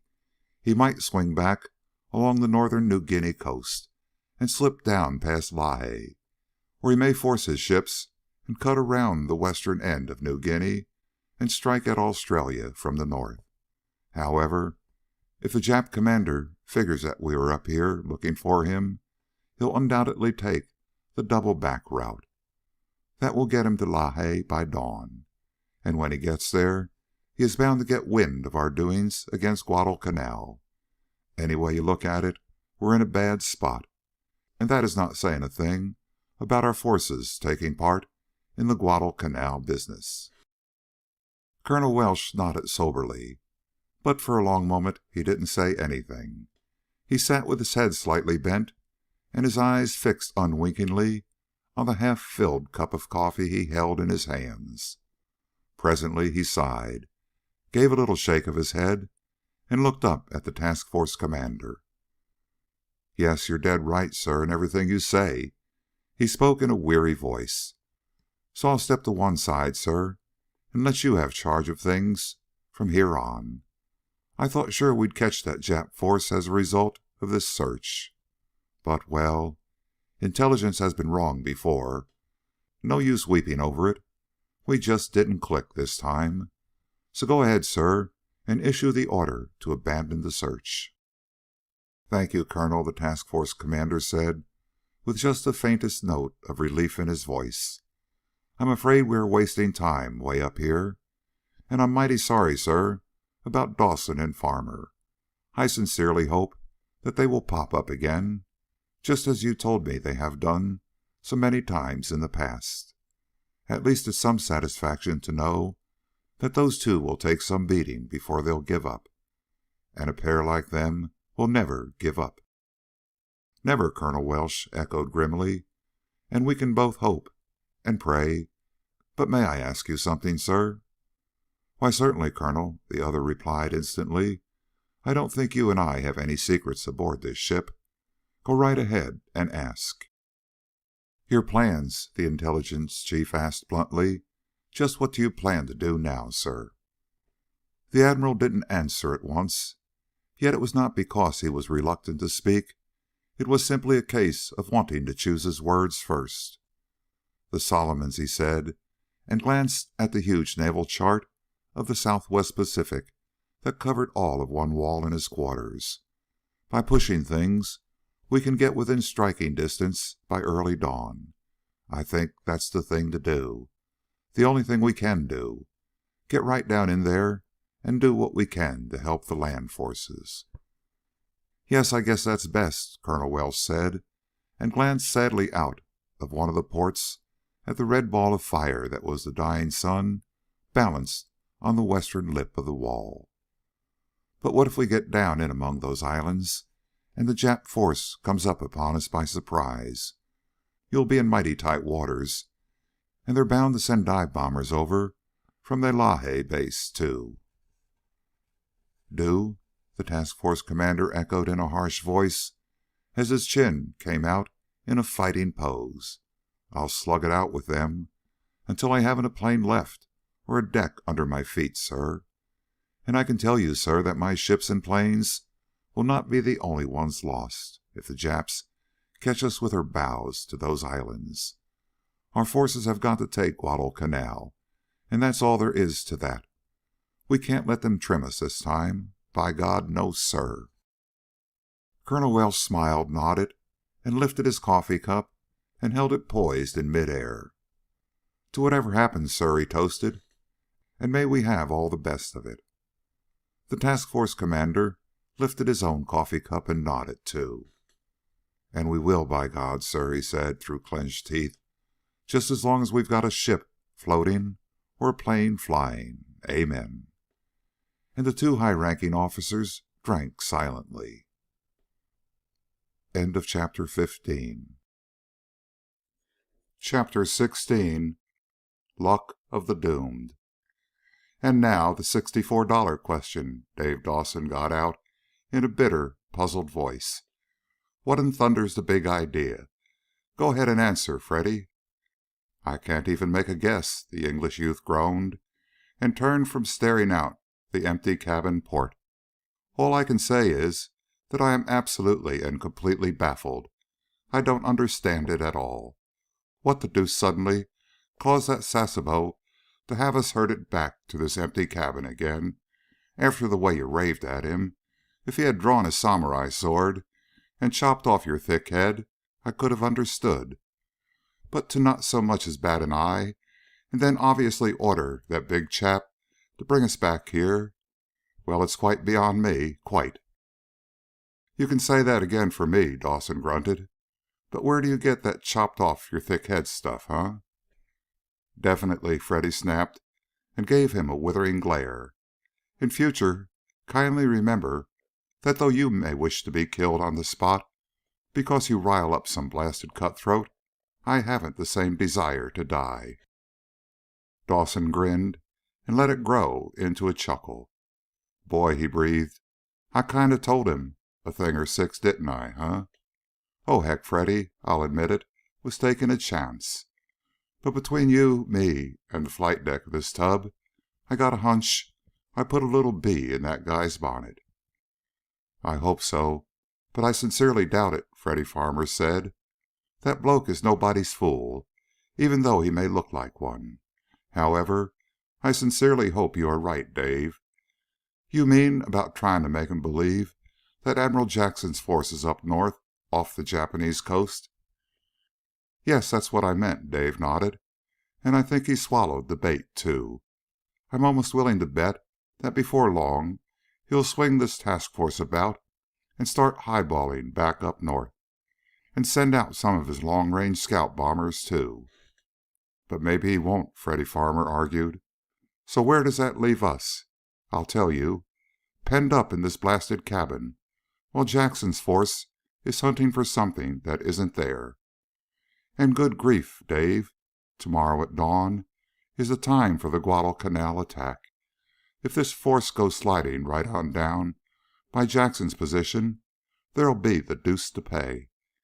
You remember what Colonel Welsh kept pounding home to us?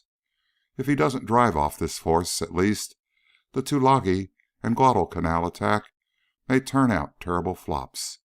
And at a terrible price, too. Gosh. Things are so blessed well mixed up, I don't know what to think. Fact is, I can't think of anything but that we're prisoners here on this confounded vessel. If there were only some way we could escape and get in touch with Admiral Jackson's force. Yeah, if only, Dawson grated, with a frown as he twisted one clenched fist into the palm of his other hand. I'd give my right arm and maybe a couple of legs just for a 50-50 chance to get out of this jam. And I've been thinking, too, Freddy. Thinking of what? The English-born air ace demanded, as Dawson lapsed into sudden silence.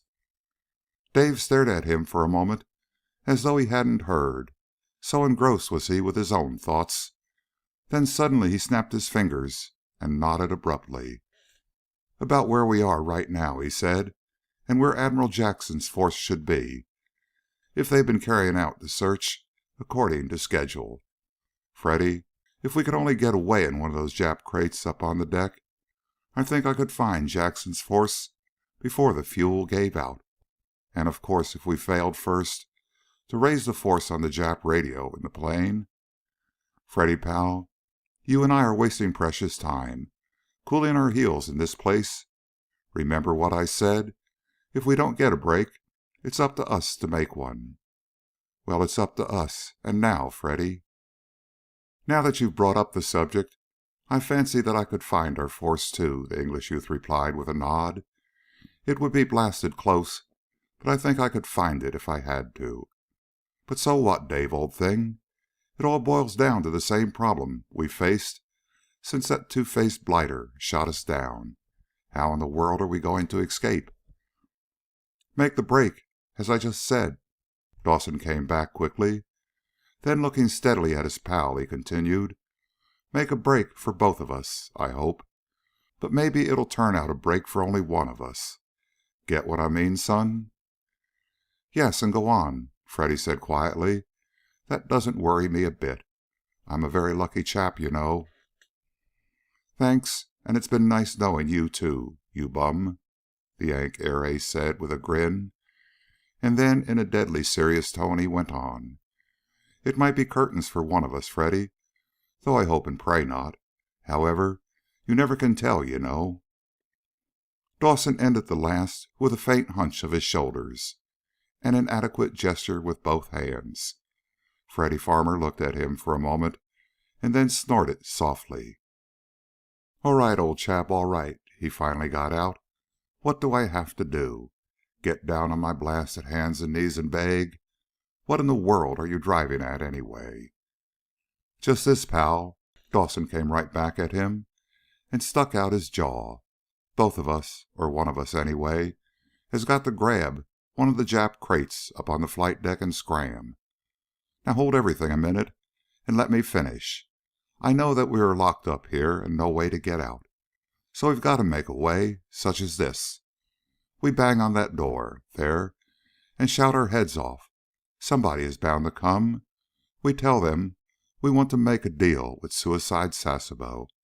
In short, if he guarantees that we'll be taken to Japan as special prisoners of war, then we'll... Definitely no, Freddy Farmer snapped. I wouldn't give the blighter the satisfaction of... Clam up your yap, will you? Dawson hurled at him. For cat's sakes, let me finish, dope. I'm simply telling you what we're going to say, not what we're going to do. So just keep your shirt on, mug, and let me finish. Okay? We bang and thump on the door there. Some guy comes, and we give him a song and dance about how we're willing to swap military info for a square deal from Sasebo. It stands to reason that the guy will either go tell Sasebo on the run or take us there. Okay? Remember that last trip? What do you mean, do I remember that last trip? The English-born air ace asked. Dawson groaned and made the motions with his hands of twisting an invisible neck. What do I mean, he says, Dave grated. I mean this, pal. To go see Sasebo, we have to walk along the flight deck and weave in and out among all those planes, okay? Supposing we suddenly duck under a wing, leap into a cockpit, and kick the engine into life. And away we go, huh? I'm with you all the way, old thing, Freddy Farmer said quietly. Of course you know that, what? Dave grinned, reached out a hand, and slapped the English youth on the back. My pal always, he said, and meant it. Well, that's what I mean, kid. Maybe we both wouldn't make it, but doggone it, Freddy, one of us has just got to make it. The way those planes are parked up there, we could get off before they knew what the heck was going on. Am I right, or am I right? Don't bother asking me, Freddy replied, because I'm all for the idea. But there's one thing I think we'd better check, Dave, just in case we don't make it together. Shoot, pal, Dawson said instantly. What's on your mind? The approximate location of Admiral Jackson's force, the English youth replied at once. I think we'd better agree where it is, or at least where we think it is. You see what I mean? Dawson nodded and started to speak, but at that moment he experienced a crazy, daffy feeling. He felt as though there were a third person in the room, and as if that third person were listening to everything that was said, and chuckling up his sleeve. I don't think we have to worry about that, kid, Dawson replied. I think we both know just about where Admiral Jackson's force should be. The big idea is, can we grab a plane and scram away from this tub? In other words, are you game, Freddy? The English youth didn't reply at once. He just stared at Dawson, and smoldering fires glowed in his eyes. And to use a thoroughly Yank expression, he eventually said, tight-lipped, "What do you think, eh?" Dave grinned and nodded happily. "Okay, kid," he said. "I was only asking. Well, what are we waiting for? Huh?" The English-born air ace seemed to hesitate a brief moment, and then he smiled and nodded. "I'll bite," he said. "Just what are we waiting for? Go ahead, old thing. Anything is better than this, what?"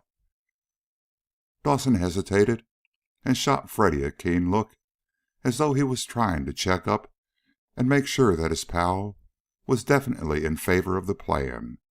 Then he nodded silently, turned and walked over to the cabin door with one fist raised to pound against it. But miracle of miracles! Before his knuckles had so much as touched the cabin door, he heard the key grate in the lock, and the door opened in his face to reveal the huge Jap officer who had conducted them to Sasebo's quarters that other time. Eyes popping and mouth hanging open, Dawson stared at the huge Jap. The son of Nippon smiled, nodded, and made a faint gesture with one hand. "Come with me," he said.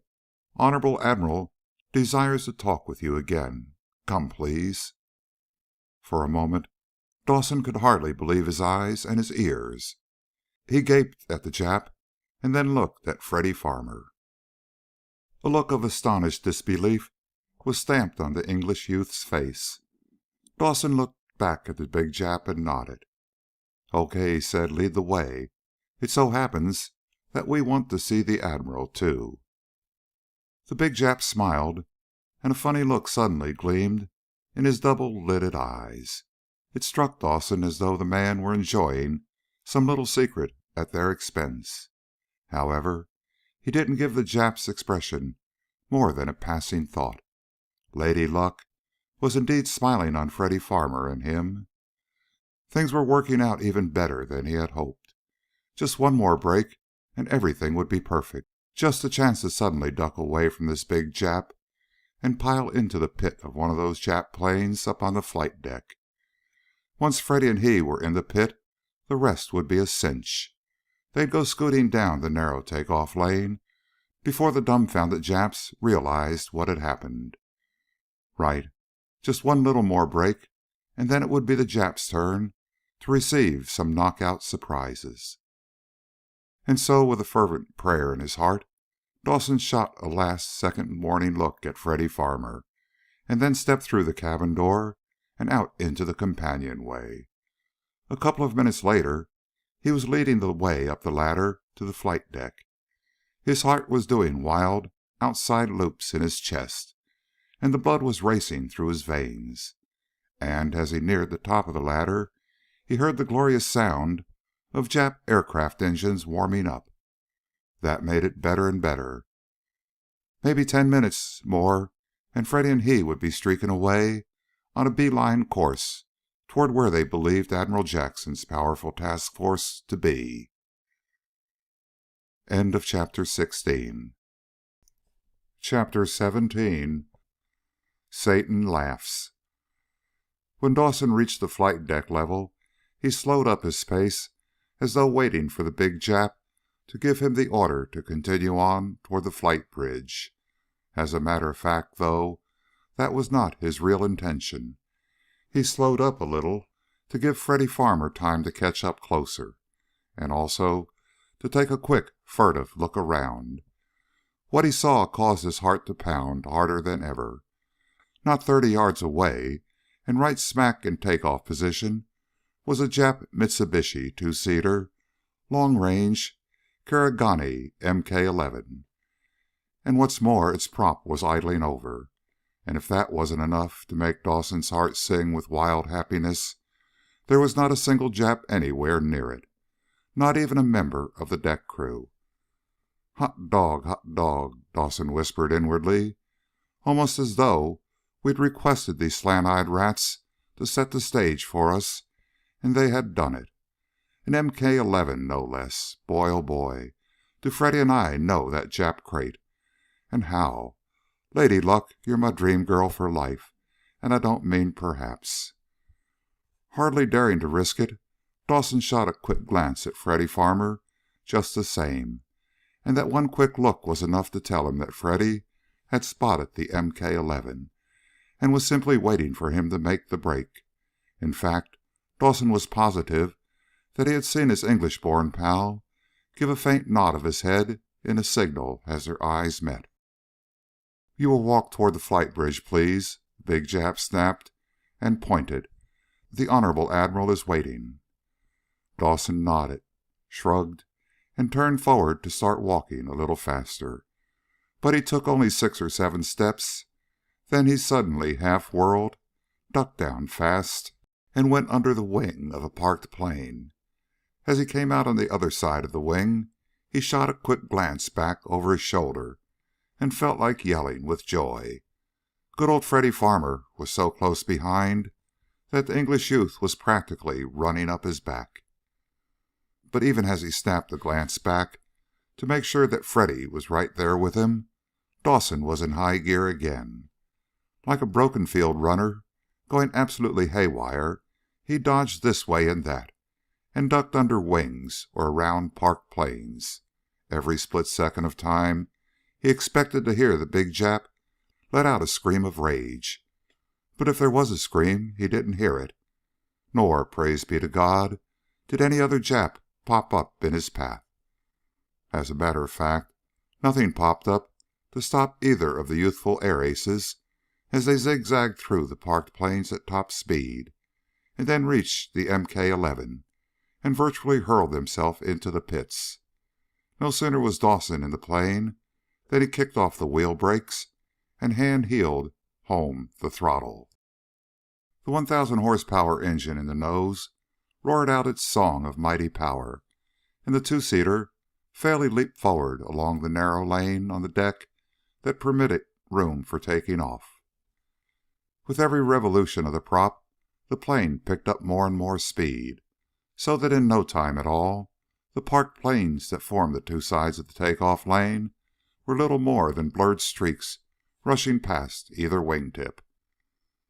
No wild cries from the Japs, and no bursts of machine guns or pistol fire. Dawson was surprised by the absence of fire from the Japs for maybe a whole split second, and then he forgot all about it. The MK-11 had cleared the flight deck of the Jap carrier and was prop clawing upward. However, Dawson checked the climb instantly. In fact, he actually nosed the aircraft downward until the belly of the plane was practically kissing the tops of the long blue-green rollers of the Southwest Pacific. To climb for altitude would make him an even better target for the shipboard anti-aircraft guns that were bound to go into action in another second or two. Also, to climb would mean to sacrifice speed, and speed with which to get away from the whole darn task force in a hurry was what he wanted most. And so he hugged the wave tops, headed straight for an escorting cruiser, and went past it with his wingtips almost kissing the cruiser's mast top. "Hey, not so close," Freddy Farmer shouted in a moment of wild alarm.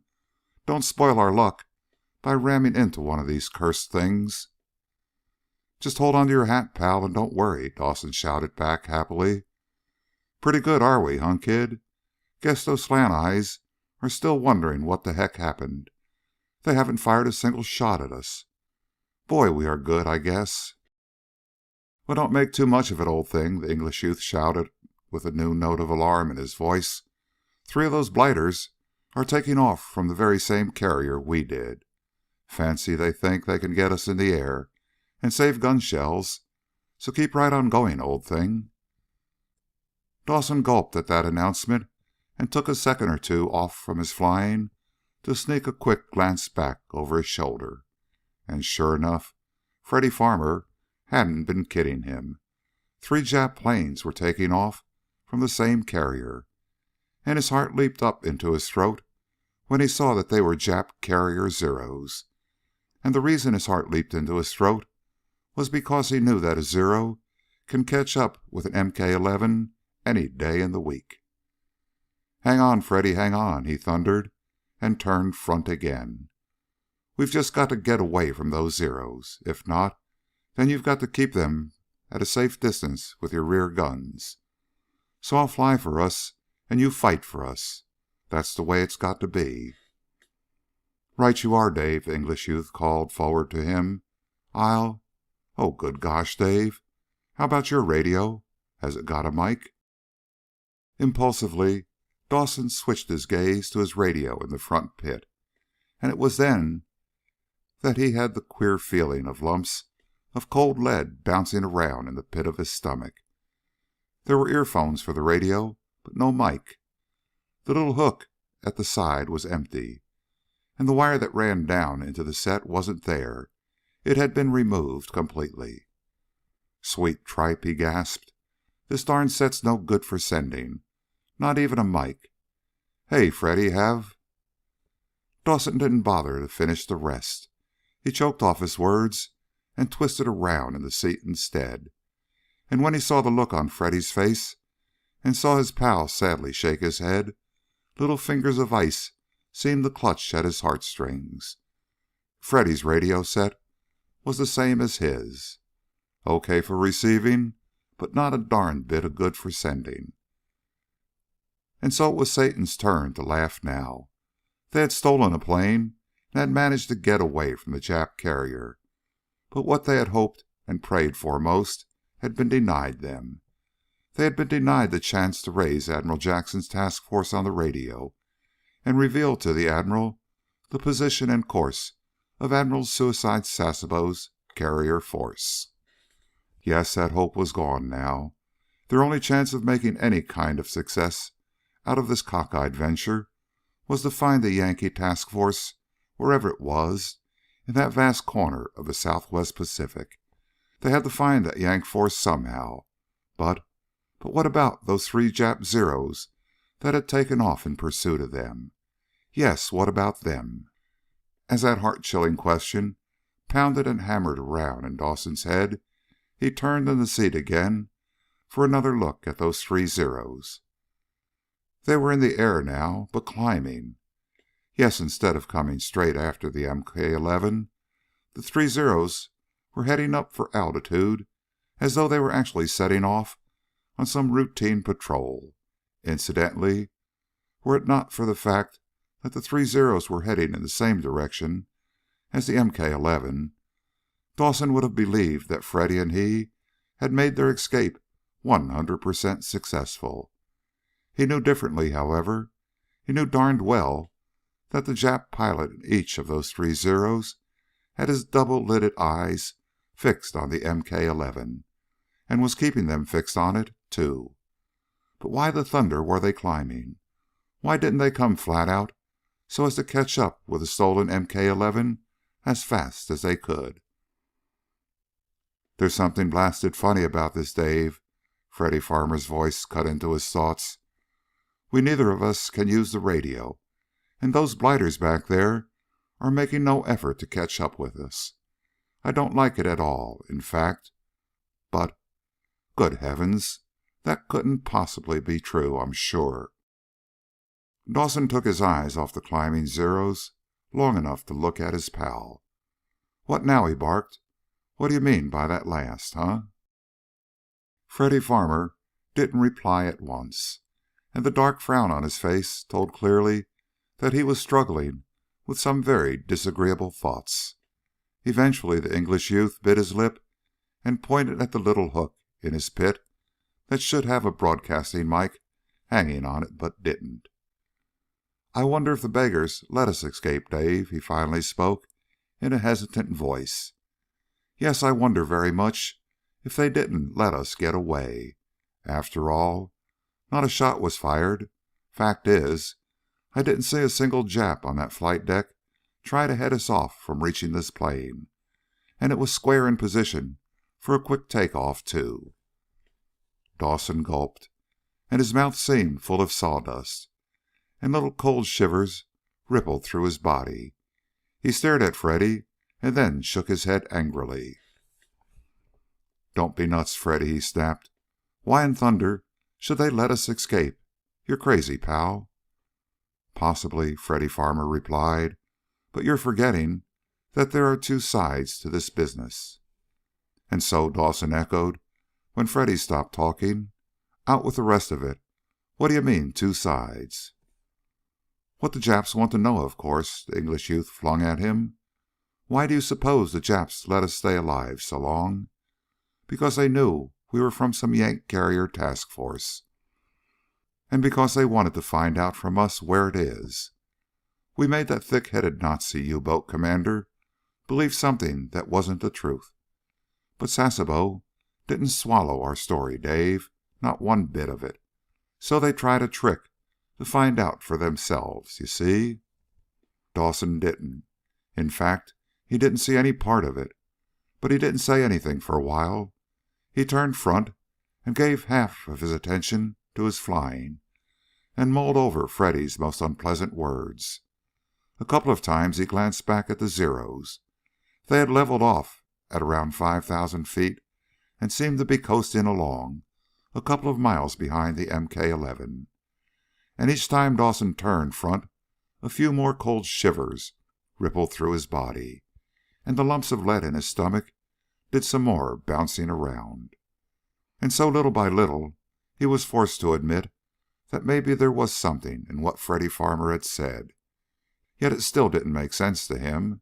Heck, how did the Japs know that they planned to escape? And darn it, why did the Japs let him get away without a struggle? Finally, Dawson turned around and caught Freddy's eye again. Okay, maybe, he said. But tell me this, kid. How the heck did they know we would plan to escape? And why? I can only guess, Dave, the English youth replied with a frown. But I have a very strong feeling that it is the truth. Look at the facts, Dave. They had a pretty good idea that we knew where our task force was. They figured that we would head straight for it if we ever got our hands on a plane. Fact is, Dave, they knew we'd do just that because they heard us talking about it. What? Dave exploded. Heard us? What in thunder are you raving about? Freddy Farmer made a little impatient motion with one hand and leaned farther forward. Look, Dave, he said, right after you went to town on that Sasebo, he said something to that other Jap. The other Jap answered him. Then Sasebo nodded and spoke again. And then, with not so much as how do you do or why, we were taken back to that empty cabin. There we talked over our plans of how we might manage an escape. We agreed to give it a good try. And then what happens? Everything works out as smooth as can be. We're not stopped. An aircraft is in takeoff position, practically waiting for us, and not a shot is fired at us from any of the task force ships. But now two things we didn't count on pop up. One, neither of us can raise Admiral Jackson's task force because the speaker units have been removed from both sets. And two, three faster Jap Zeros are trailing us and making no effort to catch up. Why? Because they hope for us to lead them to Jackson's force. Then they can send the news back to Sasebo and shoot us down. As the saying goes, old thing, dead men tell no tales. Sasebo will know where Jackson is, but Jackson won't know where Sasebo is. And knowing where the other chap is, so that you can sneak up on him in surprise, is half the battle with aircraft carrier task forces, you see? That much, yes, Dawson replied with a frown. Yes, you're selling me a fair load of goods, Freddy. But there's one thing you haven't explained. How in thunder did they hear us chewing over what we were going to do? Answer me that. I can't prove it, unless you want to take us back to that Jap carrier, the English youth replied in an exasperated tone.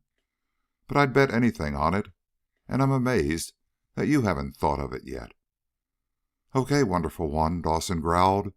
Folks call me Dummy Dawson. So be big-hearted and tell me the answer. A dictograph, of course, Freddy snapped at him.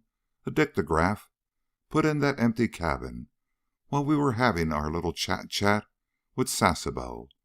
Or maybe the confounded thing was hidden there all along. But it must have been a dictograph, and the beggars made all the arrangements we wanted. Dawson didn't say anything. He just sat stiff and straight as though he had been shot. Then he gasped and clapped his free hand to his forehead. So help me, the guy must be right, he mumbled.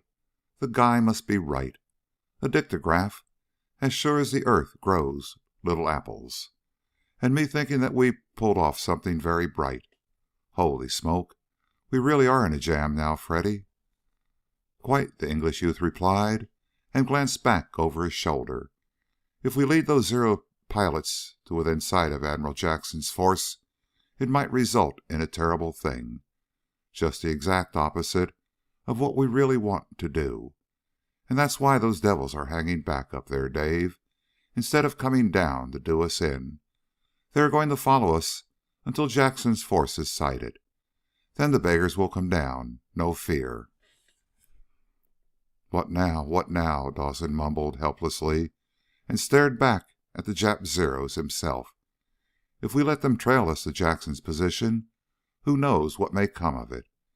And if we lead them in the wrong direction, we'll run out of gas eventually and be forced to sit down in the water. Then Jackson will not know that Sasebo's force is moving down on Guadalcanal by a roundabout course, and Jackson will not know that Sasebo knows about the attempt to take Guadalcanal and Tulagi. Jeepers, a choice of two things, and both bad. End of chapter 17. Chapter 18. Dead Wings. For another 15 minutes, Dawson stuck to the course he was flying and battled desperately with the problem of which of the two bad choices he should make. One moment he was in favor of leading the Zeros as close to Jackson's approximate position as he dared, and then jumping them and shooting them down. But in the next moment he would tell himself that that was like hoping for the moon on a silver platter, and what's more, it was a completely nutty idea, for the very reason that neither Freddy nor he knew the exact location of Jackson's force. They could only figure out approximately where it was. For that reason, they might well stumble on it by accident, and the Japs sight it just as clearly as they did. And if that should happen, and he should wheel around to shoot them down, they could indeed give him the horse laugh. They had only to bank around and open their throttles wide, and the MK-11 would never catch them in 100 years. And so with that decided, he would promptly consider the second bad choice, that of leading the Zeros in a direction that wouldn't even come close to the Yankee aircraft carrier task force, and then sitting down in the water when the fuel was used up. As a matter of fact, the Zeros would be out of fuel long before then, so maybe the choice of leading the Zeros on a crazy wild goose chase out across the vast reaches of the Southwest Pacific was a good one to make. But doggone it, no, Dawson argued with himself. Freddy and I knew something that can mean plenty to Colonel Welsh and Admiral Jackson, and to the forces attacking Guadalcanal, too. We've just got to get that information through somehow, and that's all there is to it, darn it. Yes, that's all there was to it, darn it, except for one ever-tantalizing word. The word how. How to shake off the trailing Jap Zeros. How to find Jackson's task force, wherever it was. How to do this, and how to do that. Dawson groaned in bitter anguish and pressed one clenched fist against his forehead, as though in doing so he might force open some little door in his brain and find out all the correct answers. It didn't work out that way, however, and then eventually he felt Freddy Farmer tapping him on the shoulder and heard his pal's voice in his ear. "I say, Dave, old thing, I just thought of something. Maybe we can go these beggars one better, in spite of them, and come out on top, you know." Dave twisted around in the seat and made a little impatient gesture. "Then, for cat's sake, spill it," he cried. "I've thought my brain ragged, but no soap.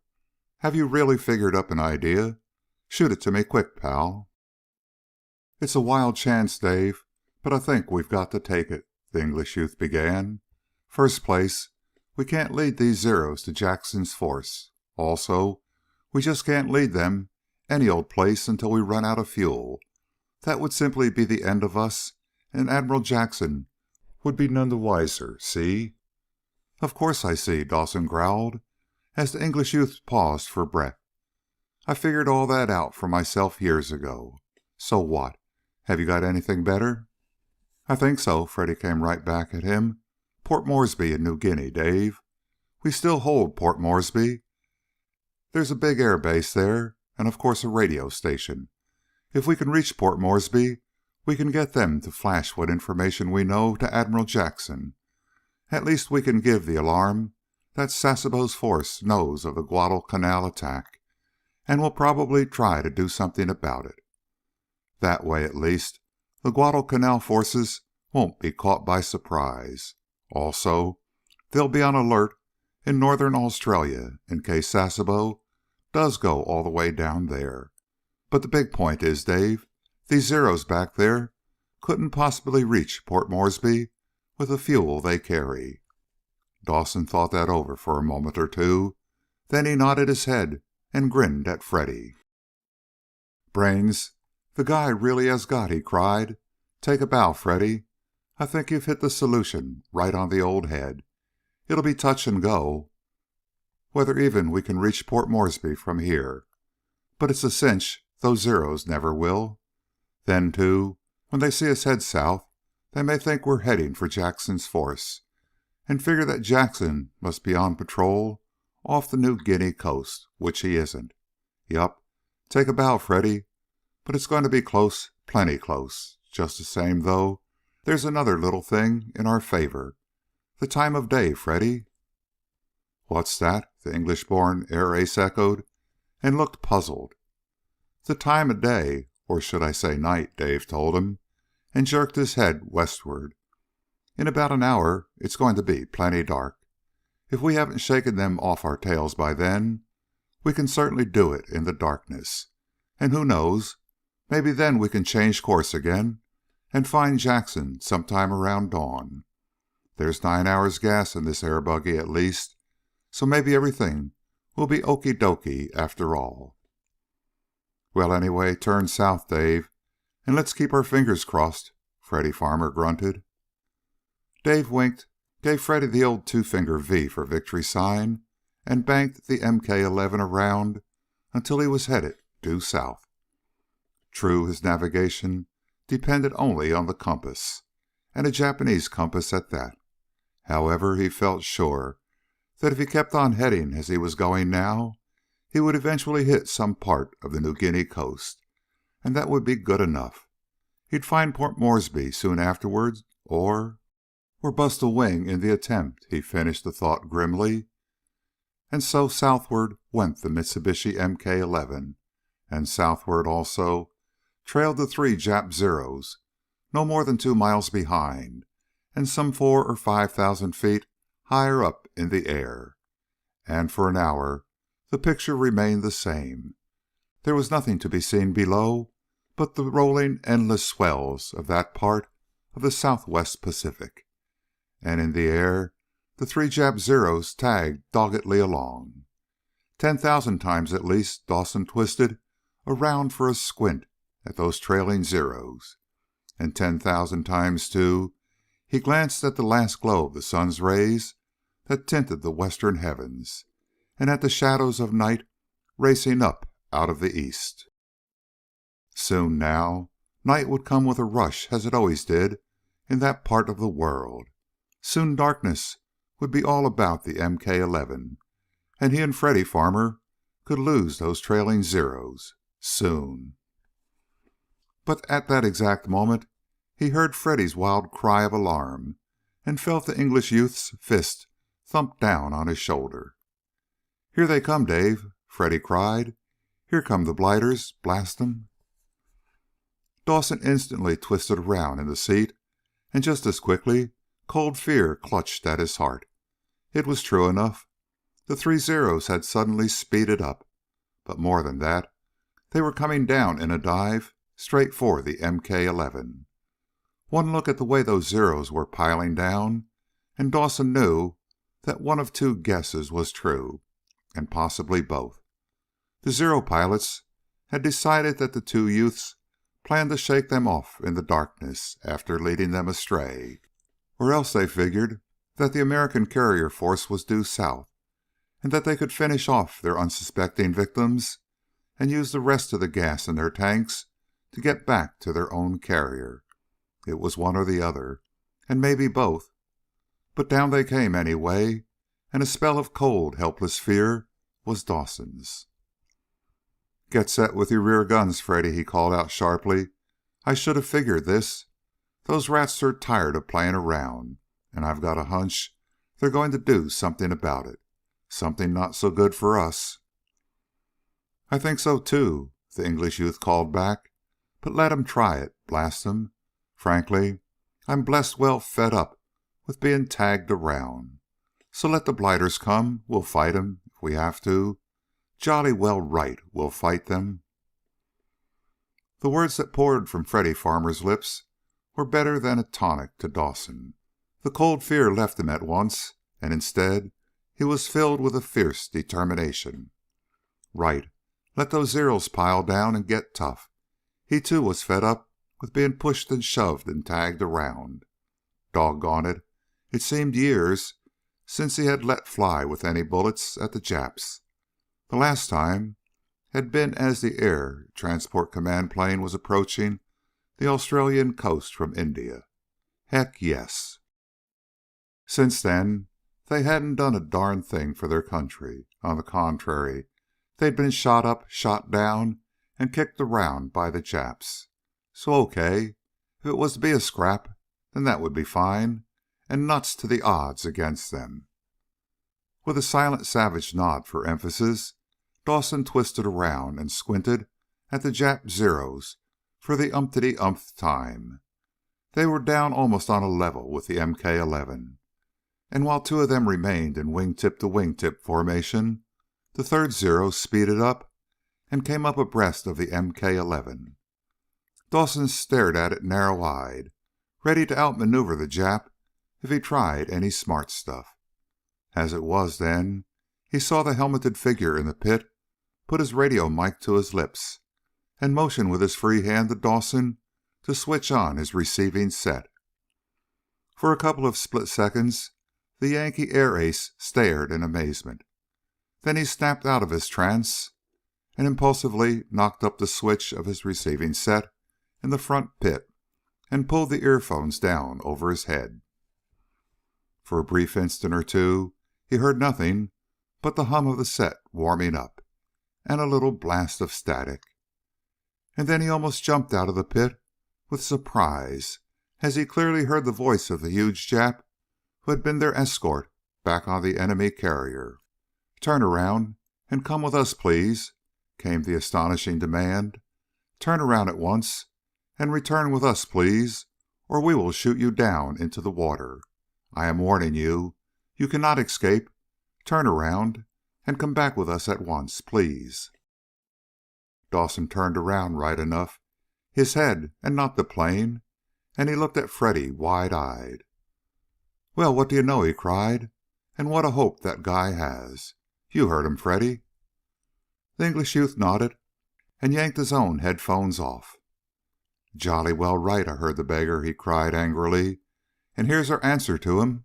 Get set, Dave." As Freddy shouted the last, he grabbed his rear guns and fired a defiant burst straight over the wingtips of the Zero. He could very easily have slammed the burst straight into the Zero, but that would have been Jap stuff, and he couldn't bring himself to sink that low, regardless of the seriousness of the situation. "There's your answer, you dirty blighter," he howled, as the Jap pilot almost turned his plane inside out in a frantic effort to get away. "There's your answer, blast you." The English youth shouted more things, but Dawson didn't wait to listen and admire. He had twisted back front and was sticking the MK-11 through a vicious half-roll to throw off the aim of the two Zero pilots behind, flying wingtip formation. And it was the perfect maneuver in such a case, too.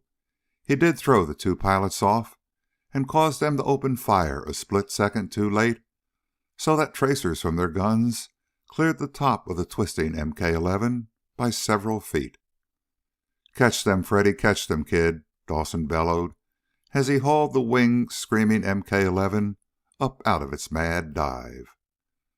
"Nail one of the tramps and make it that much less uneven, kid."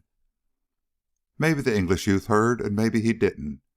Maybe he had that idea all along. At any rate, his guns hammered out their chattering note, and Dawson saw one of the Zeros seem to stagger and stumble in the air. By then, he had brought the MK-11 around and up so that he could bring his own guns to bear. He stabbed the electric trigger button, and a great shout of joy burst from his lips as the staggering Zero suddenly became a ball of fire that hung motionless in midair for a split second and then fell down into the water, leaving behind a trail of oily black smoke. Neither Dave nor Freddy Farmer, however, took time out to watch the Zero flame downward to its finish. They still had a 2-to-1 fight on their hands, and against two planes that could fly rings around their MK-11. They had been lucky and had caught one of the Japs with his flaps down, so to speak, but the other two were not going to be so easy. As a matter of fact, it seemed to Dawson that he had hardly slammed a death burst into the first Jap before one of the others was wheeling in at him broadside, despite the withering fire from Freddy Farmer's guns. The MK-11 shook and trembled as it was hit in a dozen different places, and suddenly Dawson felt as though he had been clipped in the chest by the tip of a spinning prop. Every bit of air was knocked out of his lungs, and black and red spots began to whirl and dance around before his eyes. Then suddenly the spots disappeared, and save for a dull ache in his chest, he was all right again. All right? He laughed harshly as that thought flashed through his brain. All right, sure, except for the minor detail that the two Jap Zero pilots were maneuvering about to box the MK-11 in a deadly and fatal crossfire. Yeah, sure, he was okay, save for that minor little detail. Give it to him, Dave. Don't let the blighters get away with it. Fly their confounded wings off, blast them. The words had come from Freddy's lips, but as far as Dave Dawson was concerned, they were just a waste of breath. He was well aware of the two Zeros closing in for a crossfire attack, and he was well aware of the fact that he'd have to just about fly the wings off the Zeros in order to skip free of this air trap. As a matter of fact, the only thing he could possibly do was to play a long shot, to take 1 in a million chance, and pray as he had never before prayed in his life. Take a long shot chance and pray. Hold tight, Freddy, he shouted. I'm going to twist this baby plenty.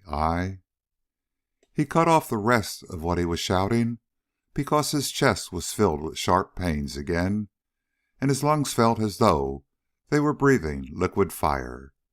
It suddenly seemed to take every ounce of his strength to move the control stick and kick on the rudder.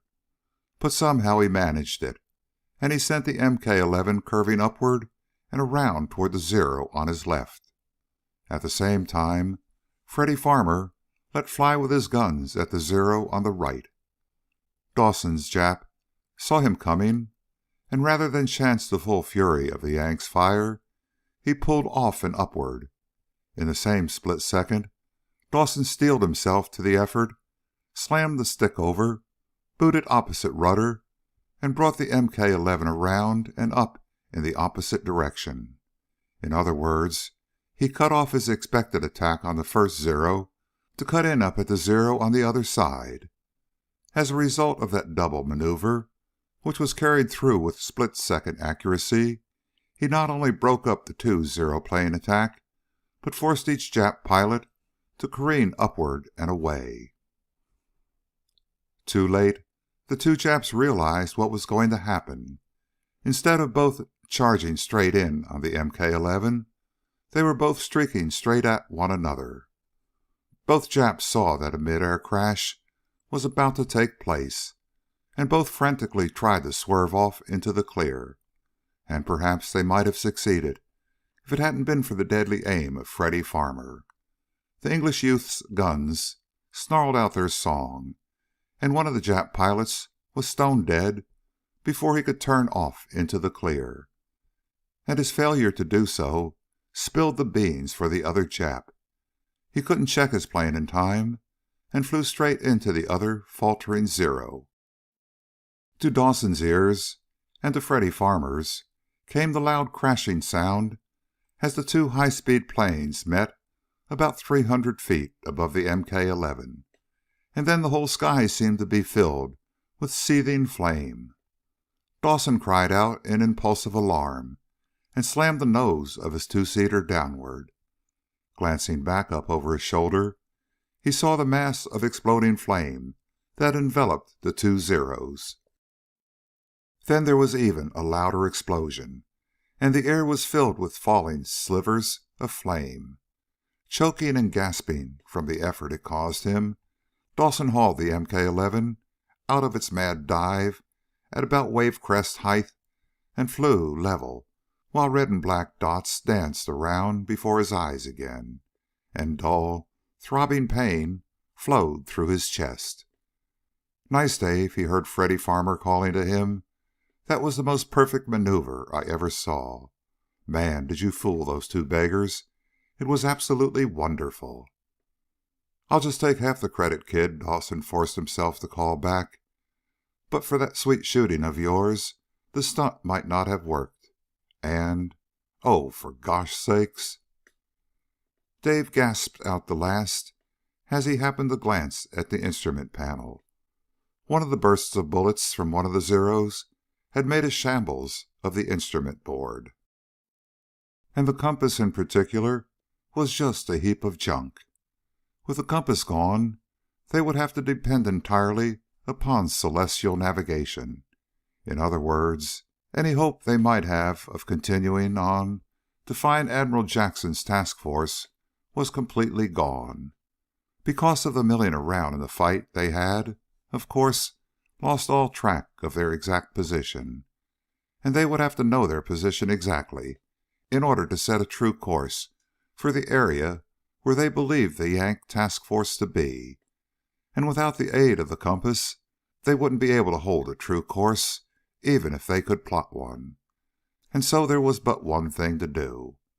They could at least tell the direction of south, and somewhere south of them was New Guinea, with the Yank-held base at Port Moresby. So south it had to be, and in no other direction.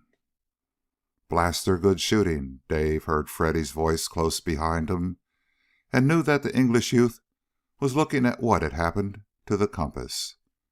"Well, south it is then, Dave.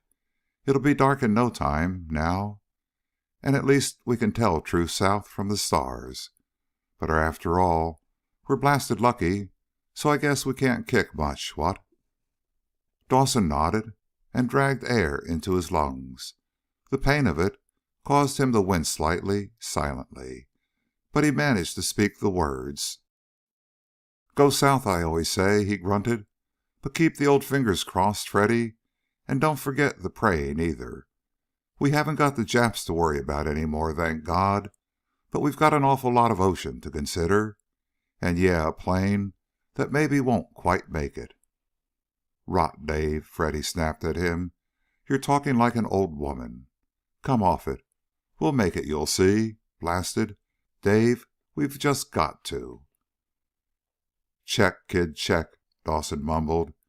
"We've just got to make it, and how?" And with a half nod for emphasis, he unconsciously put his free hand to his throbbing chest. End of chapter 18. Chapter 19. Flight's End.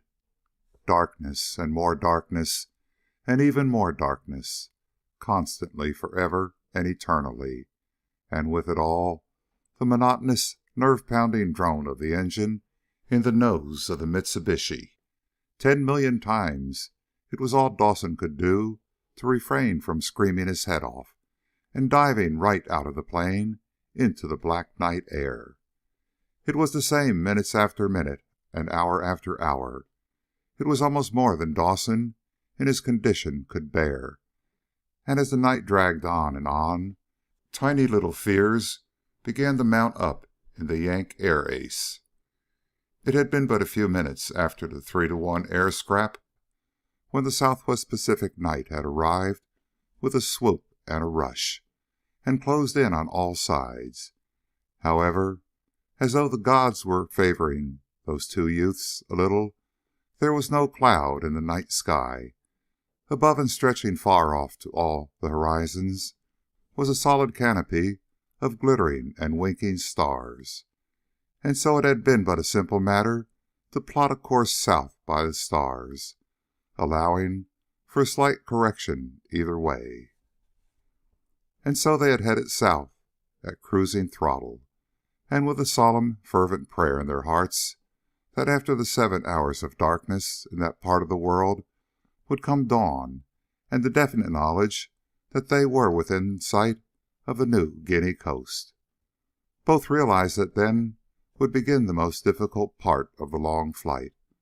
Though MacArthur's troops and planes were hammering hard at the Japs, the devils from the land of the rising sun still held most of New Guinea, and frankly speaking, the two youths could expect more trouble before they set down on the Yank-held base at Port Moresby. However, they had won out so far and against great odds, so there was more than a little joy in their hearts as they went winging south. For a long time they chatted back and forth about this and that, for no other reason than the pleasure of companionship. Eventually, though, they ran out of words, and save for a short sentence now and then, they both remained silent. As far as Dawson was concerned, that was perfectly okay. His chest was on fire, and it hurt him to talk. Also, there were little alarming spells of giddiness that came to him every now and then. He didn't dare say anything to Freddy, because that would just add one more worry to the English youth's stock. So he kept his mouth shut, clamped down hard on the knife-like pains in his chest, and flew doggedly southward, praying for dawn as he had never prayed in his whole life before. But the darkness dragged on until Dawson was ready to despair of ever seeing a dawn again. A numbness had settled into his left shoulder, except when he moved it, and when he did by accident, he had to shut his teeth tight to stop from crying out from the pain. A cold, clammy sweat formed on his forehead, and the beads kept continually trickling down into his eyes to blur his vision and cause him to imagine he saw all kinds of crazy things that didn't exist at all a split second after he had brushed the sweat from his eyes.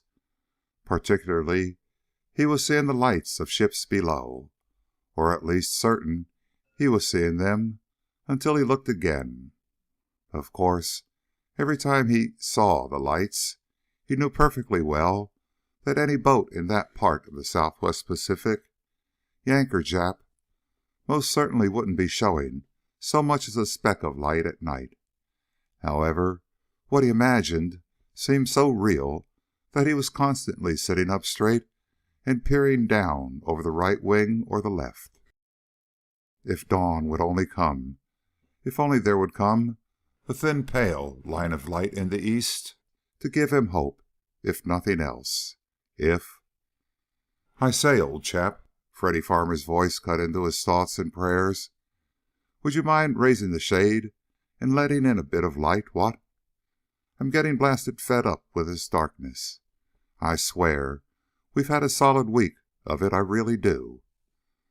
"Me too, pal," Dawson replied, and struggled to keep the suffering out of his voice. "It almost seems as if somebody blew out the doggone sun. Boy, if... Hold it. Am I right, or am I right, Freddy? Could that be the first gray streak there to the east, huh?" "It not only could be, but it is," the English-born air ace shouted happily. "Praise be to Allah. In a few moments now, we should be able to get a look at where we are. I'll bet you anything you like that the New Guinea coast is just ahead of us, and that we'll see it soon." "No bet," Dave called back. "That's one bet I wouldn't want to win. And how I wouldn't want to win it." As Dawson spoke, the last of a sudden thought came to him, and he caught his breath. The thought was, what if they didn't sight land within an hour or less after dawn? Supposing their drift during the night hours had been double or even triple what they had allowed for, and they were actually lost somewhere above the broad expanse of the Southwest Pacific. What if they were lost, and remained lost until the engine in the nose sucked up the last drop of high test and then quit cold? There was a rubber life raft in the MK-11, but Dawson knew in his heart that he would never survive a single day drifting helplessly on the sun-flooded waters.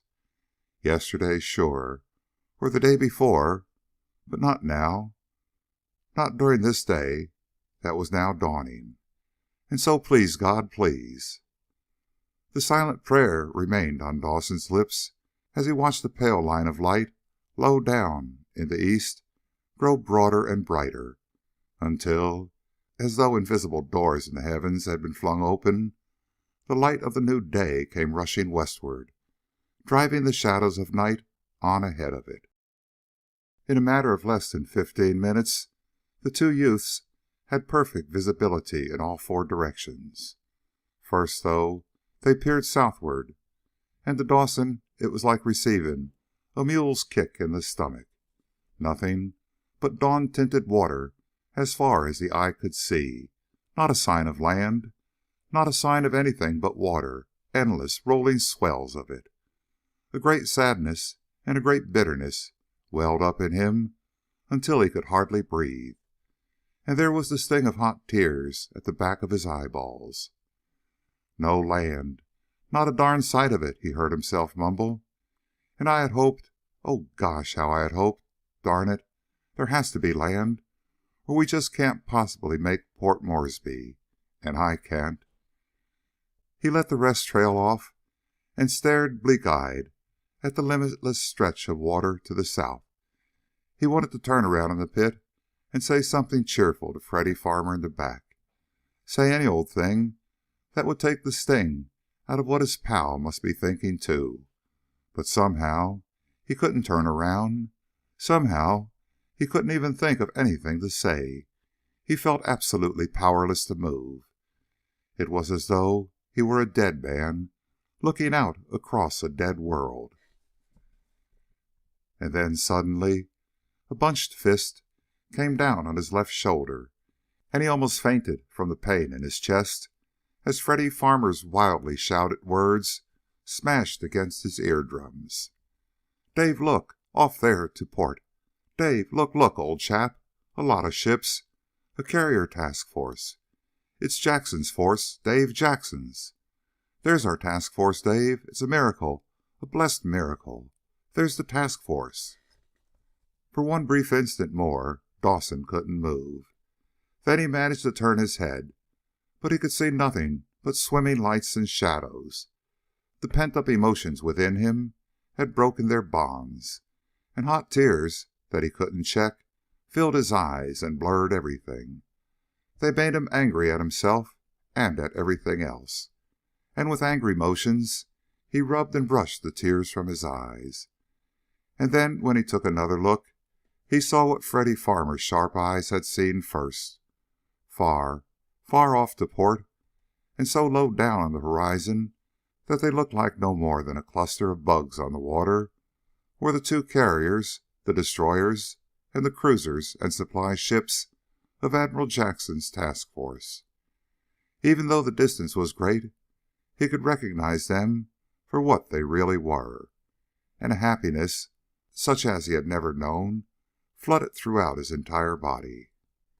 "Jackson's force," he heard himself echo weakly. "But what the heck? What's it doing over there? That is a night steaming from the search area, or have we been flying in circles all night long? It's like a dream, a mad, crazy dream. Dave, snap out of it, for heaven's sake!" Freddy's voice cut short his mumbling. "Fly over to them, Dave, fly over to them. That's our task force. Don't you understand, Dave?" "Sure, sure," Dawson called back, though every word seemed to burn holes in his lungs. "I see them, and I'm heading over. Just taking a couple of minutes out to enjoy life again." "Wait, jolly well wait until you get aboard," the English youth yelled. "Maybe you like being in this confounded aircraft, but I don't. Get us over there quickly. The sooner we give our report to Admiral Jackson, the better it will be for everybody concerned. Man, Dave, just think of it. We found Sasebo's force, and now we found Admiral Jackson's. Imagine that."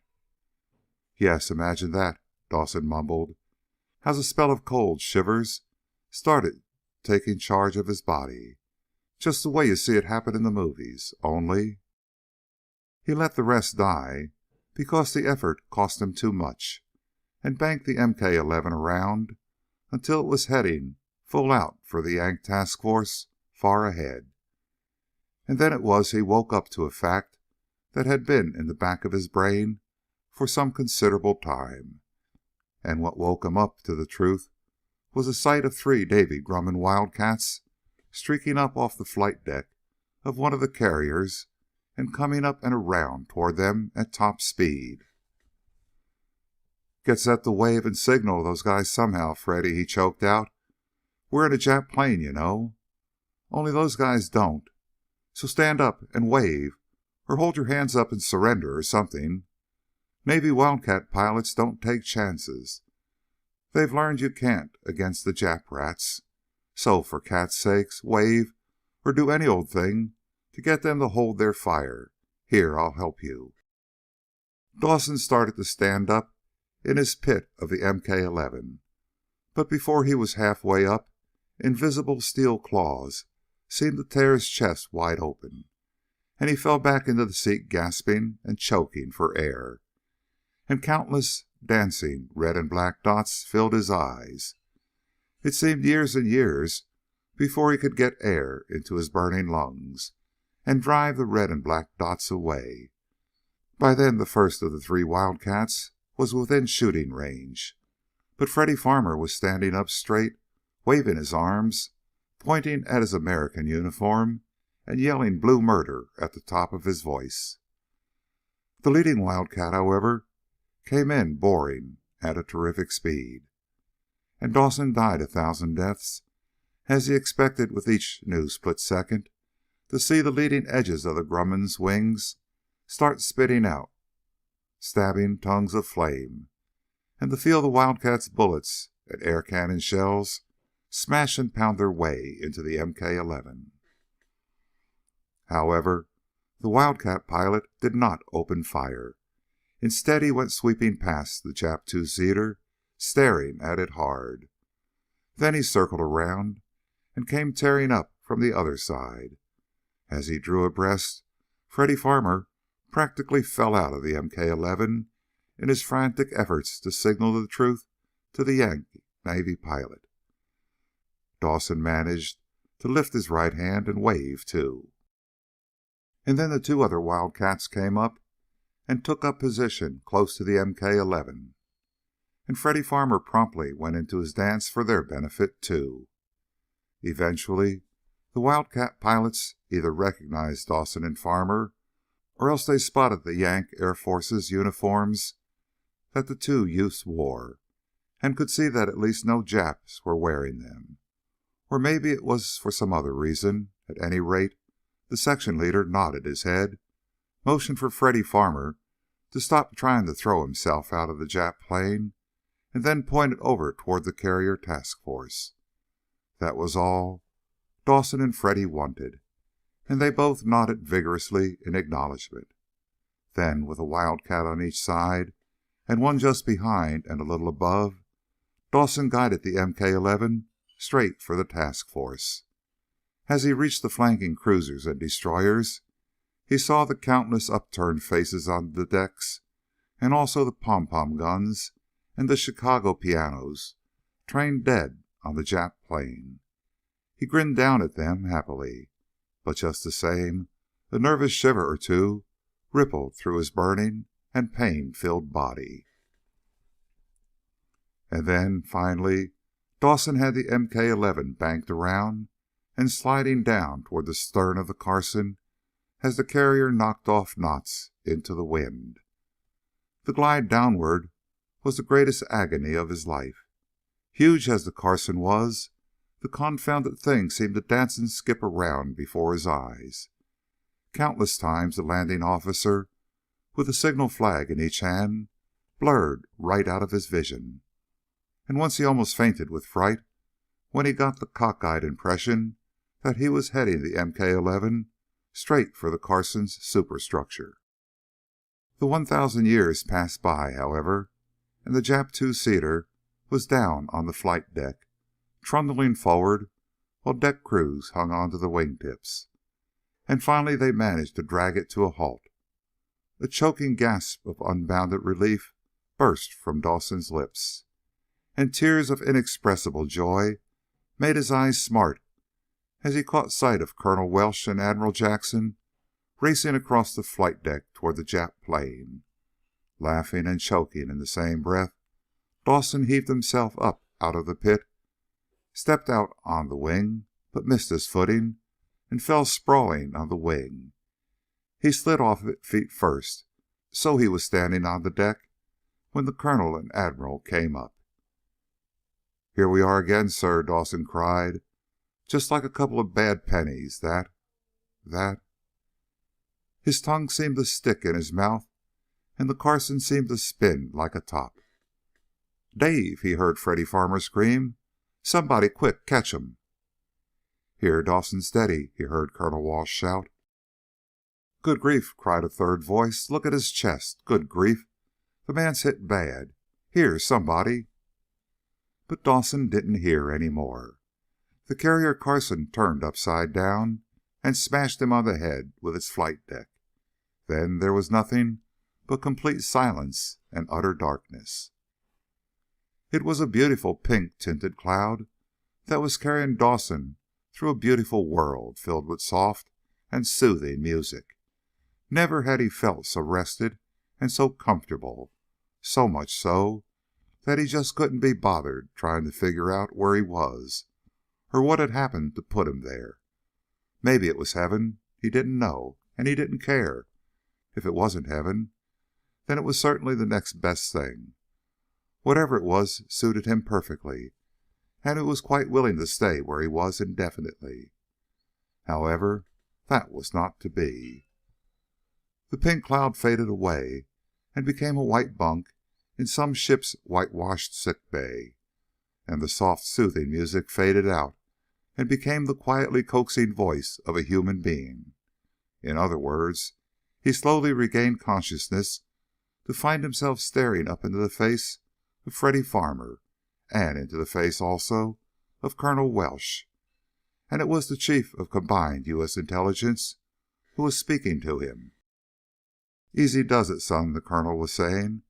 "Try and hang on this time, Dawson. You're all set, son. Everything is fine and dandy. Not a thing to worry about. Just try and relax and be calm, son." "That's right, Dave, old thing," Freddy Farmer echoed, with a catch in his voice. "Gosh, but it's good to see your eyes really clear. You look fine, really. Feel a fair bit better? What?" Dawson blinked, started to mumble a question, and then gasped as complete memory came flooding back into his brain like water over a broken dam. Hey, he got out. "What am I doing here? What are you doing here, Freddy? Sasebo's task force. Holy smokes, Freddy. Didn't you..."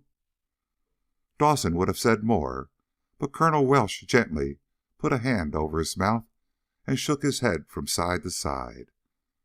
Now, son," he said with quiet firmness, "try and realize what I'm telling you. Everything is all right, see? That Jap task force is spread all over the ocean, and a good many of its ships sunk, too. Now, try hard, Dawson, and really get a hold of yourself. You've been raving out the complete story of what happened to you and Farmer for 2 days now. I'm trying to tell you that everything has been taken care of. Everything is fine." Dawson blinked again and again and tried hard to absorb the full meaning of the Colonel's words. But there was one part that just didn't seem possible. 2 days, Colonel?" he echoed. "You mean I've been like this, out cold for 2 days? Jeepers!" "That's right," the senior officer said and smiled. "Now just relax, and I'll bring you up to date, briefly. You went out cold right after you landed that Jap plane on the Carson.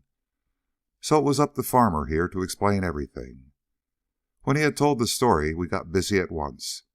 We figured out the course that Sasebo must have followed after you and Farmer took off. Well, our scout bombers found him. We caught him with his planes on the flight deck. Thanks to you and Farmer, we were able to do a good job on him.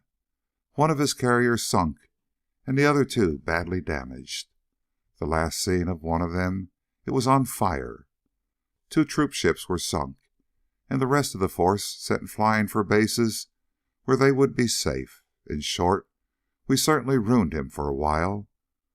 By the time his force can put to sea again, there won't be a Jap left on Guadalcanal for him to reinforce. And, by the way, that attack went off according to schedule. The Marines landed, and, as usual, they have the situation in hand. And now you're aboard a cruiser bound for Australia and a good spell in a hospital. Frankly, you haven't any right to be alive, Dawson. Did you know that? And that's definitely true, old thing, Freddy Farmer spoke up. Good grief, Dave. Why didn't you tell me you had been hit?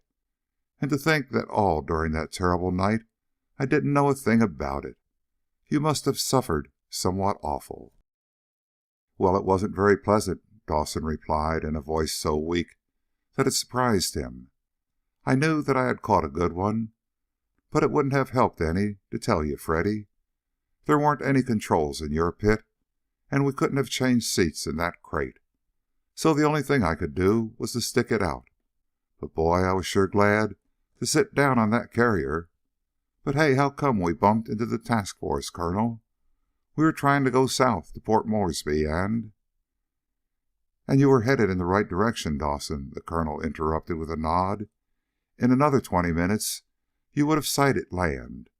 But you ran across us because we had given up the hunt for the Jap forces and had steamed full knots for the Solomons to slug it out as best we could if the Jap force did show up. Well, maybe we can call it an act of God that you sighted us and gave us the information that we so desperately needed. And what's the matter, Dawson? Colonel Welsh cut himself off short and anxiously asked the last as Dawson groaned and made a face.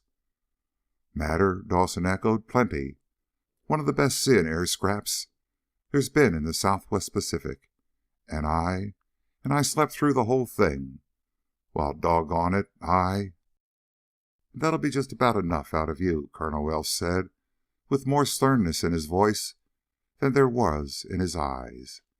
You and Farmer had done your job, and a magnificent job you did too, thank God. It was somebody else's turn to take a crack at the Japs. And, of course, I mean Admiral Jackson's pilots. So stop feeling that you were cheated, you young fire-eater. Farmer here didn't take part in the scrap either, so you've no complaints. In fact, Dawson, you can give thanks for a miracle every night for the rest of your life. Give thanks for this. The Colonel paused, slipped a hand into his tunic pocket, and took out a gleaming chunk of metal. And that's just about all it was, a gleaming chunk of metal. What's that, sir? Dawson asked. All that's left of your pilot wings, the Colonel replied, and twisted the chunk of gleaming metal between his fingers. It was driven by a zero bullet right into your chest, to within a fraction of an inch of puncturing your left lung. Sir? Dawson gasped out. You mean, holy smokes, a second time? The second time, Dawson, Colonel Welsh said gravely, and placed the twice bullet-battered pilot wings into their owner's hands. For the second time, they saved your life. Frankly, I'll never tell this story to anybody else because nobody else would believe it. But it's true. And there you are, a war souvenir you couldn't duplicate, not even if you lived to be 1,000,000,000. The Colonel said some more words, but Dawson was only half listening. He was staring at his bullet-battered wings and living over in memory all those terrible hours when his chest had been filled with searing flame. Then presently his vision blurred, and without realizing it, he slipped off into blissful, contented sleep. And Freddy Farmer and Colonel Welsh smiled down at his peaceful face and slipped silently out of the cruiser's sick bay. End of chapter 19. Recording by Richard Kilmer, Rio Medina, Texas. End of Dave Dawson on Guadalcanal by Robert Sidney Bowen.